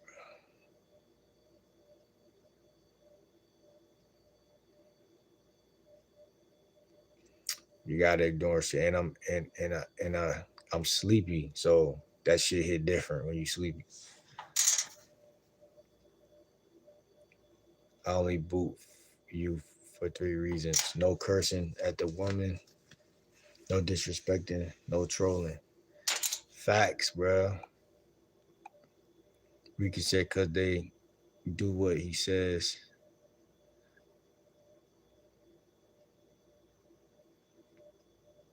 You can't try to ignore it and then let it bother you because you're giving the devil the power over you.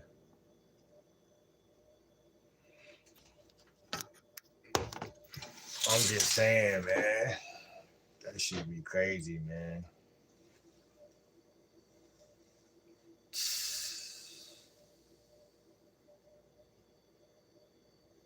I hope this video get monetized because I don't play Diego videos in here, all type of shit. I hope so. I hope so. Uh, 7 o'clock. I think I'm gonna grab like an hour or two of sleep, 2 or 3 hours of sleep, something like that. Cause I took a nap a couple hours ago.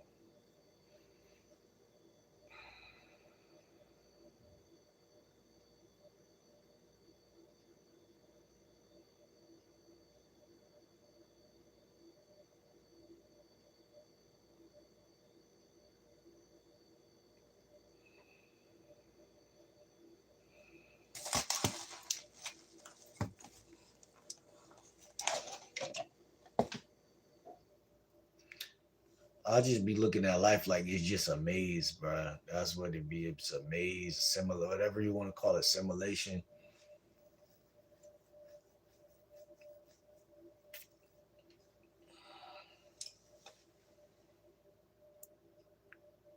Applying to what you said minutes ago. That should be crazy, bro. And it's a little chilly in this motherfucker. Hold on, I'm gonna turn on the stove. We don't got no heat in this bitch. Turn that bitch all the way up.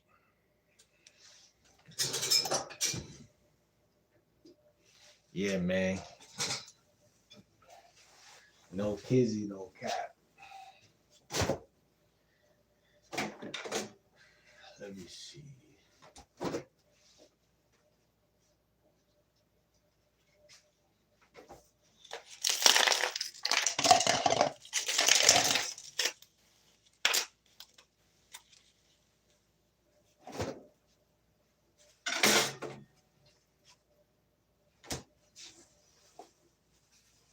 Like, yo, like, who hired Trump to be in the office, bro? Like, I know I didn't do that. That's what's fucking me up. So like the worst. Like,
Man,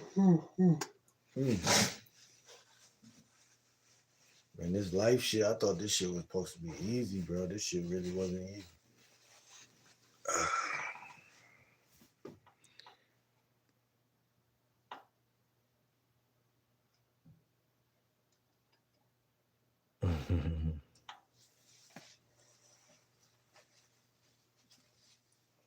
Yeah, pretty soon. Couple minutes. We're gonna call it a nightcap.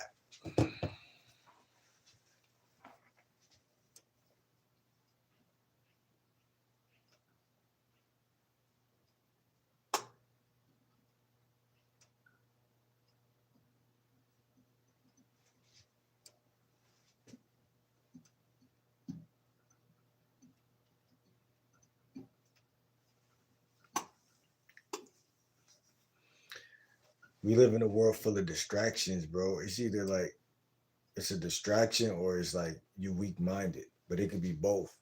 But like usually, like if you really pay attention, like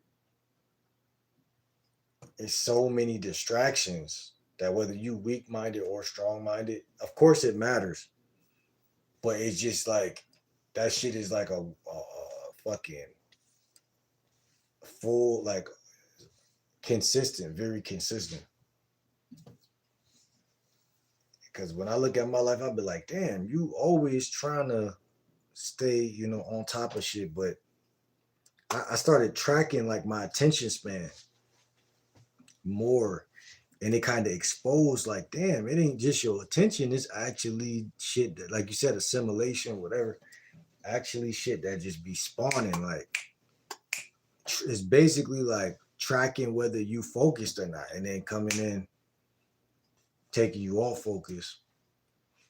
And when you sit back and really examine it, you be like, damn, that shit really, I would have got caught up in that if I didn't really if I ain't really just ignore that, or if I ain't really ignore this. That's crazy to me. It's crazy. Crazy.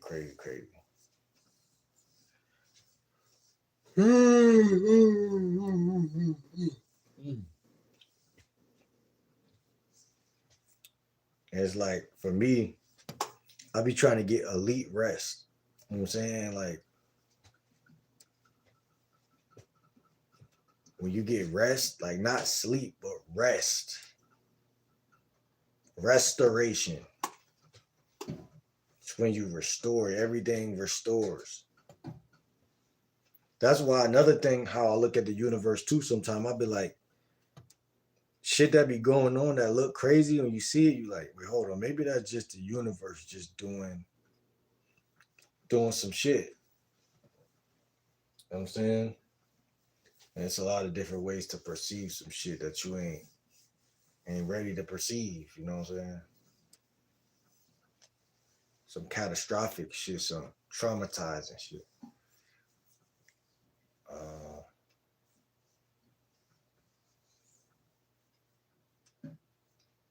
And I feel like people who use the word spiritual might be using it the right or wrong way, but I don't know. Came here to troll. What you gotta do, dude. You won't rest because you got all the toxic thoughts about the world. Intrusive thoughts. And A lot of things are intrusive, bro. That's what it is too. Like, now I gotta use the bathroom. Number one, not number two. But I gotta. We still detoxing too. That might be another reason why I'm real sensitive to certain shit. Certain shit. I feel like I'm 16 again. When I was 16, it's like I was so innocent that like certain shit felt spiritual, if that makes sense. Like when you young, it's like certain shit be feeling like spiritual. So the fact that I'm detoxing too and it's just shit going on in the world that just look crazy, it'd be like, what the fuck? I usually don't even care about shit, but I can't help but to see what I see. You know what I'm saying? We fasting, we eating a lot of fruits and shit, trying to stay on that diet. I feel like when you eat healthy, it feel good at first. It's supposed to feel good, feel good, feel good, feel good, feel good. But then you get to a point where I think you hit a crash because you're sobering up from like eating all the trash you was eating, and like you think that it's just gonna feel like just good. Like fasting shouldn't. Like it feel good, but then it's like I feel high. I'm not gonna hold you. I feel like I feel high.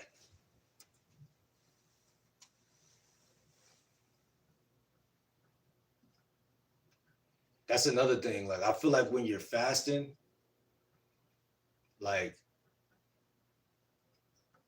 if you ever smoked weed, like I feel like when you're detoxing, if you ever smoked any weed, that shit kind of comes up, like just like anything else. Why you say facts? Cause now I'm scared. I don't like being high. Nah, shit. I can handle that shit though. Uh, K. Ricky said, "Yeah, I know. How old are you now?" I'm 30. I'm 30. See, when it ever came to being high, right? One thing that is cool when you high is like when you high, it's like when you high, it's like who you around, right? Whoever you around when you high, that make it a good high or not, or what's the vibes like, right? Like it could be feel good, but then again, like depending on the situation, you could get high, it could feel crazy. For me, like I don't know, but this heat feel good. I'm gonna leave y'all here while I go pee. I'll be back. I was going to try to do it a different way, but I'll be back.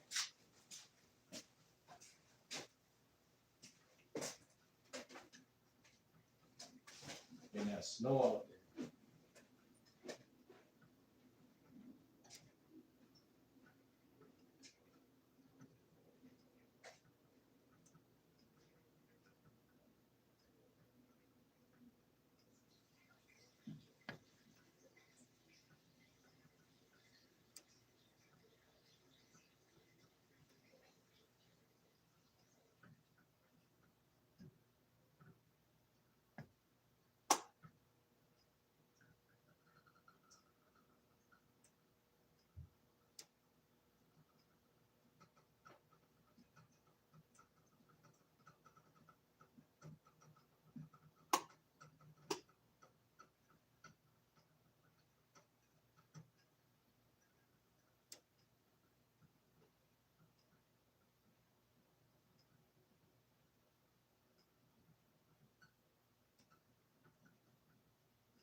Nah, facts.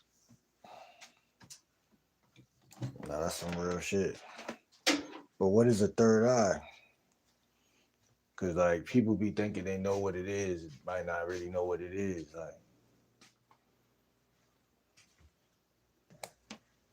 and why does being high open your third eye, but being, healthy,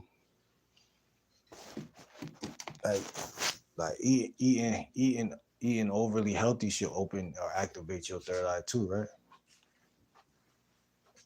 I know people say being high do it. Isn't that just your pineal gland though? I heard like people make it sound like demonic and stuff. What's good, Desiree? How you feeling? People make it sound demonic and stuff, but like, is it really demonic or is it just different than what you used to? Because right now I feel like my third eye just opened up just from eating healthy. Like,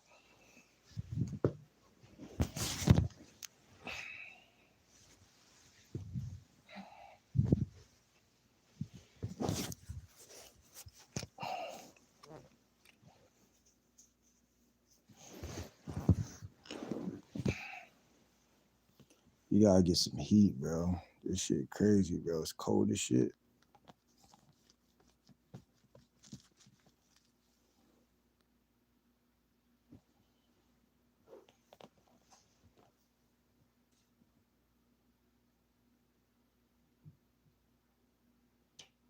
What's your temple? Your body, your temple, or what? Your third eye?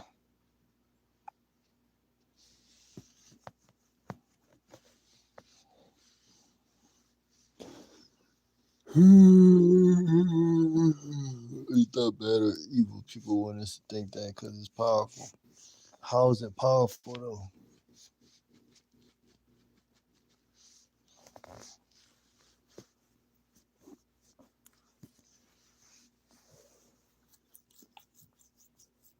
Let me ask ChatGPT.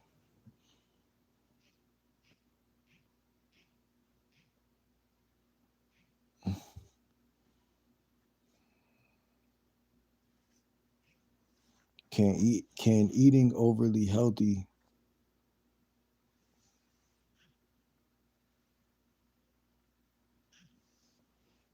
like smoothies and stuff, 2 smoothies a day, open your third eye? Question mark.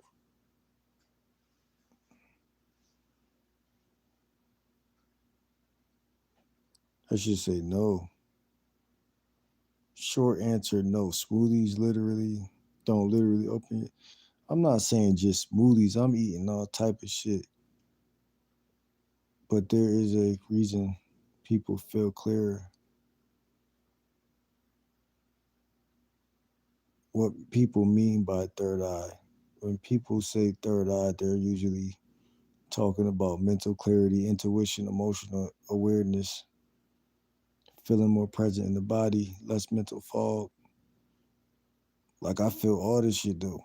Like, and I reason why I know that is that's this is what I'm feeling is because I feel less mental fog.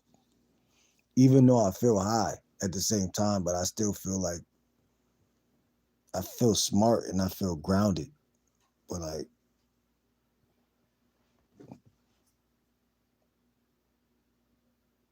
why you say told you? Not an actual eye opening in your forehead.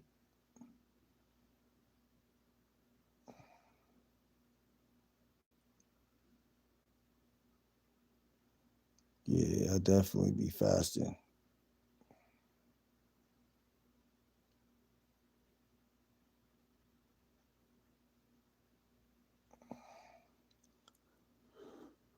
My bad, y'all.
I appreciate you.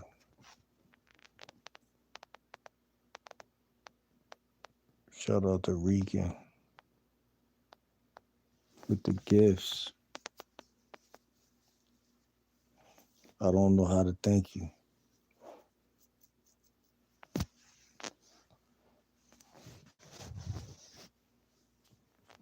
I appreciate that.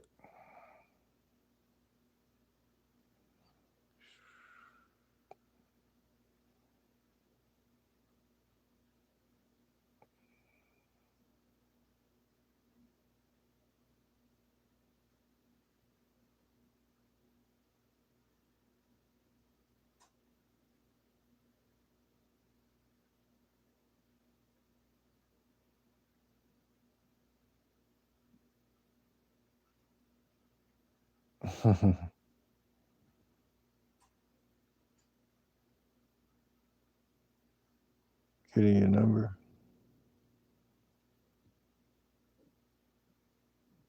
I don't know if you should put it up here though.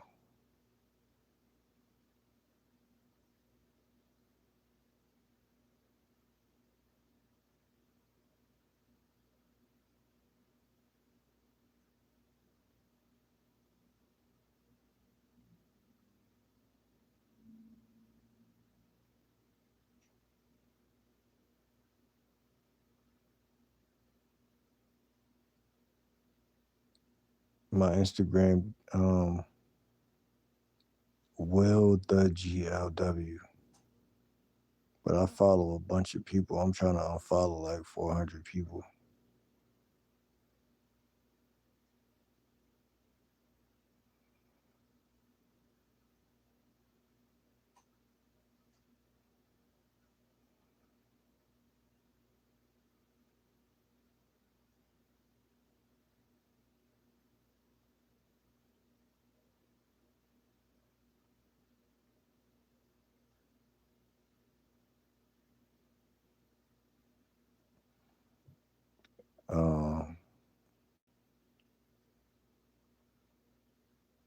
Will the GLW. My Instagram trash and shit.